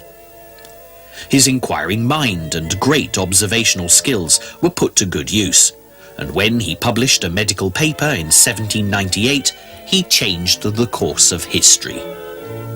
This is that publication. In the fashion of the day, its title is quite lengthy.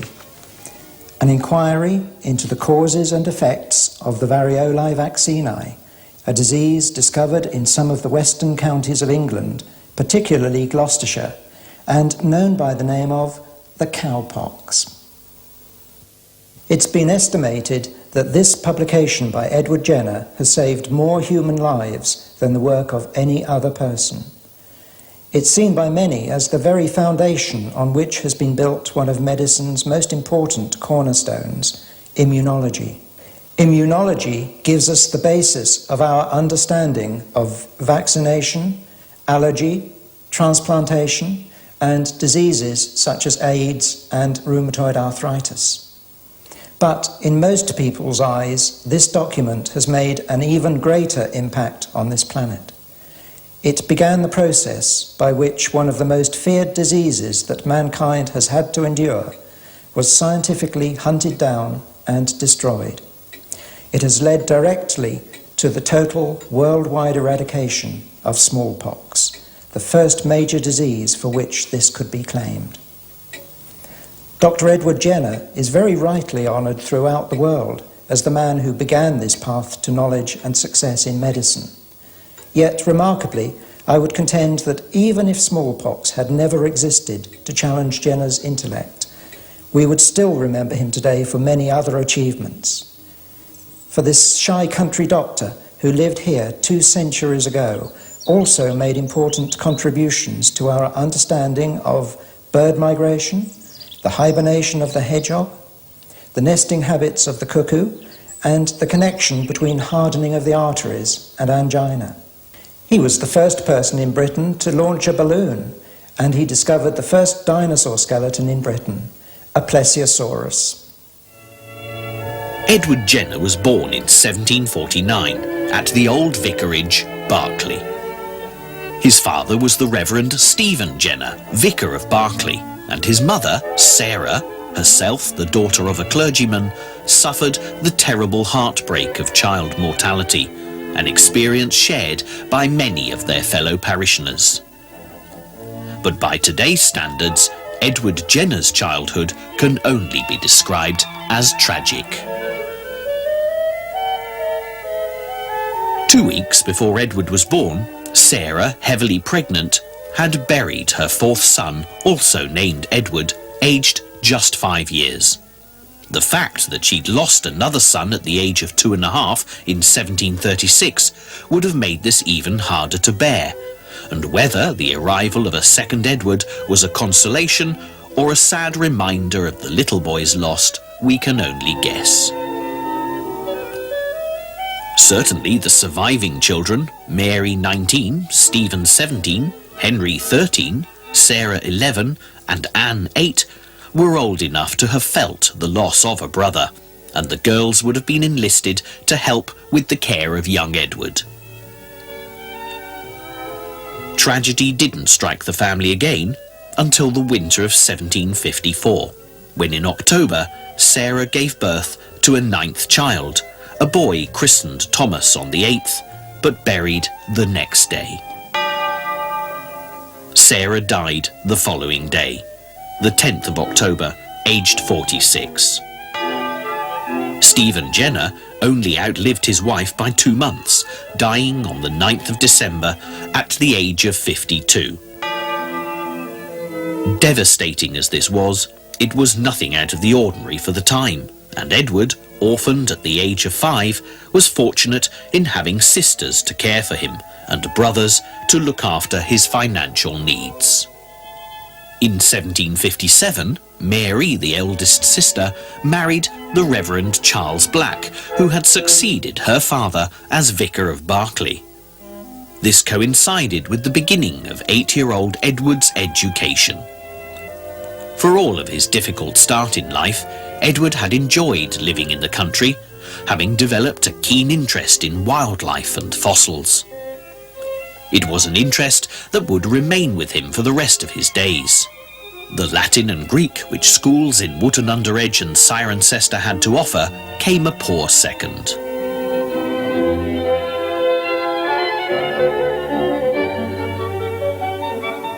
Smallpox was first to touch Edward Jenner's life while he was at school. Deliberately infecting a healthy person with supposedly mild smallpox was the only weapon that medical practitioners had to offer to control the dreaded disease, and Edward was duly infected along with his school fellows. The experience was to torment Jenner for years after the illness. He found it hard to sleep and was constantly haunted by imaginary noises.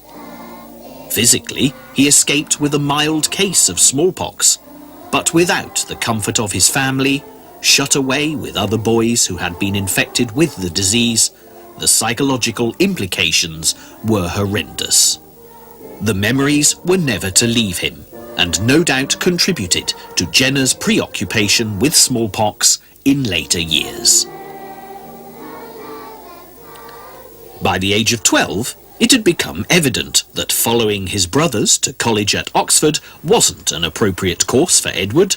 He was far more interested in the nests of dormice and fossil collections than anything a classical education had to offer. In the late 18th century, medicine was at least practical, as well as being connected to the physical world. This made it a logical option for Edward and his inquisitive mind. One way of training in medicine required a student to be apprenticed to a surgeon, and in his early teens, Edward Jenner went as apprentice to George Hardwick and Daniel Ludlow at Chipping Sodbury to embark on his medical career. There's little information about the 6 years that Jenner spent with Ludlow, but it's probable, knowing Jenner's character, that he had a natural affinity for his subject. Serving an apprenticeship required Jenner to develop his observational skills, and it was during this time that a seed of an idea was planted which would germinate and grow over the next 30 years. This letter, written by one of Jenner's friends in 1817, gives an account of the first time Jenner spotted a link between cowpox and smallpox. About the year 1768, he learnt that there was a report rife in the dairies of a distemper named the cowpox, which infested the teats of milk cows and infected the hands of the milkers, being sometimes a preventative of smallpox. Even at the young age of 19, Jenner was keen to discuss his finding, but Ludlow, by all accounts, dismissed the idea. Fortunately for the rest of the world, Jenner was never to forget the story of the Chipping Sodbury milkmaids. At the end of his 6-year apprenticeship, Jenner would have been eligible to set himself up in practice as a surgeon. This was fine for the country town of Berkeley. No other qualifications were required. However, Jenner obviously had a taste for the theory behind medicine, and to the benefit of a private income, let him continue his studies. Ludlow's son had studied in London with a surgeon called John Hunter, and it was to Hunter, the chief surgeon at St. George's Hospital, that Jenner enrolled as a student in the autumn of 1770. In Jenner's day, surgeons formed the backbone of medicine. They understood the anatomical structure of the body and the circulation of the blood. These could be learned by dissection and observation.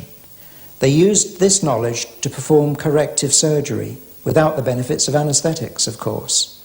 Patients were frequently bled by cutting or applying leeches in an attempt to ease symptoms.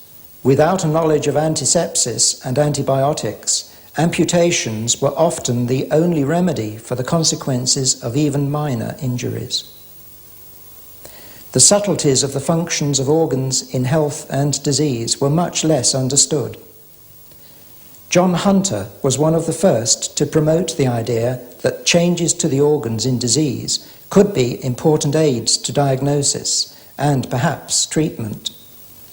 He stressed the value of observation and experimentation, and began a great collection of medical specimens, which is still of value to researchers today. He wrote to Jenner, "I thank you for your experiment on the hedgehog, but why do you ask me a question by the way of solving it? I think your solution is just, but why think? Why not try the experiment?" The time spent with Hunter also helped Jenner to develop socially. Hunter's wife Anne was a poet whose work had been set to music by Haydn. Jenner himself developed a reputation as a minor poet, and he was always welcome at parties because he played the flute and the violin.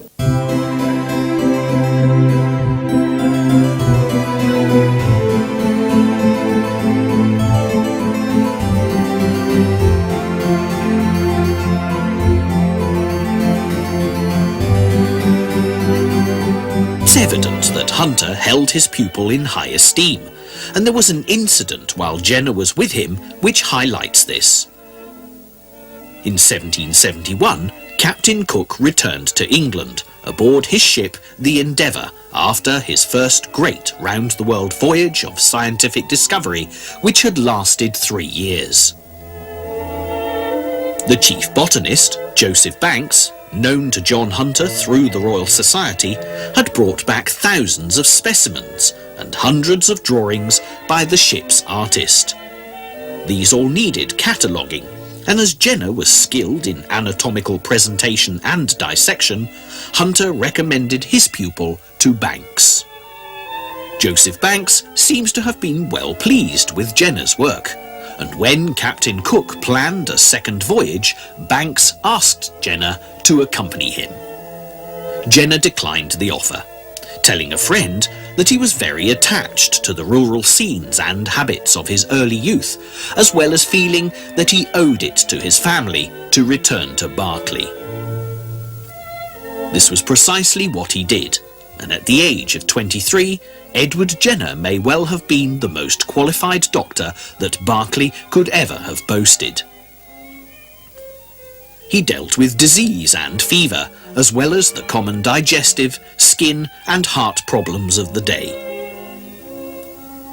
He based his fees upon the distance he needed to travel to see his patients, which he did on horseback over an area of up to 400 square miles. Jenner was again fortunate in many ways because of his family connections. As a landowner, he received an income, and he was provided with a home by his older brother Stephen, who had never married. This gave him the time to pursue his scientific interests as well as the social life for which his years with the hunters had also given him a taste. It was about this time that Jenner met Edward Gardner, a wine merchant from Frampton-upon-Severn. The two became friends, sharing an interest in poetry as well as in good wine. It was here on the Green, where the Bell Inn still stands just as it did in the late 18th century, that Gardner and Jenner first met. Gardner's description of Jenner gives us an interesting view of the young doctor. When I first saw him, it was on Frampton Green. His height was rather under the middle size. His person was robust but active and, well-formed. In dress he was particularly neat, and everything about him showed the man intent and serious, and well prepared to meet the duties of his calling. There are other clues to Jenner's character development, and one incident which happened in the early stages of his career back at Berkeley is most informative. Jenner was a guest at a large dinner party in Bath.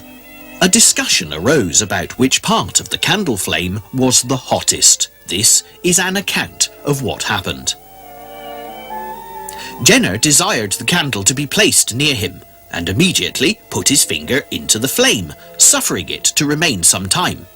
Next, he put his finger above it, but was obliged to snatch it away immediately. "This, gentlemen," said he, "is a sufficient test."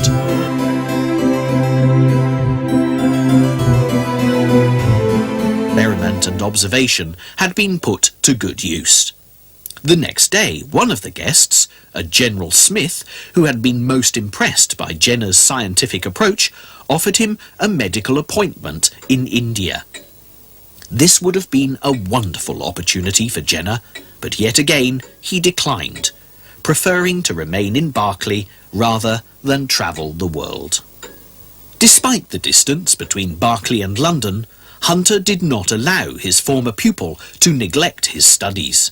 There was a lively correspondence between the two, but sadly only the letters from Hunter to Jenner still exist.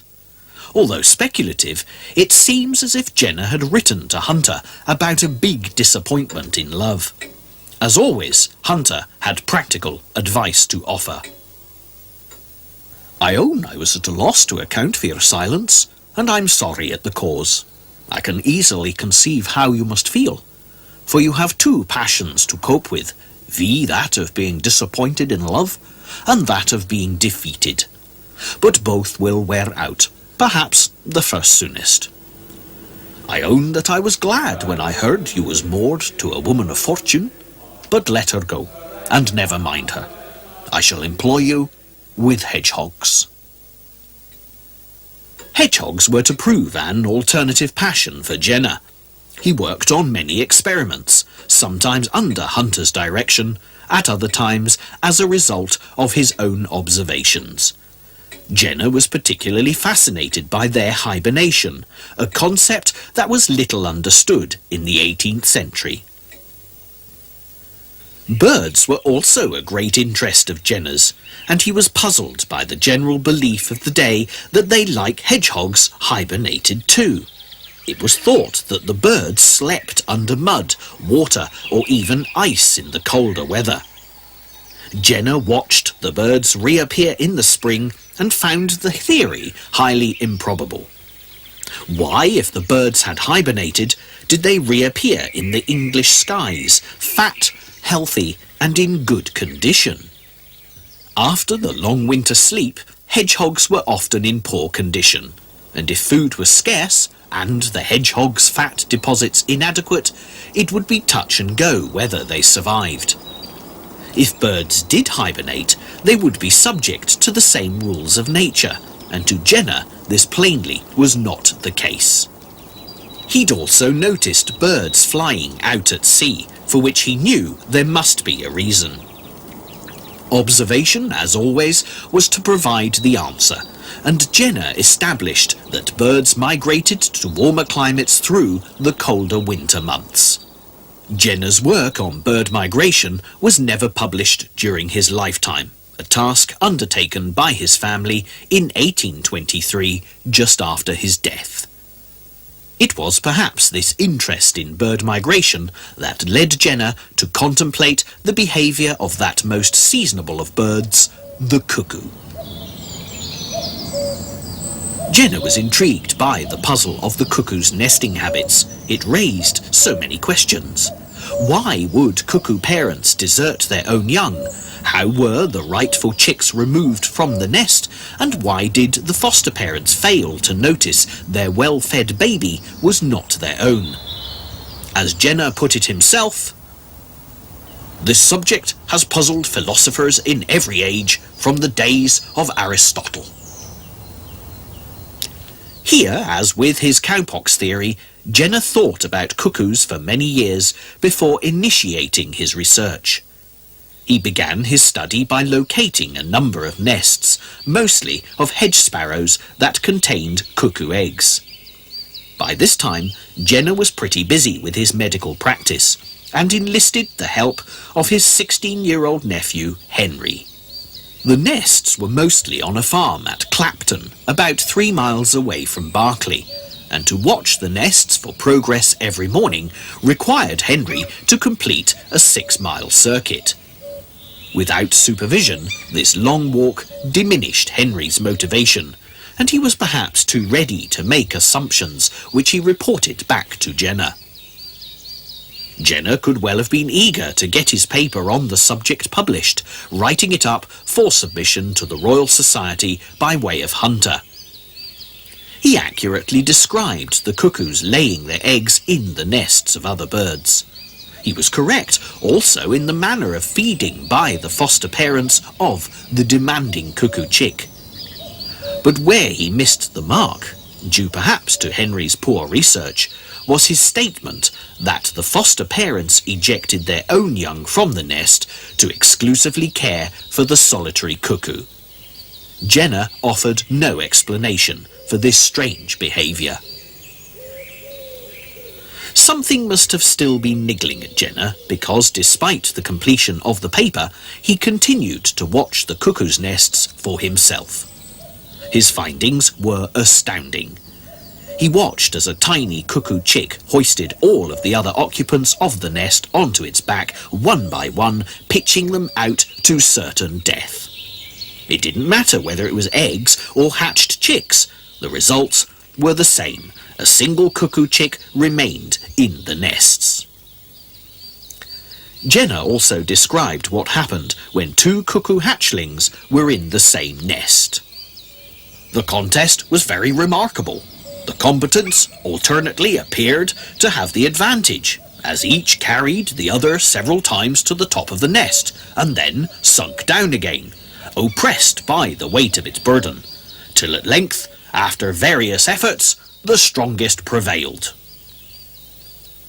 Not content with just knowing what the cuckoo chicks did, Jenner went further, using dissection to discover a dip in the cuckoo's back, which disappeared about 12 days after hatching, by which time its destructive work would be complete. Jenner revised his paper accordingly, sending it to Hunter in December 1787 and asking him to present it to the Royal Society. Hunter obliged, and despite the false start, Observations on the Natural History of the Cuckoo earned Jenner election as a Fellow of the Royal Society in February 1789, just before his 40th birthday. This process took more than a year, but it took even longer for Jenner's observations to be confirmed, following the introduction of moving picture film in the 1920s.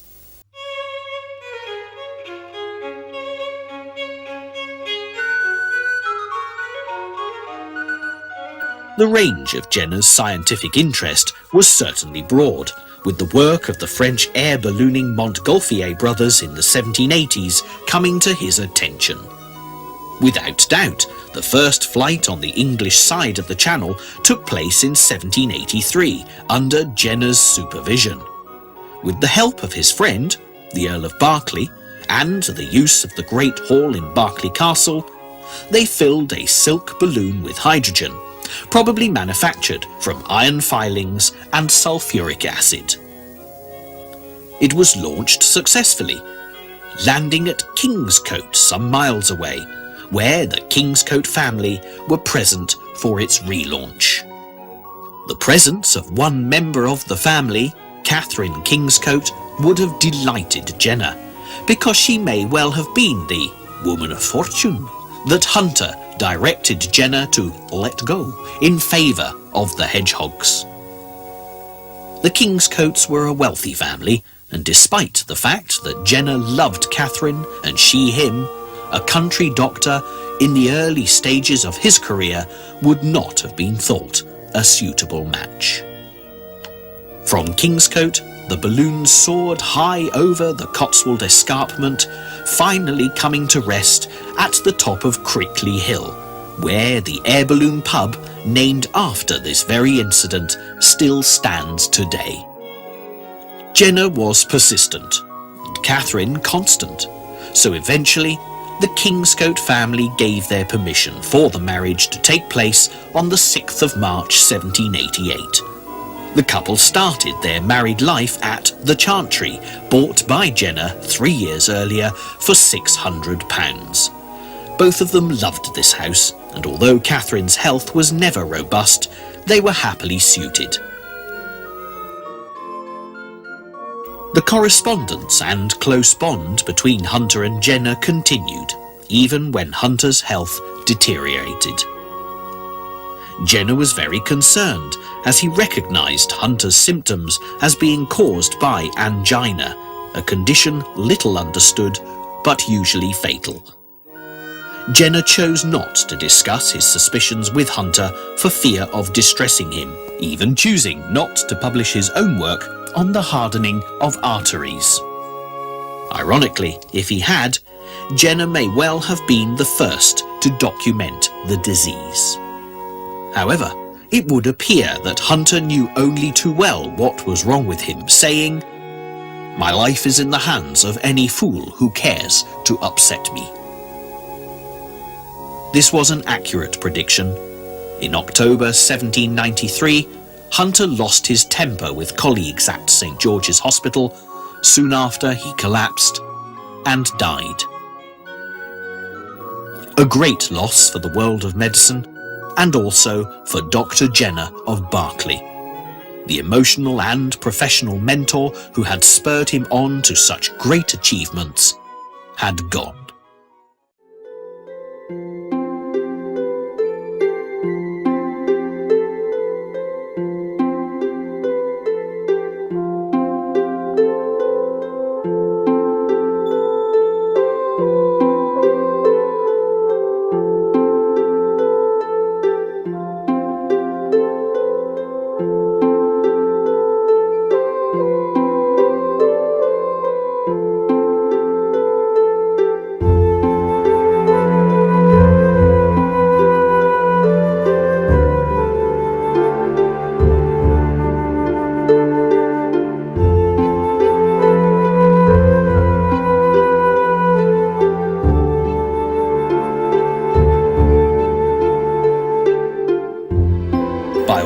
words, smallpox and cowpox were never far from Jenner's thoughts, almost to the point of obsession.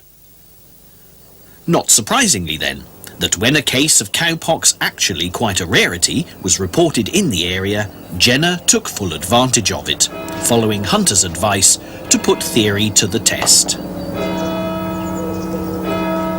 A cow called Blossom started the whole process, infecting a young milkmaid called Sarah Nelms through a thorn scratch on her hand in May 1796.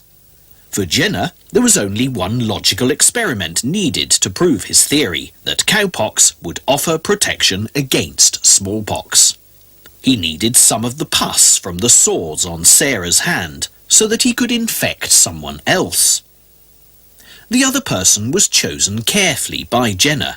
In his own words, the more accurately to observe the progress of the infection, I selected a healthy boy. The healthy boy was one James Phipps, aged 8, the son of Jenner's gardener. This was important because Jenner needed to be sure that the boy had never had smallpox or cowpox.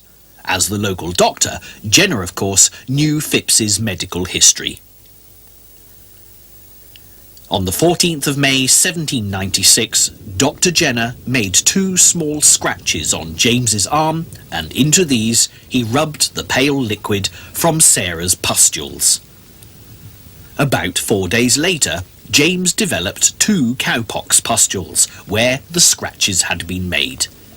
He also suffered a mild fever, which subsided after a day or 2. Had it worked? Would this technique really offer protection against smallpox? This was the big question, and a critical one for young James. On the 1st of July 1796, James Phipps went through the procedure for a second time, but on this occasion it was not the mild cowpox that was used, it was the deadly smallpox. Once the procedure was completed, the results were by no means instantaneous.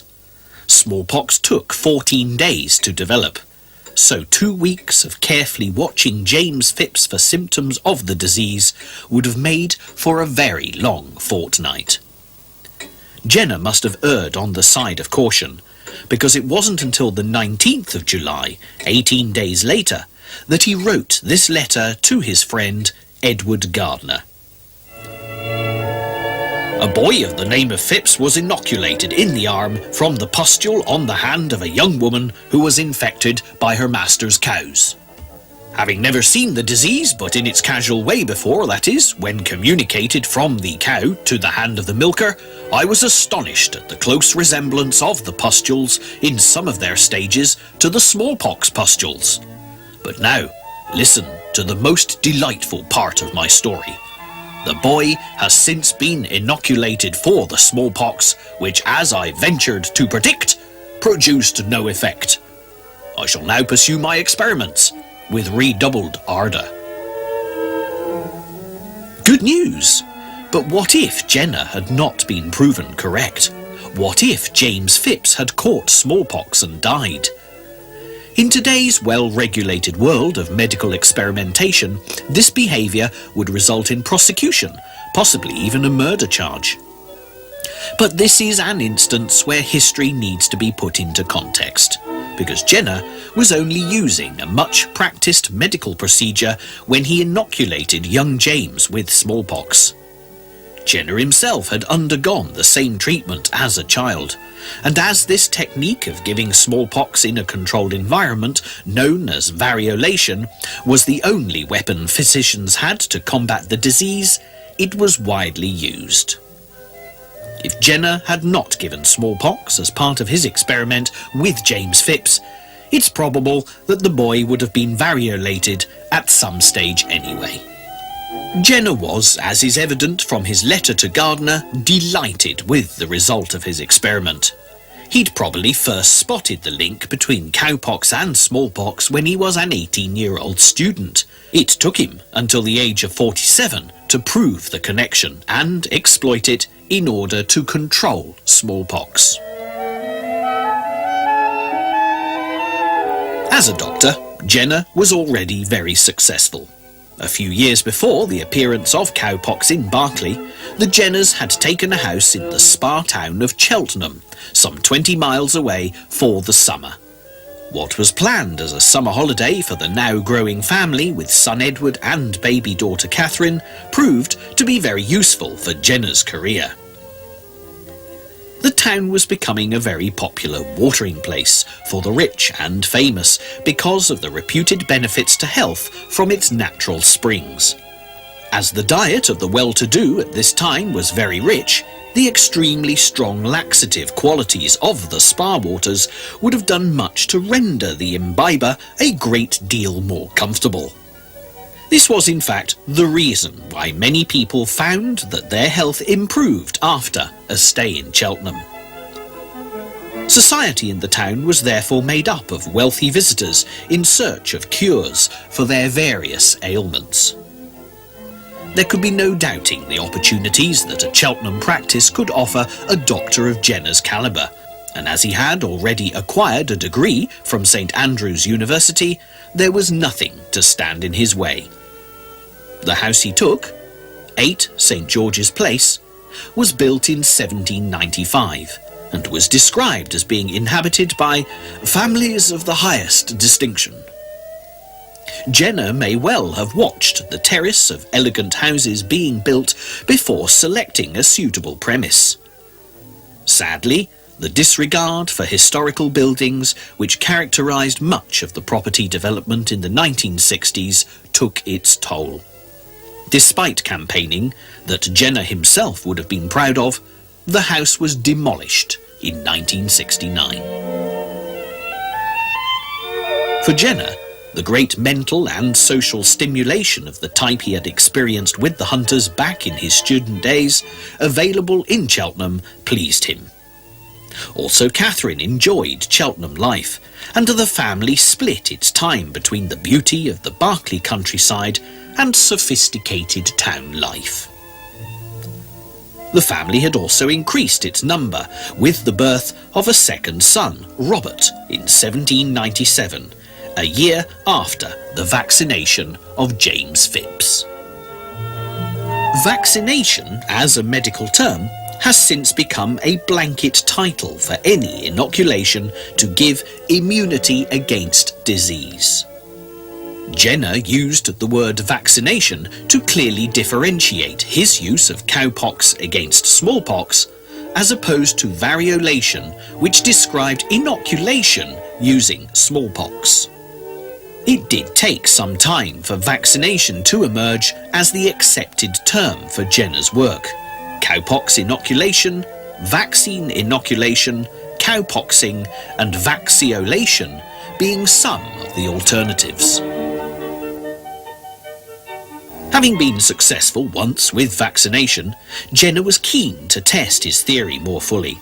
The only problem was the lack of cowpox infections from which to obtain his vaccine.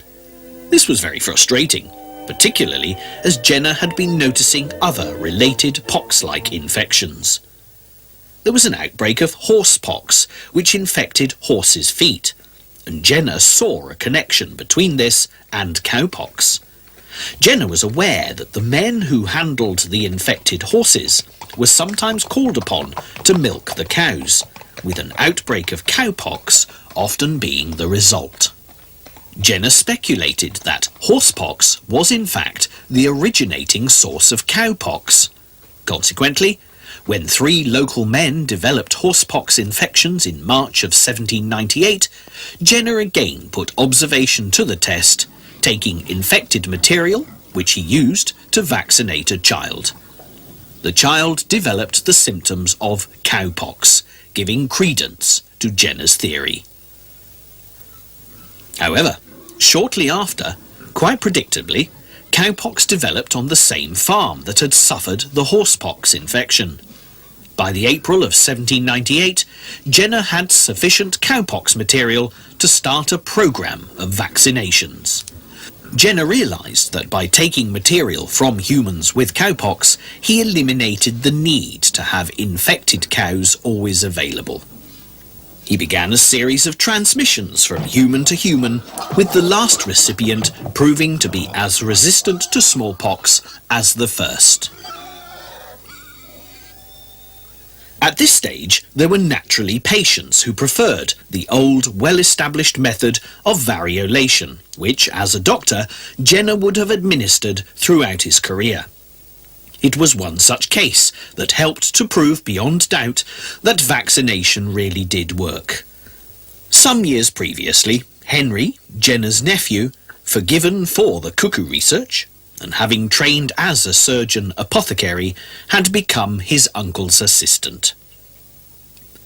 Henry often performed vaccinations on Jenner's behalf, and when he vaccinated 7-year-old J. Barge, circumstances were to provide a first-class control experiment. Young J. Barge developed cowpox in satisfactory fashion, after which Henry variolated. At the same time, another patient requested variolation, and Henry obliged with the same batch of smallpox matter that had been used for J. Barge. When Edward Jenner saw the results, he would have been delighted at his assistant's work, because J. Barge withstood the smallpox infection, protected by his vaccination, but the unprotected patient, in Jenner's own words, developed smallpox in the usual regular manner. This case was to conclude Jenner's first pamphlet, presenting evidence that the variolae vaccinae, a Latin name invented by Jenner meaning smallpox of the cow, could offer protection against smallpox.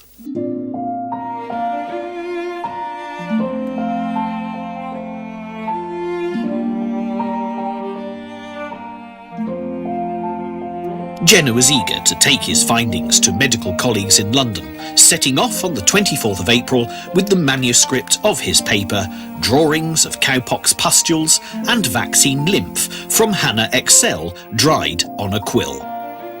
Catherine Jenner accompanied her husband on this occasion, despite her delicate health, possibly due to her fondness for London life. They stayed for 3 months, with Catherine's requirements being better served than her husband's. Jenner was unable to find anyone prepared to let him demonstrate vaccination. Eventually, he left the quill of dried vaccine with Henry Klein, a friend from his days with Hunter, who had become a surgeon at St. Thomas's Hospital. This would not be the only occasion where Jenner would return to Gloucestershire disappointed with the reactions of the medical experts of the day. It was something he would have to come to terms with if he was ever to succeed in his quest to eradicate smallpox. Henry Klein had read Jenner's manuscript with interest, but his decision to use the dried vaccine was completely unrelated to Jenner's theories. About 2 weeks after Edward and Catherine had left London for Cheltenham, Klein had a young patient suffering with a hip problem. Remembering that medicine was in its infancy, the concept of using counter-irritation was quite common. As Klein had found other methods of treatment unsuccessful, he decided that an infection of cowpox might help the child. The inoculation was made into the affected hip rather than the arm, and although the treatment did nothing for the hip complaint, Klein decided to test Jenner's theory.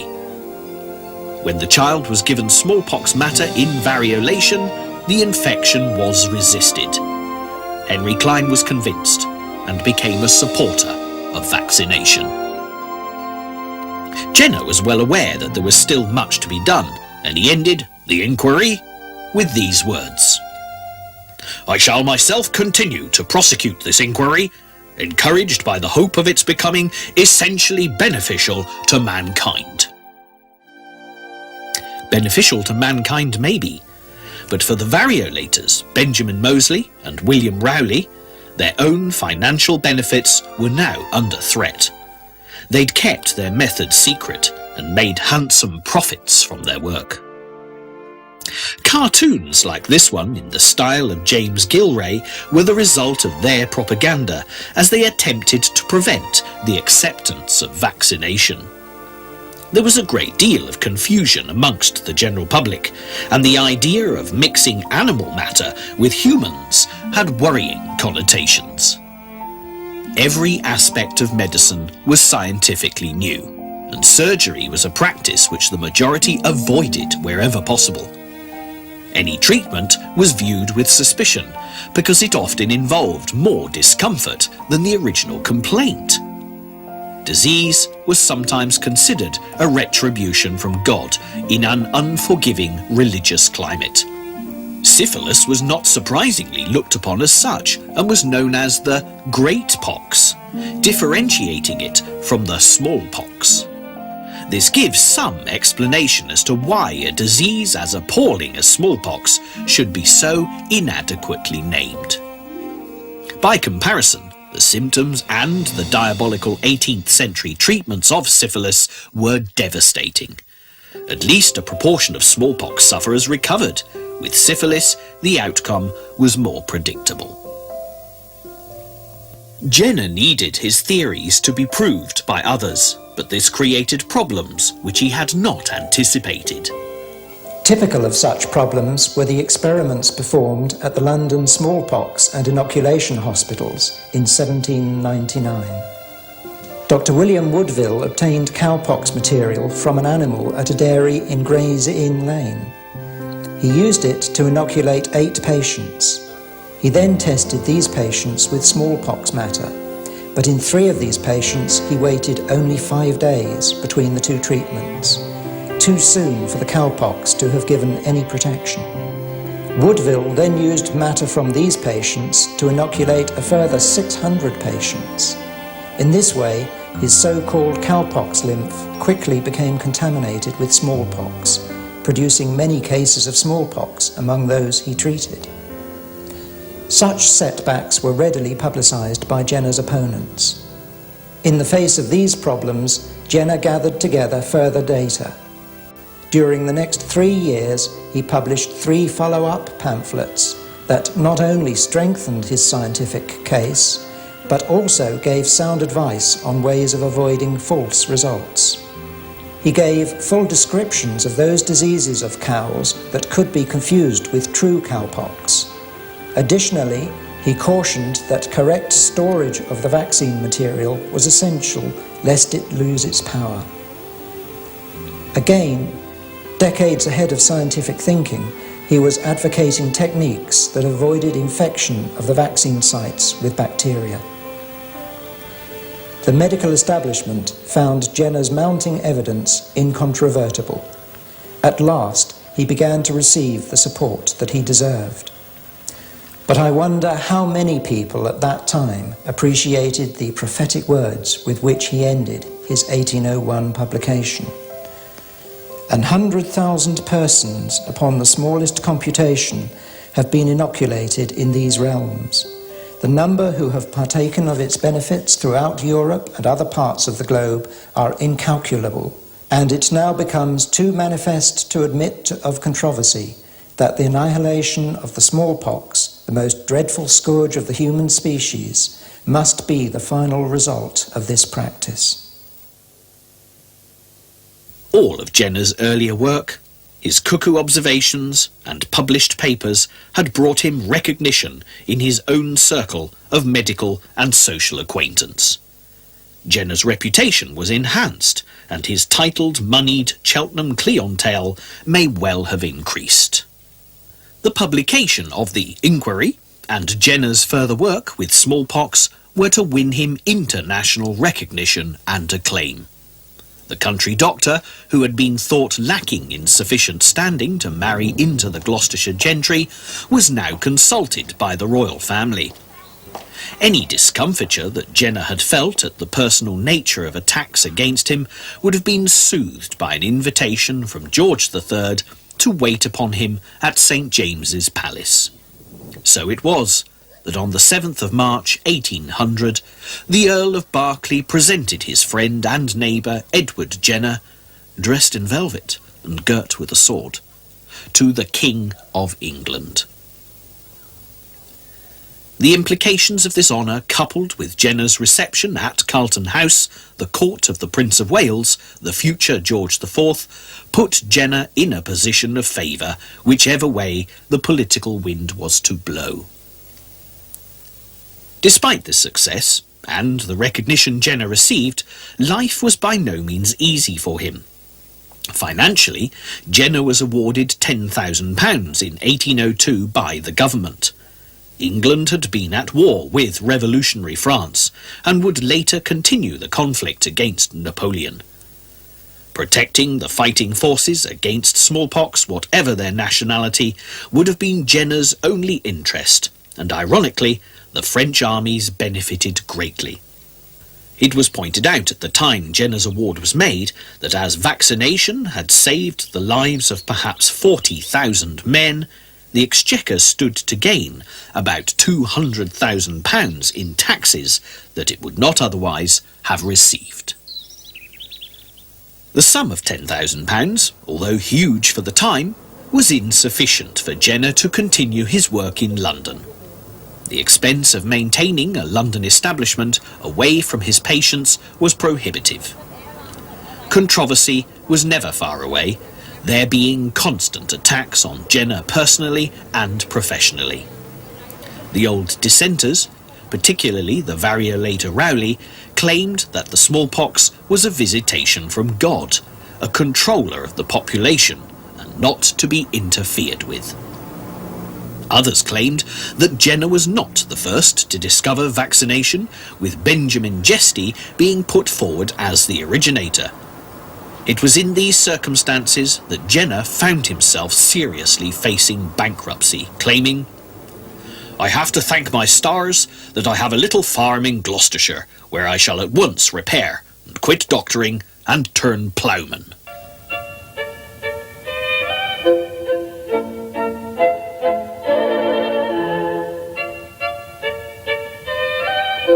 Jenner didn't become a ploughman, but he did return to Gloucestershire, to his roots and his medicine. Here, a young friend, Robert Ferryman, designed and supervised the building of a rustic hut in the garden at the Chantry. Jenner named it his Temple of Vaccinia and used the room once a week to vaccinate the poor of Berkeley and the surrounding countryside.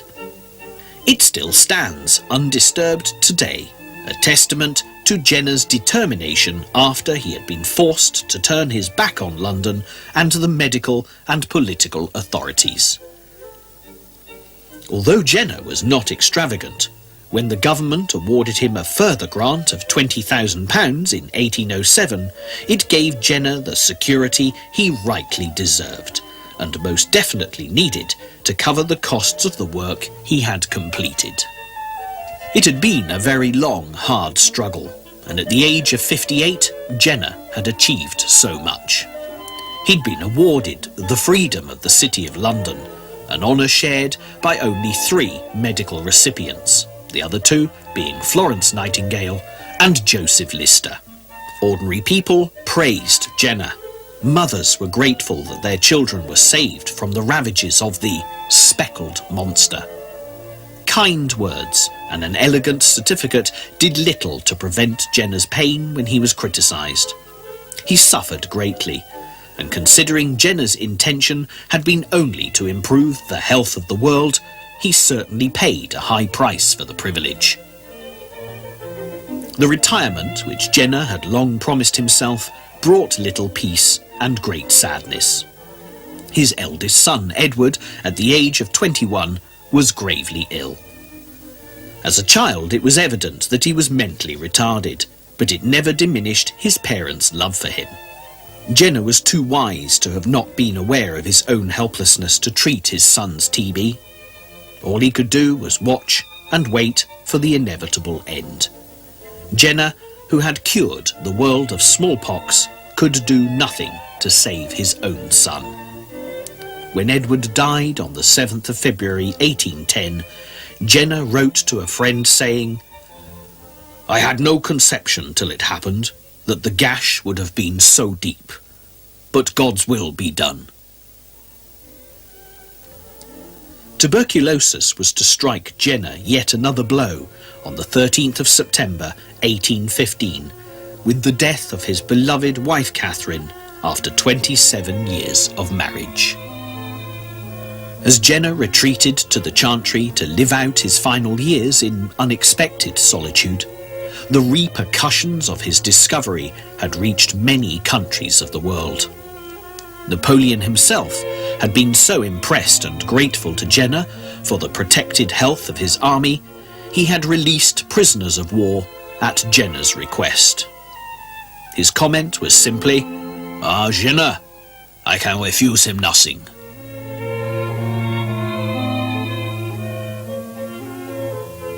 Edward Jenner continued his work as a doctor right to the last. On the evening of the 24th of February 1823, he attended a Mr. Joyner Ellis, the local coroner, who had suffered a stroke. When he returned, he pronounced Mr. Ellis terminally ill before retiring to bed himself. The next day, when he did not appear for breakfast, Henry, the nephew of so many years' service to Jenner, found his uncle unconscious, himself the victim of a stroke. Edward Jenner never recovered consciousness, dying at 2 o'clock in the morning on the 26th of January 1823 at the age of 73. Ironically, his last patient, the coroner, survived Jenner by just a few hours. The funeral took place on the 3rd of February at Berkeley Church. Apart from family and friends, several mourners of the Gloucestershire Medical Faculty, and the long grown-up James Phipps, no one came from London to pay their respects to one of the world's most influential doctors. This would have come as no surprise to Jenner, who had never been comfortable in his dealings with the medical establishment. Making speeches in front of large groups of his contemporaries from the world of medicine often made Jenner tongue-tied and reserved. He found it much easier to explain his theories to those he trusted in one-to-one situations, when his passion for his subject would have been evident to all. This may explain Jenner's tendency to return to his Berkeley home rather than tolerate the criticisms that accompanied his public image. It was never cowardice. Jenner just knew, in his heart, that he was right. My name is Jenner, Dr. Edward Jenner, and I am the vaccine clerk to the world.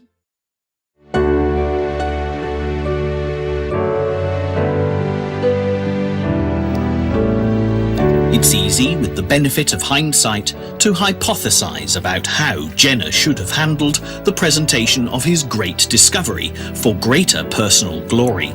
But the modesty of a man who called himself the vaccine clerk to the world would always have precluded it.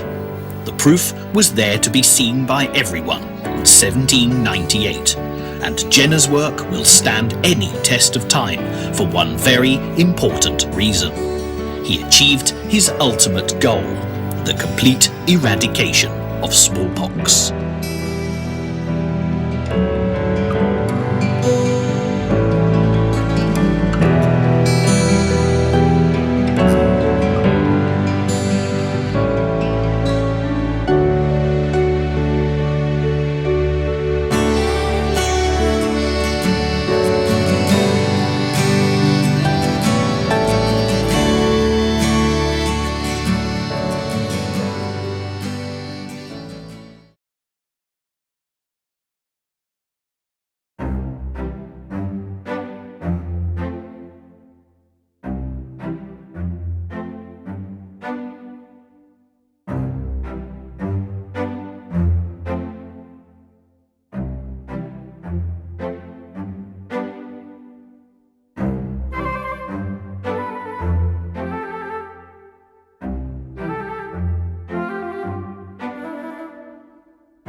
Wherever you find yourself in rural Britain, you can be pretty sure that some novelist or other will have passed by at some stage in the nation's history and immortalised the view as the published word.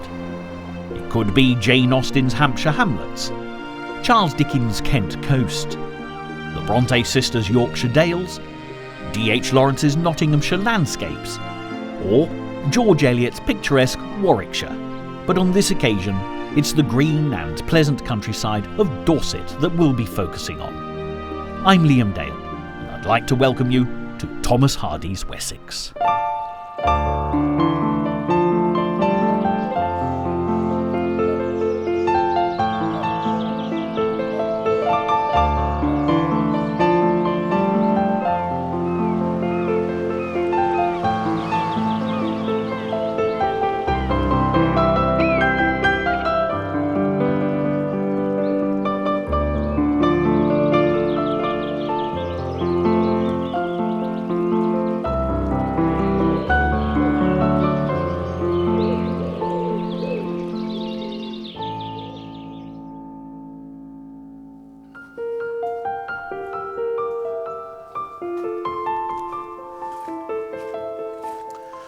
For anyone in search of the most perfect example of an English country cottage, Thomas Hardy's birthplace would have to be a major contender in the delightful setting of Higher Bockhampton on the outskirts of Dorchester.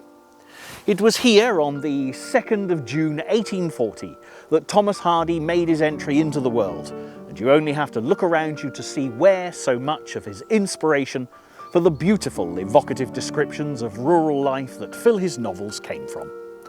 But this is not where our author's story actually begins, and if we travel the short distance to the nearby village of Stinsford, you can see where it all started.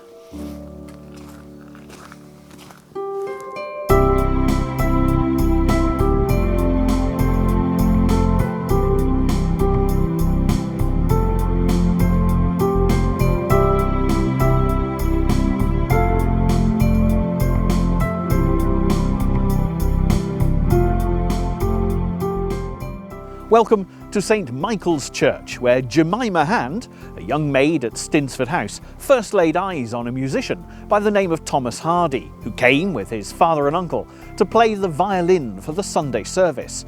With no organ in many country churches, this was quite a common practice. Despite Jemima's aspirations to better herself, being a keen reader, romance blossomed between the musician and the servant girl. And like many a fair maid in Hardy's later novels, she found herself pregnant. Fortunately for Jemima, the young man was prevailed upon to do the honourable thing, and the couple were married just a few days before Christmas 1839 and moved to the Hardy family cottage at Higher Bockhampton. The Hardys were actually builders by trade, and the cottage had been constructed in the early 1800s from whatever resources could be found. By the time Jemima arrived, the family was presided over by her mother-in-law, Mary Hardy, who would pass on her tales of old country folklore to her grandson. However thwarted Jemima might have felt by her necessary marriage, Thomas Hardy Sr. proved to be a good husband, and a year after the birth of her son, also named Thomas, a daughter, Mary, was born. Ironically, Jemima would warn all of her children never to marry, but she soon turned her attention to ensuring that her new son had every opportunity to better himself through education. As life for the Hardys settled, the frail Tommy, as our author was known, proved to be as intelligent as he was sensitive.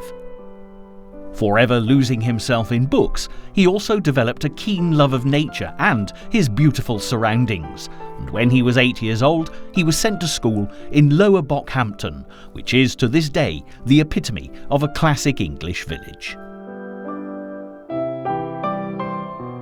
Young Thomas Hardy was captivated by the lady of the manor, who opened the school shortly before his arrival. In fact, he was one of her first pupils. But it was quickly evident that this excellent student was ready to progress beyond what this rural establishment could offer.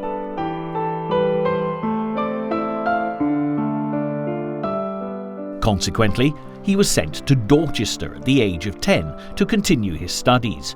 And during his 3-mile walk to school, he would cross the stone-arched bridge into the town, leaving the countryside behind as he encountered independence for the first time and the hustle and bustle of urban rather than rural life.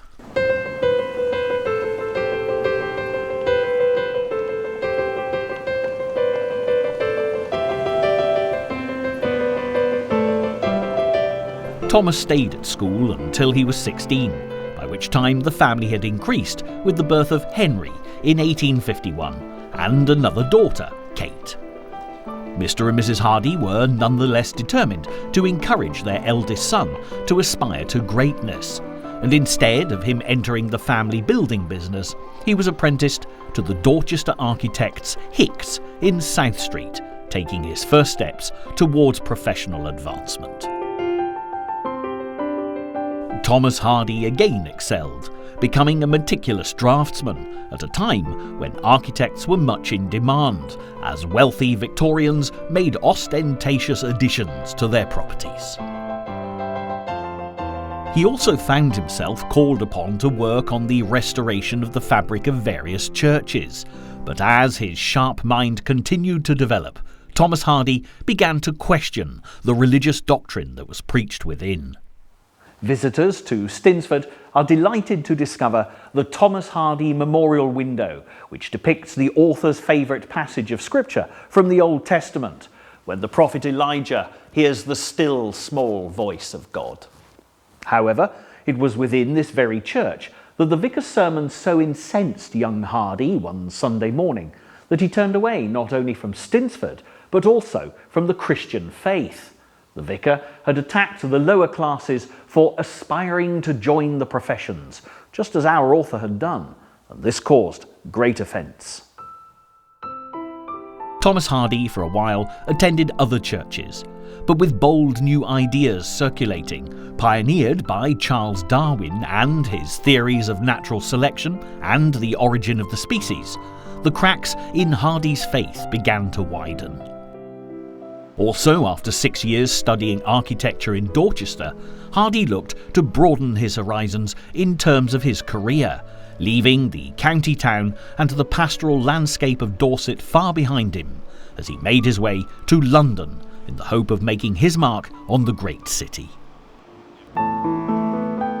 With a thirst for knowledge, Hardy visited museums and art galleries, went to the theatre, the opera, and even saw the acclaimed novelist Charles Dickens giving a public reading of his works.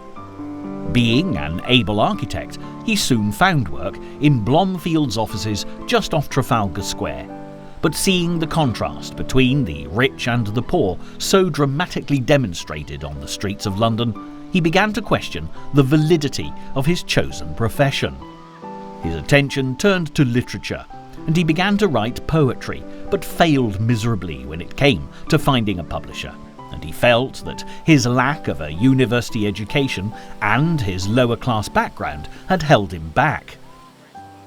Disappointed, Hardy's health also began to suffer, and in 1867 he decided to return to the peace and tranquility of Dorset.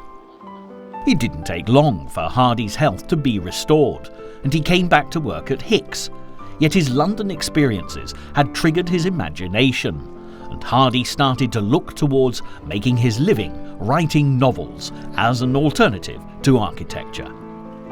At first he failed again to find a publisher, with his manuscript of Poor Man and a Lady rejected for being too hostile to the upper classes.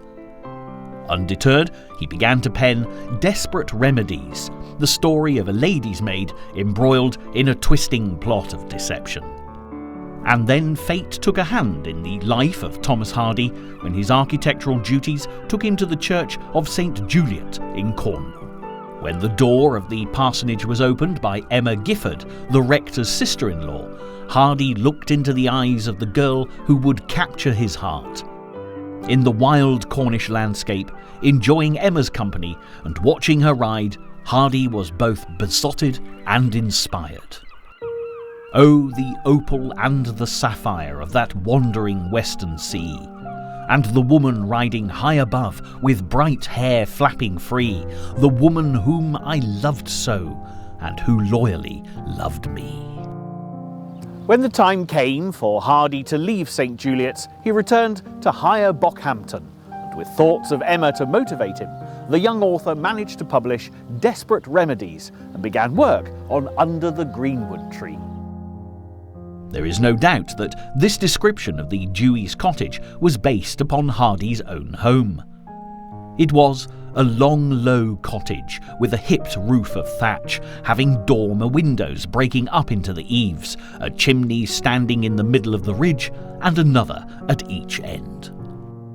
The plot is also very telling, with the church of Mellstock so evidently based on Stinsford at the heart of the tale. Mellstock Choir and its musical players are to be replaced by an organ, and this storyline combined with that of Dick Dewey, one of the musicians infatuated with the lovely schoolmistress, are interwoven very deftly with Hardy's own memories of rural life. It was exactly to the taste of the Victorian reading public, and when it was published in 1872, it was a great success. Hardy's thoughts at this time were focused on Emma, so his next work, actually commissioned by his publisher and called A Pair of Blue Eyes, was based on his Cornish romance. At this point in his life, Hardy was 32 years of age. His literary success meant that he could now turn his back on architecture to pursue his writing. What's more, the financial rewards meant that he was now in a position to ask for Emma's hand in marriage, something he wasted no time in doing.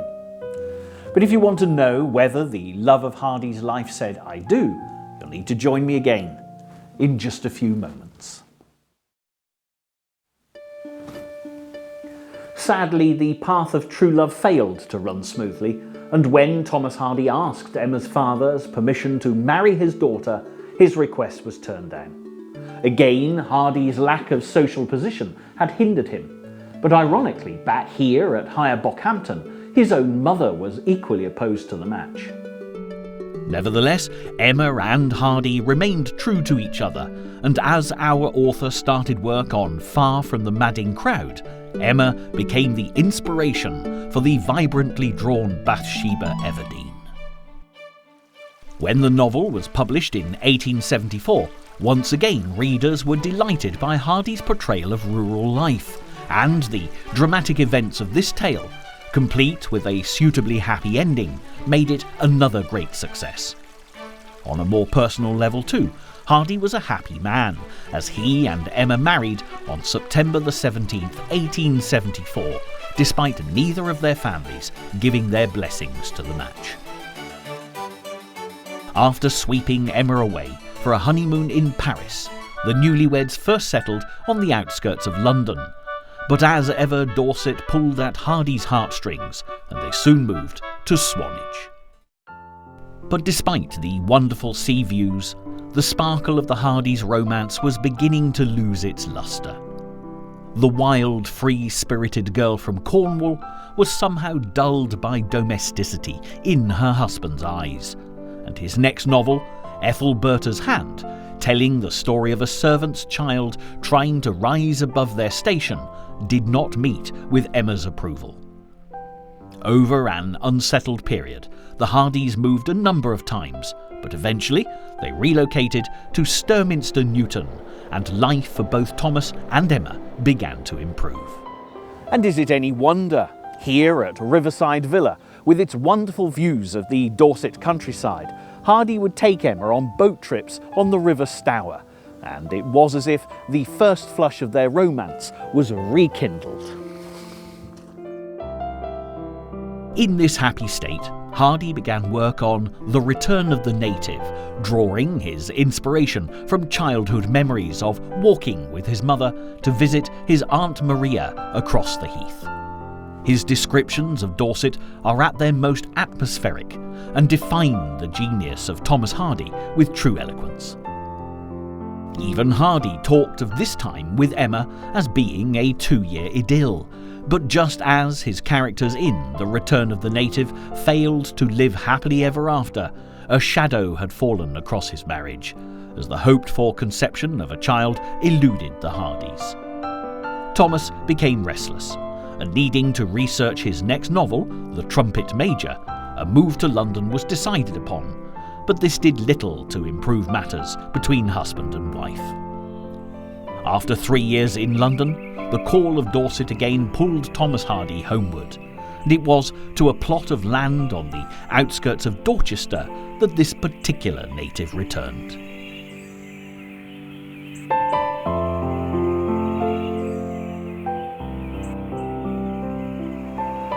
You see before you Maxgate, the house that Hardy used his architectural skill to design and his family building connections to construct, where he would live for the rest of his life.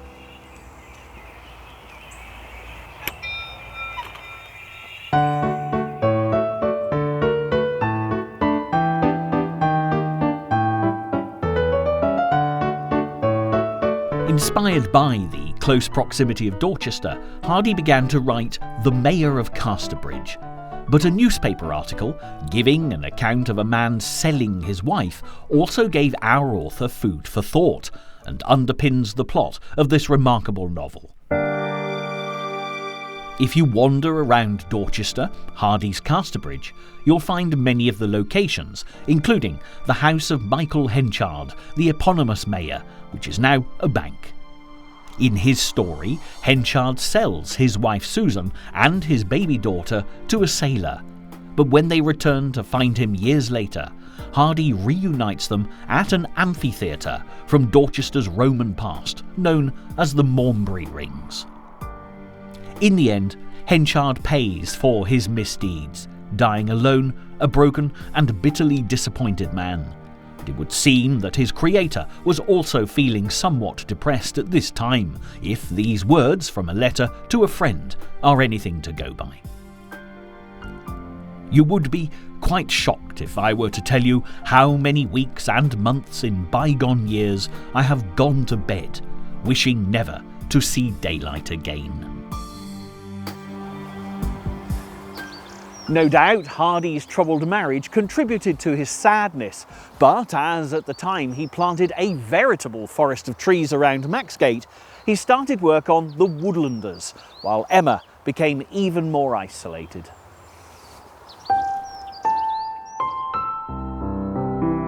Even so, the literary world did offer its compensations. The Hardys would always head to London to do the season, as the author had become something of a celebrity. Also, there were happier moments back at Maxgate, when Hardy and Emma rode around Dorset on their bicycles. And when they travelled abroad, they fulfilled Hardy's dream of visiting Rome to follow in the footsteps of the poets Shelley and Keats. As well as finding the house where Keats died at the foot of the Spanish Steps, the Hardys were overcome by the drama of the Forum on Palatine Hill, and when they returned home, our author was ready to tell the whole world his views on what he perceived as the injustices of Victorian society.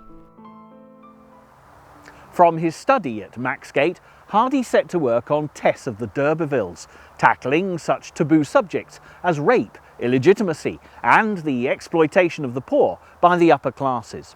Now, when it was published in 1891, the plight of country girl Tess was viewed as outrageous, with the novel branded as scandalous.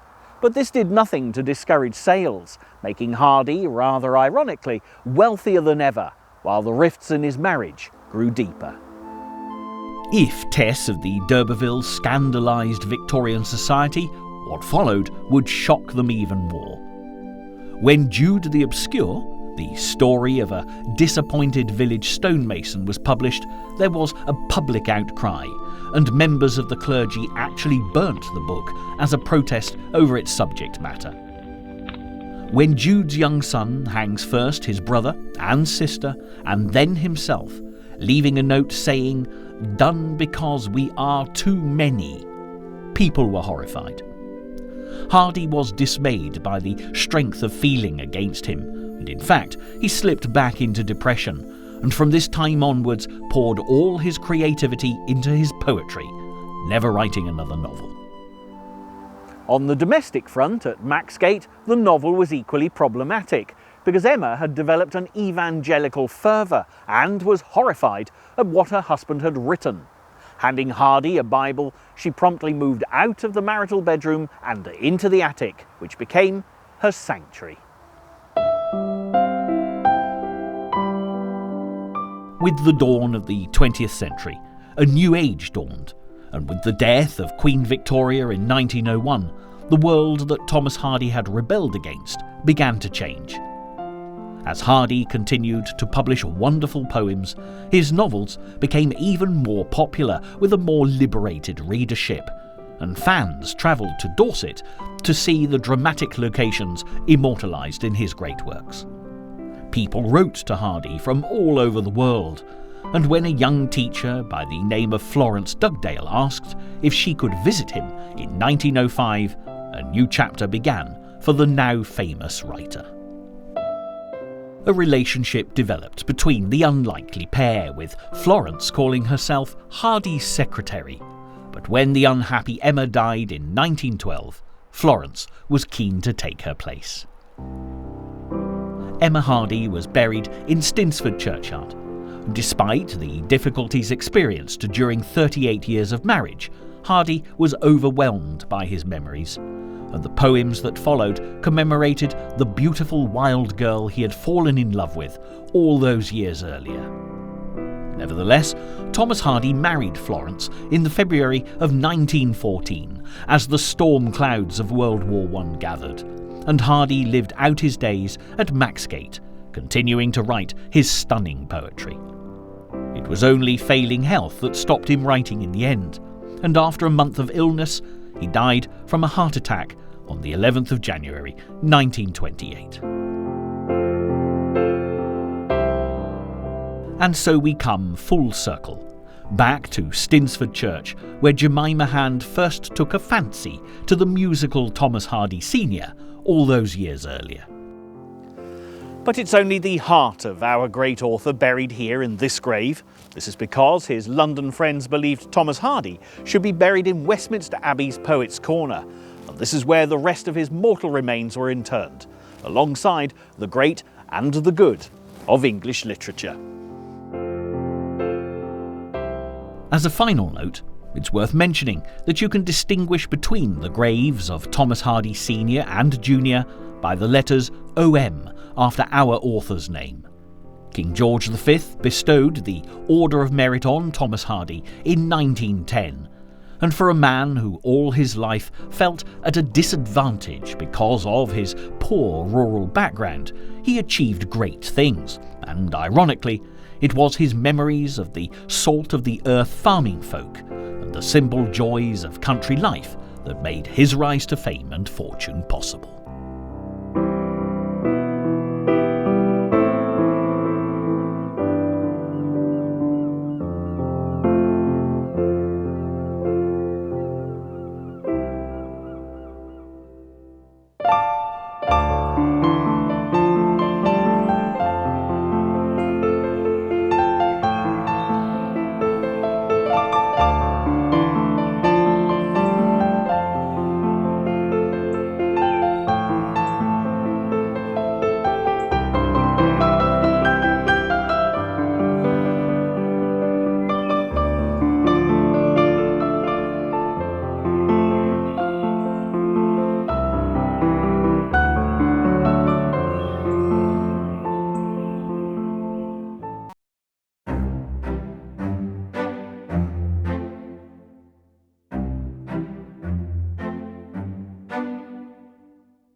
When Jane Austen's novels were first published back in the early 1800s, the reading public of the day took to them with great enthusiasm. Her independent, spirited heroines fell in love with dashing, handsome, wealthy heroes of good character, and although the course of true love never ran smoothly, the outcome was always optimistic, with plenty of twists and turns in every tale. With the passage of time, Jane Austen became elevated to the lofty ranks of classic author, and for many years she was considered to be the province of students and academics. This is how things may well have remained, had it not been for a number of major film and television productions towards the end of the 20th century, when Jane Austen became a household name, as her novels, Pride and Prejudice, Sense and Sensibility, and Emma all received glamorous treatments and clever screenplays, as characters were brought to life and modern audiences captivated. Public perception of Jane Austen changed almost overnight. No longer was she reverently discussed in the hushed tones of literary circles. Viewers all over the world waited with bated breath to see if good would eventually triumph, with love and a handsome income conquering all. Storylines were surprisingly contemporary, and actors dressed in Regency splendour only added to the attraction. Ladies in low-cut necklines and gentlemen in figure-hugging breeches oozed passion, and suddenly Jane Austen, the modest daughter of an English country clergyman born in 1775, became the talking point of the day.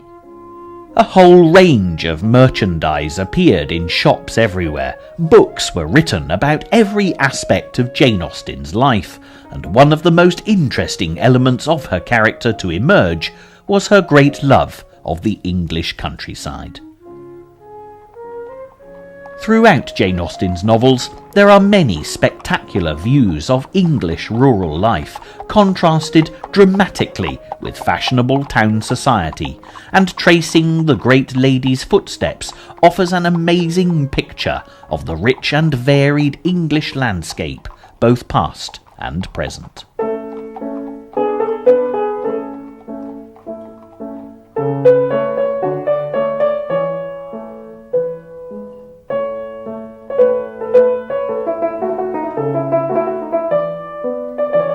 This programme has been designed to take you on a journey through Jane Austen's life and the places where she lived, holidayed, visited, and vividly immortalised in her novels. It often comes as a shock that Jane Austen only actually completed 6 novels, which are, in order of publication, Sense and Sensibility, Pride and Prejudice, Mansfield Park, Emma, Persuasion, and Northanger Abbey, and compared to other great novelists such as Charles Dickens or Thomas Hardy, her output was certainly minimal. Consequently, the legacy she's left is all the more precious, and when you consider that she died at the tragically young age of 41, her potential as an author was never fully realised. However, for any viewer who has never read a Jane Austen novel, this is something of an advantage, because there are only 6 books to investigate, and we'll only touch on the elements which are relevant to following the Jane Austen trail. It's not only the novels that give us a view of Jane Austen's England, because a fine collection of letters also exists, predominantly between Jane and her sister Cassandra, giving fascinating information about everyday life for the Austen family. The letters were written on an almost daily basis, whenever the girls were parted, documenting their movements around the countryside, visiting the houses of friends and relations. Addresses vary from London to Bath, Kent to Lyme Regis, and the letters will be the basis of many of the locations that we'll visit throughout the course of this programme.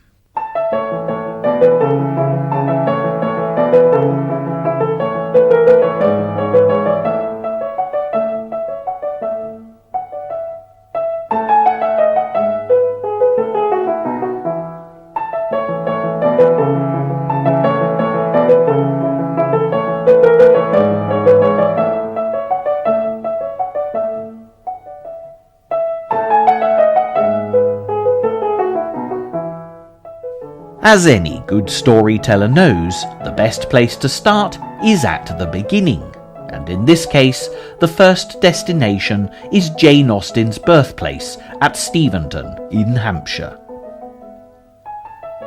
Steventon today is a tiny village, but at the time of Jane's birth, it was little more than a hamlet. The Reverend George Austen, Jane's father, was rector of Steventon and the lovely little church of St. Nicholas. He, his wife, and growing family lived in the nearby rectory, which was demolished way back in the 1820s, as it was thought to be unfit accommodation for a modern clergy family. But it was a home that, by all accounts, the Austens made very comfortable and welcoming. This is a sketch of Jane's childhood home, but it takes a degree of detective work to track down the site of the rectory, and this field is it. Now rich pasture, cattle often graze here, and the only visible remnant from the Austens' time in residence is the kitchen pump, gloriously overgrown, which once supplied the family's water. To get to the church at Steventon, and many thousands of visitors come each year to do just that, you actually pass this field, and few realise that it was here that Jane Austen was born on the 16th of December 1775.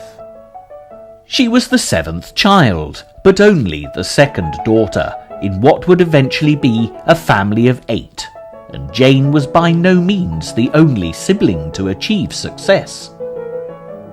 It was a busy household, and with 4 older brothers, not to mention the boys that the Reverend Austen took in as paying pupils to supplement the family's limited and inadequate income, Jane and her older sister Cassandra soon became inseparable.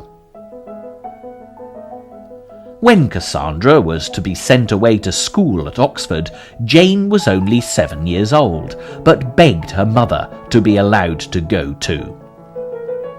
Mrs. Austen felt compelled to agree, remarking that, "If Cassandra were going to have her head cut off, Jane would insist on sharing her fate."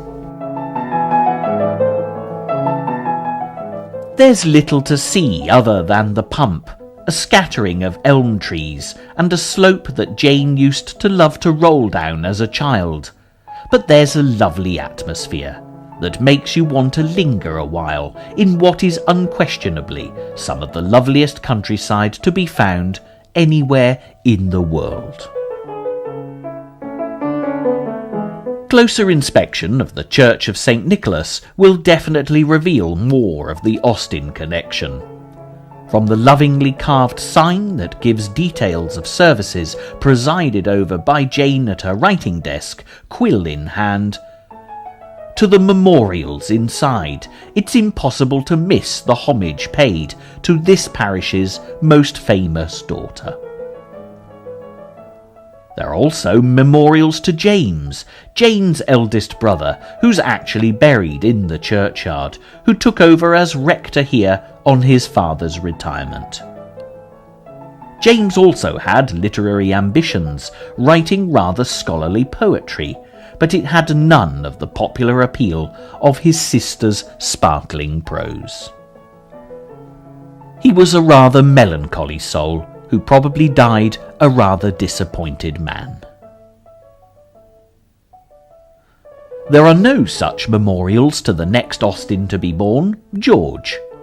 He did live for a few years at the rectory, but because of a mental deficiency, he was boarded out with a local labouring family.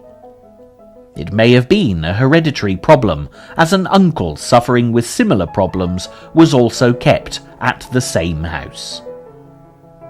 This sounds callous by modern standards, but was considered normal practice at the time, and he outlived Jane by many years, surviving well into his 70s. Edward was born shortly after George, and his good fortune in life enabled Jane to move in high society, even if it was as a poor relation.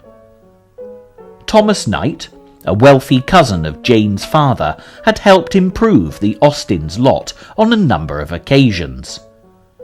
However, he and his wife were childless, and the Austens had more children than their meagre income could support. Consequently, when Edward was in his teens, he was adopted by the Knights as heir to their fortunes. Again, it seems callous if you apply today's values, but Edward's mother was convinced it was the right thing to do, even if his father was concerned about whether the boy would keep up his Latin. I think, my dear, you had better oblige your cousins and let the child go. There were, of course, no snapshots for the family album in those days, but Edward's adoptive parents commissioned the silhouette you've been looking at to commemorate his arrival. Interestingly, the ladies do not interrupt their game to receive him. Nevertheless, the later portrait shows Edward grown into a fine young man, and he went on to inherit great wealth and status, proving himself to be well suited to the life of a country gentleman. Of all Jane's brothers, Henry, the next in line, was probably her favourite. Charming, self-confident, and optimistic, he was the entrepreneur of the family. When he and older brother James fell in love with the same girl, it was Henry, despite being 10 years her junior, that won her hand.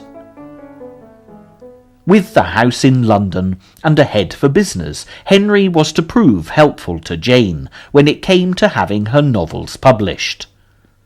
Unfortunately, his own ventures were not as successful as his sister's, and after facing bankruptcy, he lived out his days as a poor curate, a fate which he bore, by all accounts, with extraordinary cheerfulness. After Henry came Cassandra, the companion that would remain with Jane her whole life long.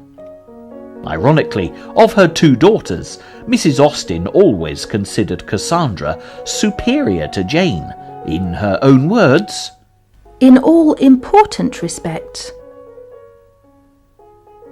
This was no doubt due to Jane's painful shyness, which meant she preferred the protection of Cassandra's shadow to the glare of the limelight throughout her formative years.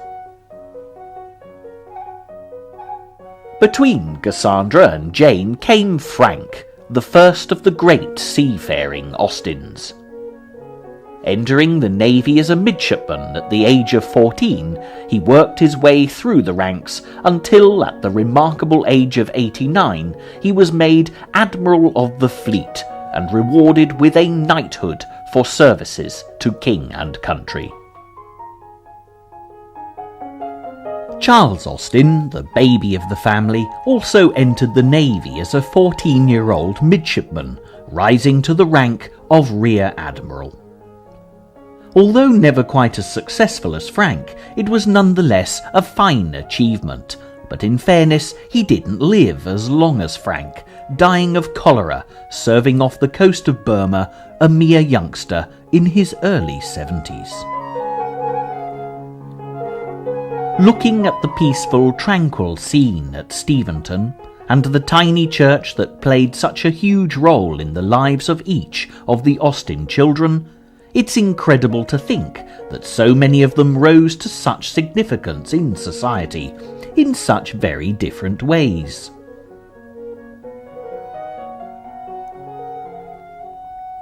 Life in the rectory was settled for many years, with Jane and Cassandra developing skills in writing and drawing respectively. Jane wrote this History of England by a partial, prejudiced and ignorant historian when she was just 15 years old, and Cassandra provided the humorous watercolour miniatures to illustrate it. The Austen girls were certainly attractive, described as two of the prettiest girls in England, gaining hearts by the dozens. Country balls and frequent social occasions gave them plenty of opportunity to meet prospective husbands, marriage being the only suitable occupation in life for girls of their social standing. Unfortunately for Jane and Cassandra, England had been at war with France since Jane was 17, and the majority of young men were away serving with the armed forces. Those who remained were often poor husband material, but even so, competition between so-called genteel young ladies was fierce. Jane had a brief flirtation with a handsome young Irishman of whom she had high hopes, but his family felt that the penniless daughter of a country parson was beneath his station in life. Although Cassandra fared better, becoming engaged to one of her father's former pupils, he died of yellow fever on an expedition to the West Indies. Being unlucky in love certainly gave Jane a wealth of experience to write about, and by the age of 20 she'd written her first attempt at a novel, Elinor and Marianne, later to be published as Sense and Sensibility. A year later she wrote First Impressions, which her father thought excellent, offering the novel for publication. It was flatly refused and returned unread, but it would re-emerge in later years as Pride and Prejudice.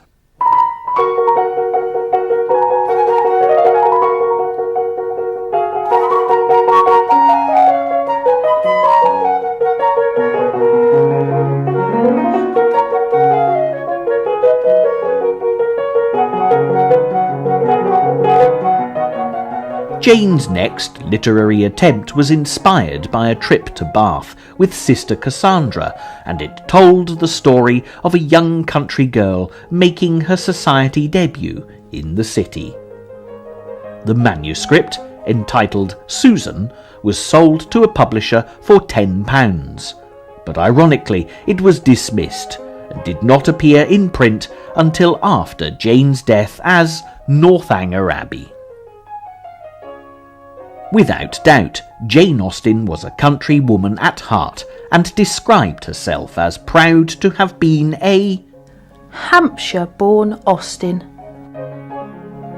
Consequently, when her father announced that he was retiring to Bath, Jane was appalled at the prospect that faced her. The city may have proved inspirational on a visit, but to live there? The idea was just too awful to contemplate, and Jane, not a young woman prone to fits of the vapours and swooning, fainted. It was Jane Austen's first experience of helplessness as a single female with no income. Her brothers had moved away to set up households of their own, leaving only the sisters at home with their parents at Steventon. The girls had no choice, and at the age of 25, Jane left the beloved countryside of her birth and headed for the city. If these thoughts from Jane reflected her true feelings, then we know that it was with a heavy heart that she accepted her fate. The first view of Bath in fine weather does not answer my expectations. I think I see more distinctly through rain. The sun was behind everything, and the appearance of the place from the top of Kingsdown was all vapour, shadow, smoke and confusion.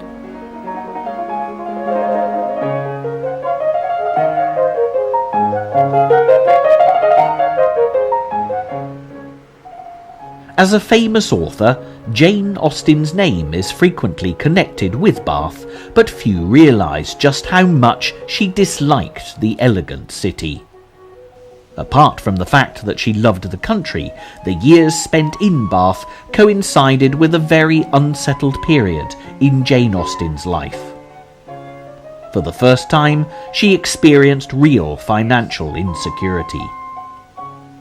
The Austens at Steventon had never been wealthy, but they'd lived in the rectory rent-free and grown most of their own food. To buy produce in Bath was extremely expensive, and also the house that the Austens settled for in the city was both fashionable and pleasant, but it did stretch their limited income. When the lease was up on the property some 3 years later, they moved to poorer lodgings, which had been rejected on their arrival in Bath as too low-lying and damp. It was, without a doubt, a step backwards socially, and the Austens' problems were compounded just a few months later when the Reverend George Austen died, quite suddenly leaving the Austen ladies almost penniless. For Jane, losing her beloved father was a terrible blow, and from this point onwards, Bath was always linked to this tragic episode. We have lost our excellent father. An illness of only 48 hours carried him off yesterday morning. It has been very sudden. Within 24 hours of his death he was walking with only the help of a stick, was even reading. His tenderness as a father, who can do justice to? The serenity of the corpse is most delightful. It preserves the sweet, benevolent smile which always distinguished him. There were a further 2 moves to even sadder lodgings in the city, before the ladies moved to Southampton to share a house with Jane's brother Frank and his family. Frank was away in the Navy, and his wife was pregnant, so the arrangement was also advantageous to him, as he could leave his wife in the care of his mother and sisters. It was with great relief that Jane took her leave of Bath, and considering what had befallen her there, it was hardly surprising. However, despite what Jane Austen may have felt about the city, Bath truly is beautiful, and for the many thousands of visitors who come here today, there's a great deal of interest to see. In happier circumstances, Jane Austen herself may well have viewed things differently. Ironically, it was one of Jane Austen's distant relations, the Duke of Chandos, who instigated the rebuilding of Bath in such glorious style. He came to take the spa waters for his health in 1727, and saw a wonderful opportunity for redevelopment. With a vision of creating a new Roman city, the Duke brought in architect and builder John Wood to realise his dream. Expanding out from the stunning abbey and the original Roman baths, Queen Square, Gay Street, and Wood's Piece de Resistance, the circus, all quickly grew to grace the city's landscape. His good work was continued by his son, another John Wood, who built the famous Royal Crescent. A great architect of the time, Robert Adam, was responsible for the beautiful Pulteney Bridge, which links the city centre via Great Pulteney Street with the new elegant developments which sprang up on the other side of the river during Jane Austen's stay in the city. Bath rapidly grew into a fashionable watering hole, and the cream of society flocked in.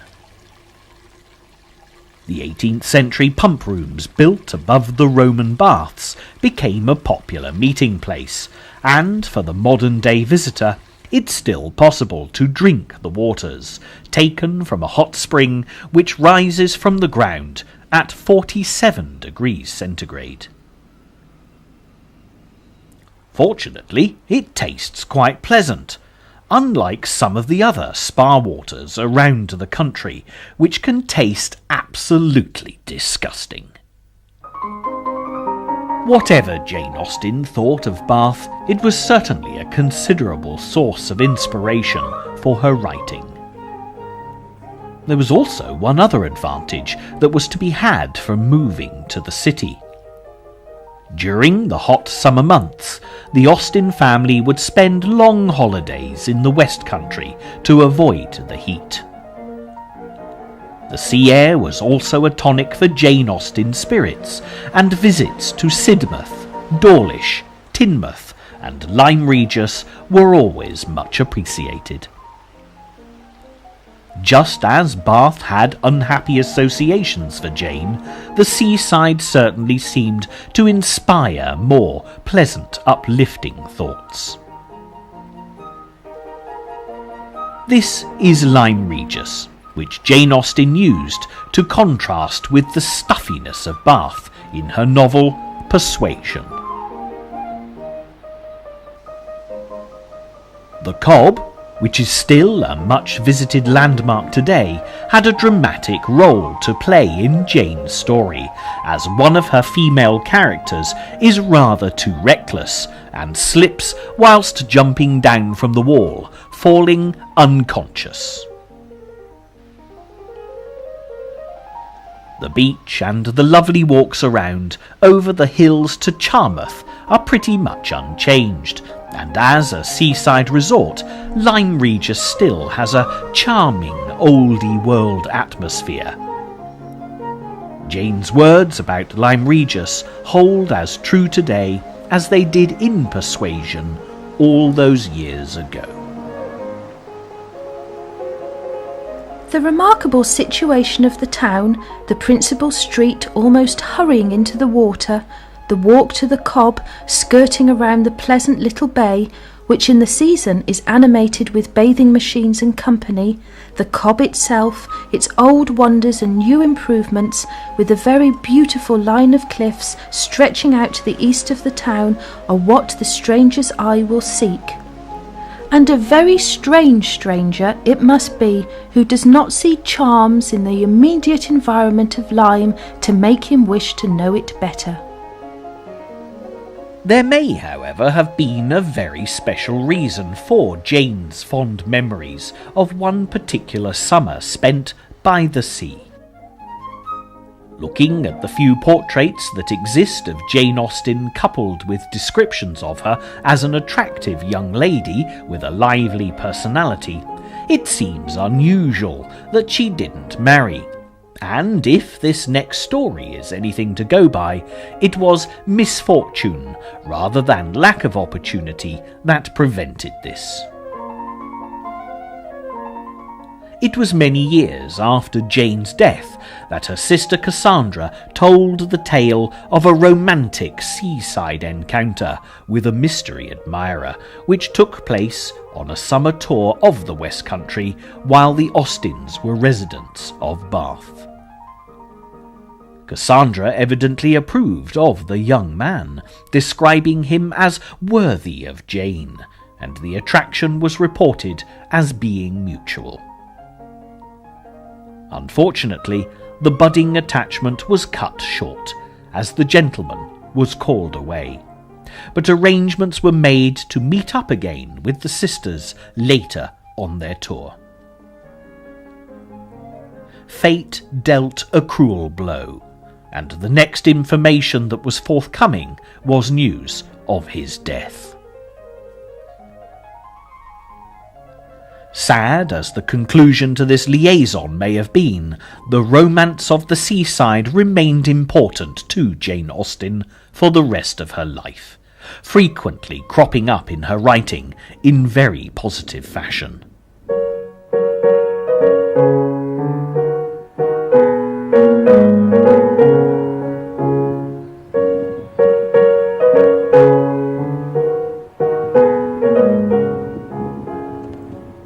The clock was ticking for Jane, young men were in short supply, and any hopes of matrimony that she might have had were fading fast. A short time after the incident with the mystery admirer, Jane and Cassandra were visiting with friends at Steventon. The younger brother of the household, then aged 21, proposed to Jane, 6 years his senior. They were a well-to-do family, and the marriage would have provided Jane with a secure and comfortable future, and she accepted. By the next morning, however, she'd changed her mind, and after rejecting her young suitor, returned home to Bath immediately. We know from Jane Austen's novels that she was very much ahead of her time, with a view that marriage should be for love or not at all. And perhaps, despite the advantages being offered her, it was the knowledge that she didn't love the young man that made her turn him down. It was as if Jane was aware that this was her last chance to marry and have a family of her own, because from this point on she became more settled with her lot as a single woman, and contented herself with being a much-loved aunt. Once away from Bath, although the period of time spent at Southampton was a little grim, the Austen ladies began to come to terms with their grief and diminished circumstances. Then an opportunity arose that was to change their lives very much for the better. Brother Edward, who'd been adopted by rich relations, had come into his own as a wealthy gentleman, with a number of fine properties and estates. One of his estates was at Chawton in Hampshire, where a short distance from the great house stood Chawton Cottage, a substantial red brick building at the heart of the village, and it was this property that he offered to his mother and sisters rent-free.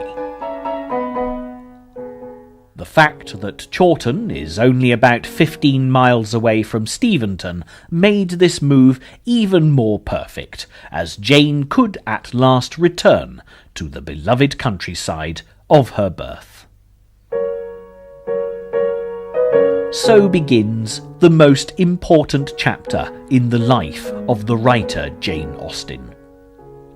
In July 1809, at the age of 33, probably quietly resigned to spinsterhood, Jane moved into Chawton Cottage, which she described in glowing terms in a letter to Brother Frank. As for ourselves, we're very well, as unaffected prose will tell. Our Chawton home, how much we find already in it to our mind, and how convinced that when complete it will all other houses beat. Today, Chawton Cottage still stands in the middle of this lovely Hampshire village, and as the new name-board displays for all to see, the alternative title, Jane Austen's House, this is a very special location for anyone tracing the great lady's footsteps.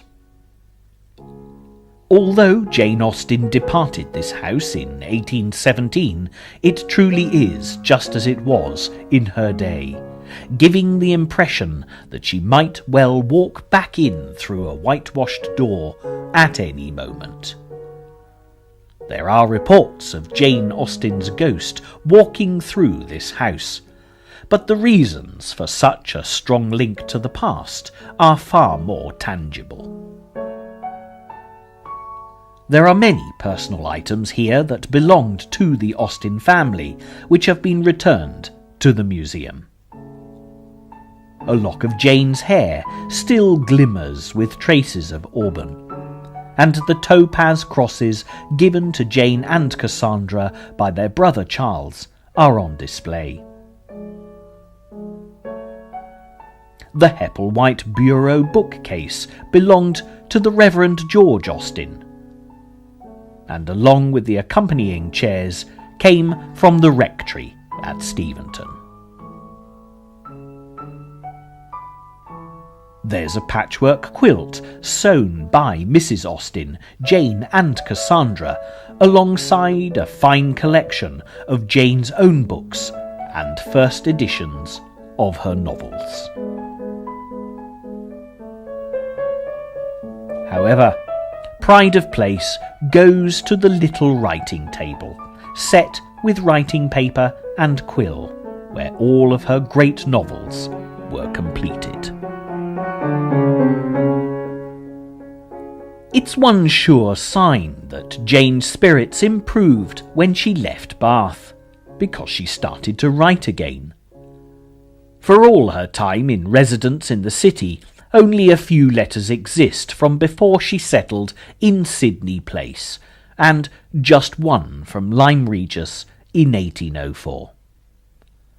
Her literary efforts were equally barren, with no further manuscripts completed. By the time Jane reached the peace and comfort of Chawton Cottage, she was ready to take up her quill again in earnest.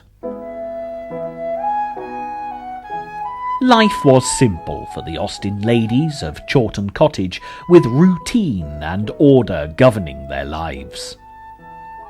Cassandra had taken on the housekeeping responsibilities, with Jane being responsible for making the breakfast of tea and toast. Jane loved to play the piano, particularly when she was alone, and would begin her day before the other residents rose at her music.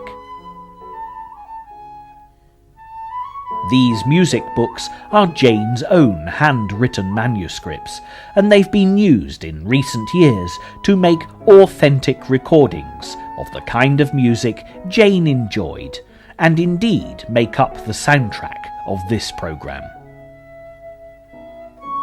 Jane was delighted with Chawton, not least because she could have a piano again, as on leaving Steventon for Bath, her piano had been sold. Yes, we will have a pianoforte, as good a one as I can get for 30 guineas, and I will practise country dances, that we may have some amusement for our nephews and nieces when we have the pleasure of their company. This 1810 Chimenti piano that can be seen today in the museum is a perfect example of the type of instrument Jane would have purchased for her 30 guineas. After music and breakfast, Jane would have been free to take up her writing. Only her immediate family and friends knew of her novel writing, as, if callers arrived, she would carefully conceal her manuscripts. This door still creaks to this day, and Jane would never allow it to be oiled, as the tell-tale squeak would warn her of imminent disturbance, allowing her vital seconds to hide her work away.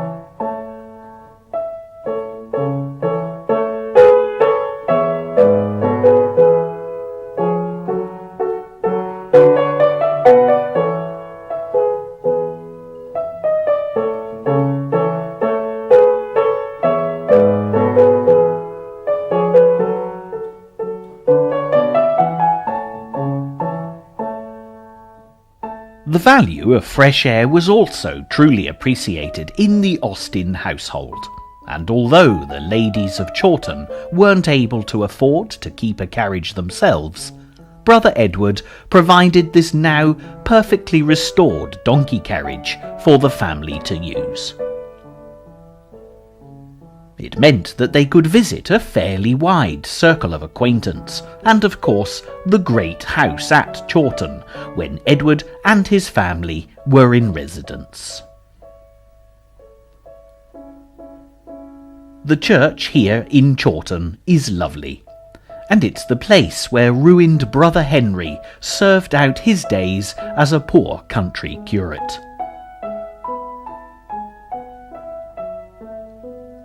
Both Mrs. Austen and Cassandra are buried side by side in this beautifully kept little churchyard, and for anyone passing this way, it's well worth a visit.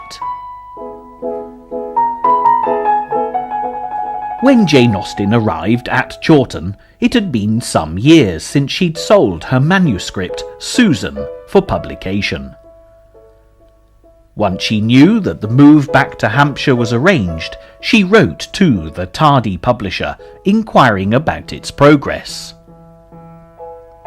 Jane was rather affronted when he suggested she buy it back, and took matters no further, turning her attention instead to transforming Eleanor and Marianne into Sense and Sensibility.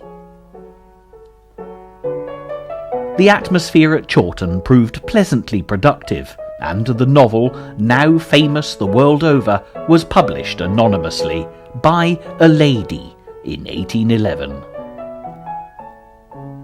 Next came Pride and Prejudice, telling the great love story of Elizabeth Bennet and Mr. Darcy.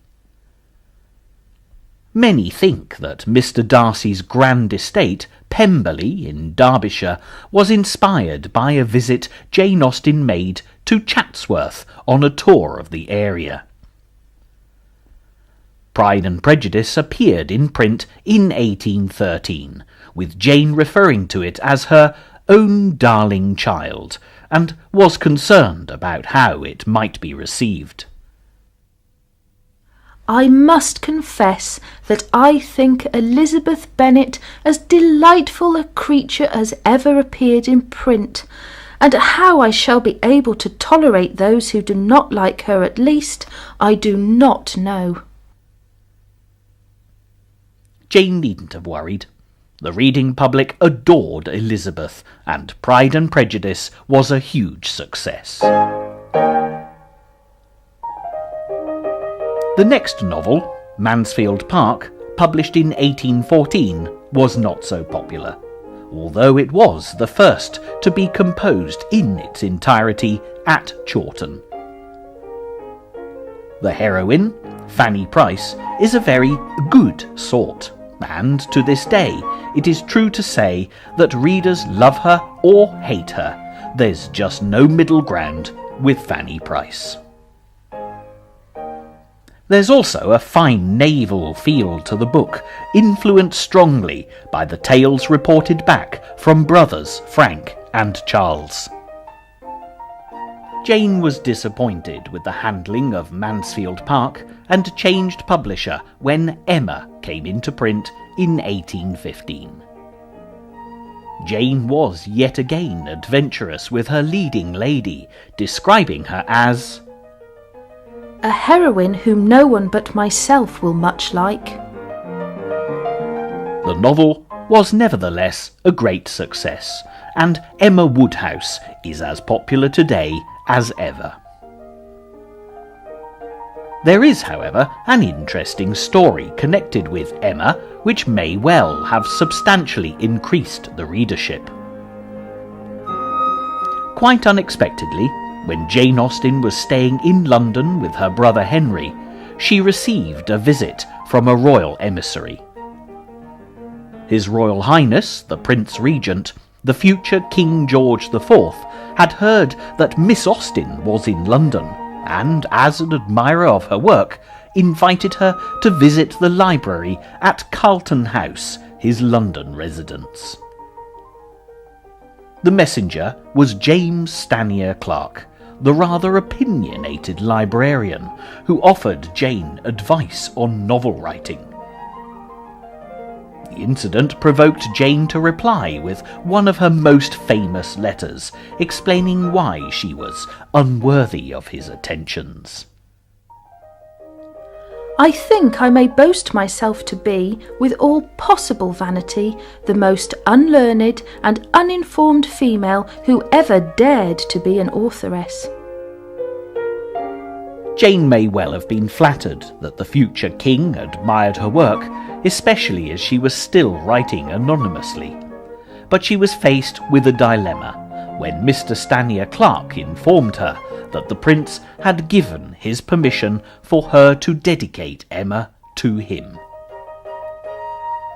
It was impossible for Jane to decline the honour without causing great offence, but she really took a very dim view of the Prince Regent and his scandalous womanising and gambling. At one stage, his wife, the Princess of Wales, had complained about his treatment of her in a letter to the newspapers, and Jane left us in no doubt about her opinion of the prince when she read it. I suppose all the world is sitting in judgment upon the Princess of Wales's letter.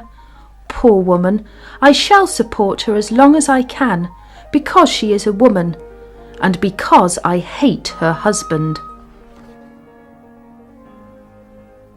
Harsh words from Jane, but the dedication was duly made as directed, and the success of the novel was assured.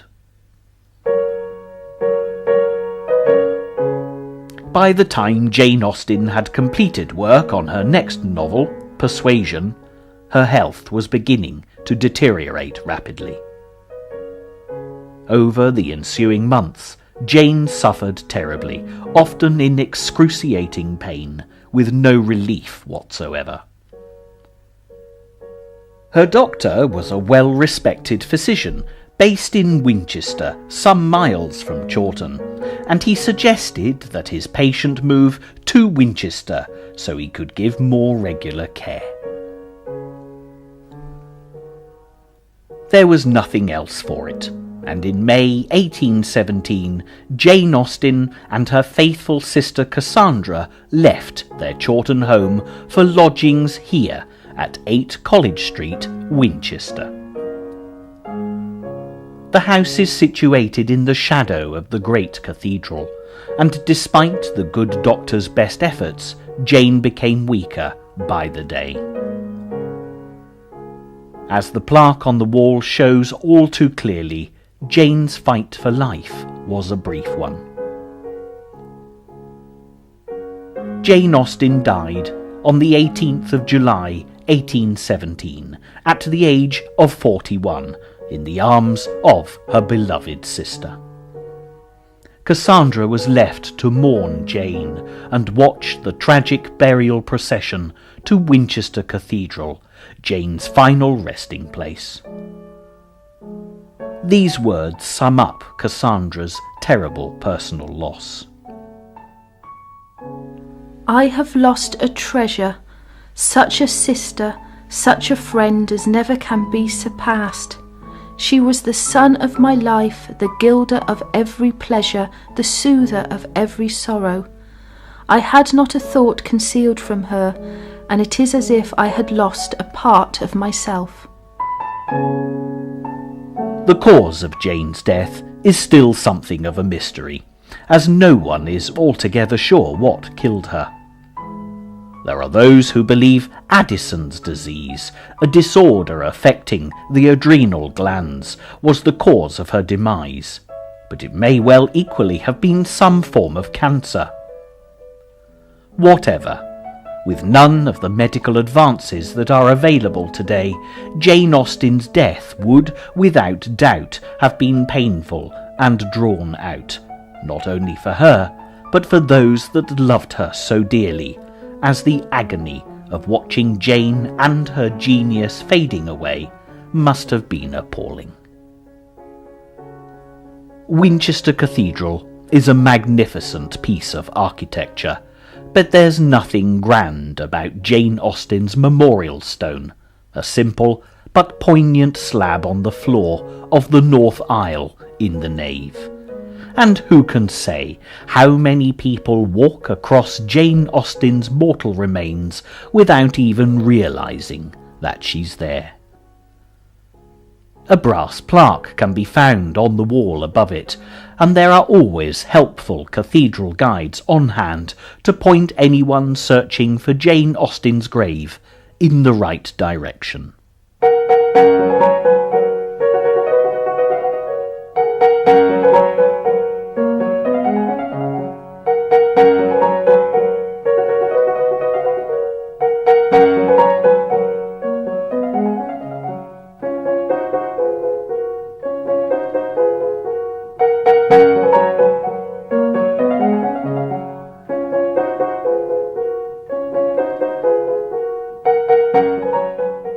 Fortunately, before Jane's death, the completed manuscript of Persuasion had been placed in Henry Austen's capable hands, who'd also secured the return of the manuscript of Susan, sold all those years before for £10, never to see the light of day again.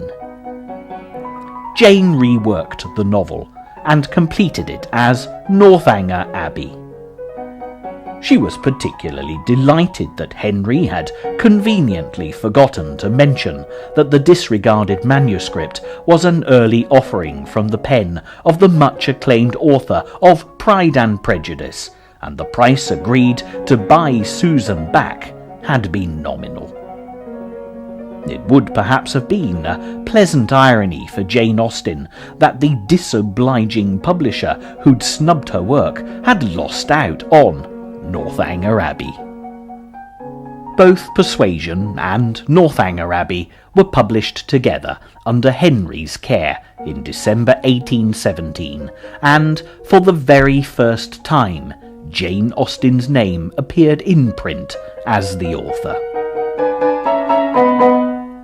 The rest is, of course, history, and the days of Jane Austen being perceived as exclusively the province of dusty academics is thankfully long gone. Many new generations of readers have discovered the delights of her novels and will continue to do so for generations to come. However, this programme has highlighted an even greater story, that of Jane Austen herself, and the beautiful English countryside that she loved so well and immortalised in her writing. There are those who have criticised her own particular brand of parochialism, notably the author D.H. Lawrence, when he described Jane Austen as thoroughly unpleasant, English in the bad, mean, snobbish sense of the word. But really, you only have to see with your own eyes the landscape of her imagination to find fault with this statement. The England Jane Austen portrays is the England that she knew, and love what she did or hate it, the novels have been left as a fascinating snapshot of a particular moment in time. Fortunately, many of the places that inspired Jane Austen have also been left untouched, and for the modern-day traveller seeking to follow in her footsteps, the rewards will hopefully, during the course of this programme, have spoken for themselves.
The tradition of the great British novel is as popular today as it's ever been. And since the first novelists put quill to parchment, the beautiful rural landscape has proved to be a major source of inspiration.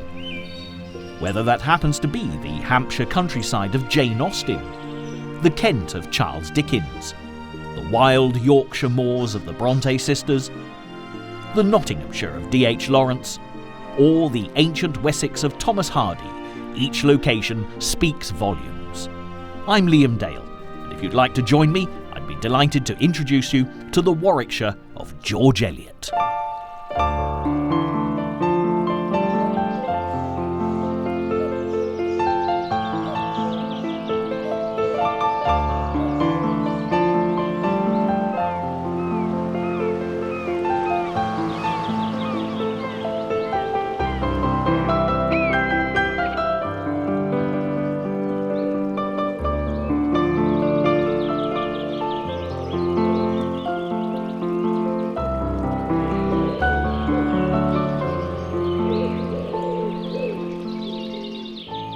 As birthplaces go, I must say South Farm is one of the loveliest I've ever seen.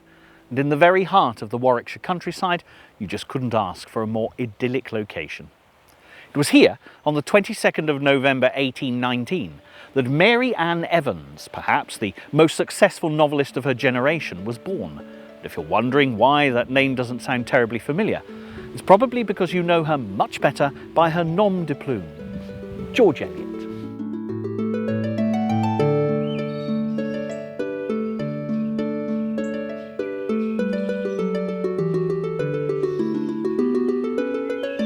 The reason for so little changing here since the author responsible for such classics as The Mill on the Floss, Silas Marner and Middlemarch was born is the fact that it's part of the Arbury estate, where traditional rural values are as respected today as they've ever been. South Farm, by custom, is the home of the estate manager, and back in 1819, the position and the house were in the possession of Mr. Robert Evans, George Eliot's father.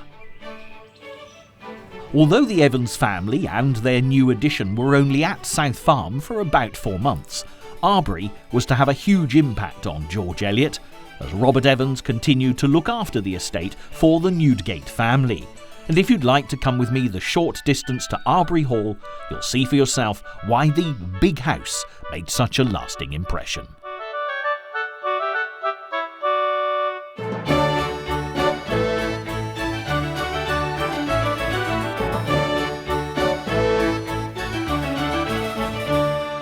Welcome to Arbury Hall, the ancestral home of Viscount and Viscountess Daventry, where George Eliot, thanks to her father's high-ranking position in this household, was permitted to use the extensive library. Now, even as a small girl, she was a voracious reader, and at the age of 7 was a fan of Sir Walter Scott's Waverley, not to mention the works of Bunyan, Defoe and Goldsmith. Although the hall is Elizabethan in origin, building work in the 18th century transformed it into one of the finest examples of Gothic revival you're ever likely to see. And if we go inside, there are more Arbury treasures to reveal.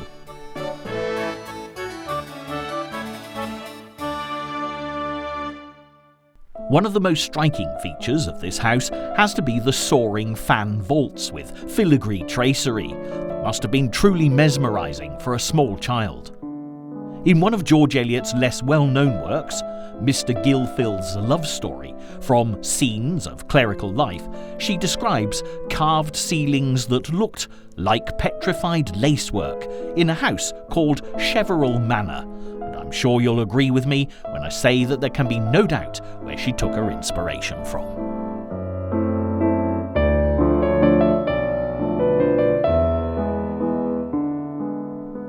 Nevertheless, Mary Ann Evans had a very long way to go before she wrote this delightful tale. And to discover more about George Eliot's own fascinating story, it's time to head to a nearby hostelry, which just happens to have been an equally important source of inspiration for George Eliot the writer as Arbury Hall, being the house that the Evans family moved to when she was still a babe in arms all those years ago.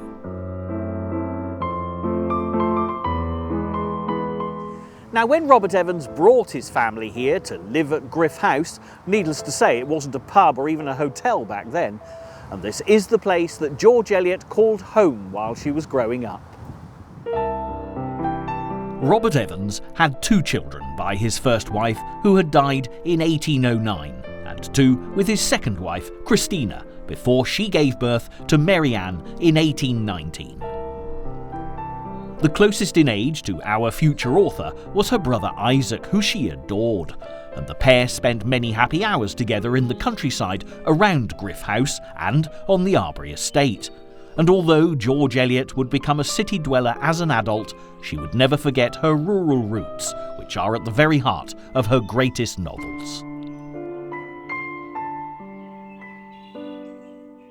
In fact, in The Mill on the Floss, the characters of Maggie Tulliver and her brother Tom are without question autobiographical, with Tom always scolding Maggie for her wayward behaviour, something that Isaac would take to the extreme in later years.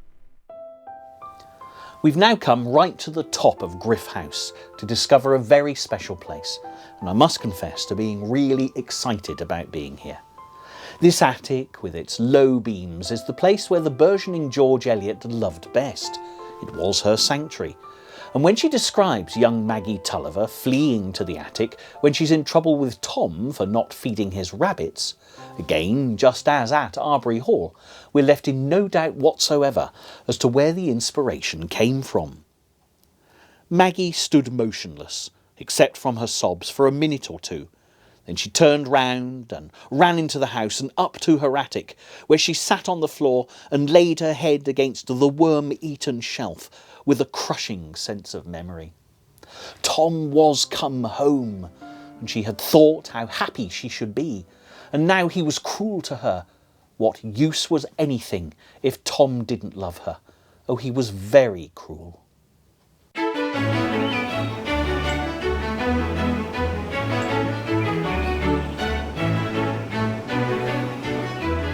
If you're thinking that Griff House looks nothing like a mill, you'd be quite correct, because we've come to a remarkable mill at Charlcote, also in Warwickshire, which is one of the few fully working traditional flour mills you'll find in Britain today. George Eliot actually based the Dorlcote Mill of her novel at St Ogg's in Lincolnshire, but to see what she actually had in mind today, reading her evocative words, I hope you'll agree Charlcote fits the bill perfectly. Maggie loved to linger in the great spaces of the mill, and often came out with her black hair powdered to a soft whiteness that made her dark eyes flash out with new fire. The resolute din, the unresting motion of the great stones, giving her a dim, delicious awe as at the presence of an uncontrollable force, the meal forever pouring, pouring. The fine white powder softening all surfaces and making the very spider nets look like fairy lacework. The sweet, pure scent of meal all helped to make Maggie feel that the mill was a little world apart from her outside everyday life.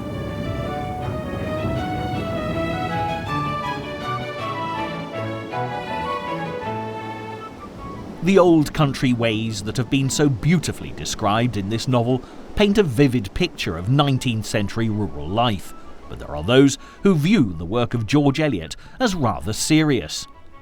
Yet her observations of the good country folk who would later become her cast of background characters add a wonderful touch of humour. Unlike her contemporary Charles Dickens, there's nothing sentimental in George Eliot's portrayal of either the people or the landscapes that inspired her.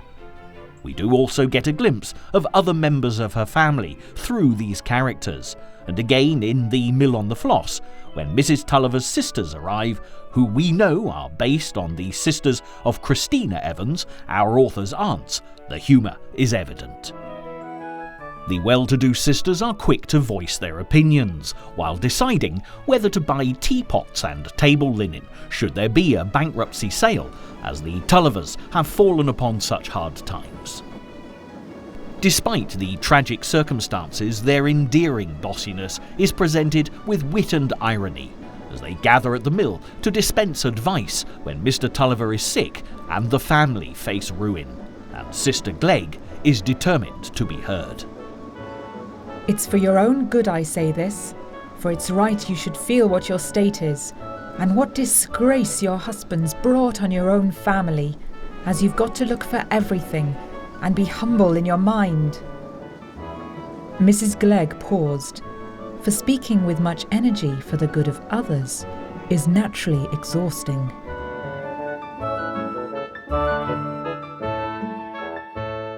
For now, though, we'll leave the aunts at Charlecote Mill and return to Griff House to hear more about George Eliot's fascinating childhood. In The Mill on the Floss, Maggie is keen to be educated, but as was often the case in Victorian England, all the money was lavished on Tom as a boy, although Maggie is much brighter and would undoubtedly have made better use of the opportunity. However, this part of the tale is not autobiographical, because Mary Ann Evans received a very good education and excelled in her studies, until returning to Griff House at the age of 16 to help care for her dying mother. Mrs. Evans died in 1836 and is buried in the family tomb at nearby Chilvers Coton. The harrowing experience had a huge impact on Mary Ann. She developed an obsessive religious fervour, studying church history and even teaching herself Latin. But other influences were about to transform this rather puritanical young lady into a passionate, worldly wise woman way ahead of her time. And if you want to know more, you'll have to join me again in just a few minutes.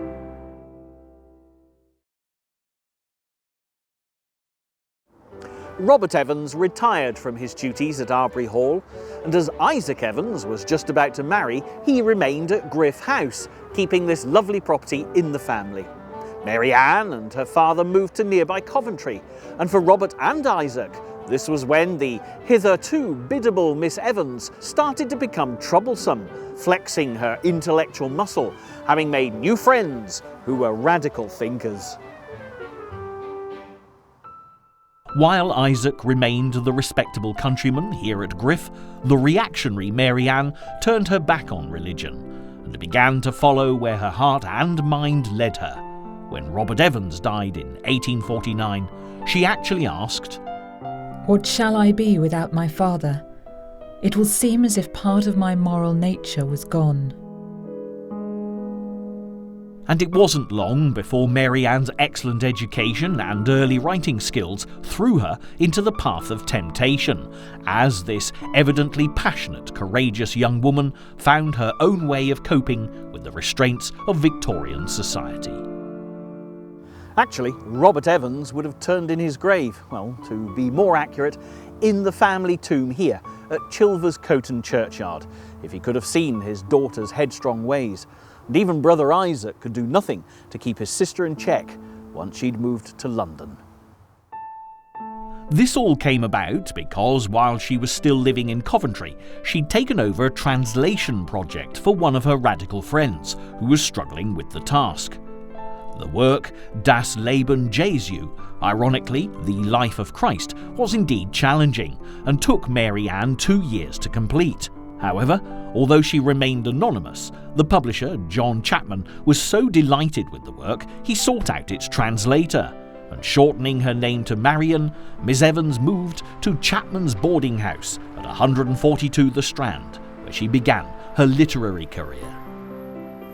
Although we can only speculate, it would seem that the dashingly handsome Chapman took more than a professional interest in his young lodger, and she apparently was not averse to his attentions. It was already an unusual household, and when Chapman's wife and his mistress, who also lived in the house, joined forces to have Marion removed, she was quite literally sent to Coventry, back home to Warwickshire.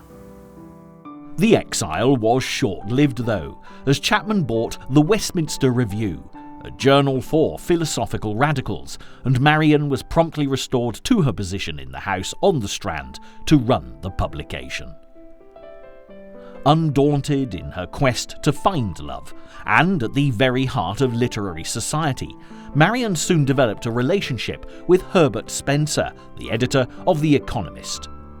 Sadly for her though, he described her as too morbidly intellectual to marry. Marian's infatuation with Spencer was only quelled when he introduced her to his friend George Henry Lewis, a fellow philosopher and writer. The pair quickly fell in love, and Spencer happily remained a confirmed bachelor for the rest of his days. But there was a problem. George Lewis was married, albeit an unusual open relationship. His wife Agnes had given him 3 sons, but had also had further children with another man, who Lewis had given his name to, making a divorce all but impossible, as he'd been seen to condone his wife's infidelity. As a result, Marian also took the Lewis name, and the couple lived together as man and wife, but at a distance from even the more liberal-minded literary circle that they both moved in. It was at this point that Marian, with the encouragement of Lewis, turned her attention to novel writing, choosing George Eliot as a masculine pen name, not only to court publishing success, but also perhaps to disguise her somewhat dubious marital status. Nevertheless, it was not the elite intellectuals of London society that Marian turned to for inspiration. It was the beautiful Warwickshire countryside of her childhood. And if you come with me now to the lovely church of St Mary the Virgin in the village of Astley, you'll certainly understand why. George Eliot's first success as a storyteller came with the publication of her Scenes of Clerical Life in Blackwood's magazine. And this church appears as Nebley Church and is actually where her parents were married. The reviews were excellent when her Scenes of Clerical Life were published in book form, and encouraged, she began work on Adam Bede, which received even greater acclaim. Queen Victoria and Prince Albert were said to have enjoyed the novel greatly, adding to George Eliot's growing popularity.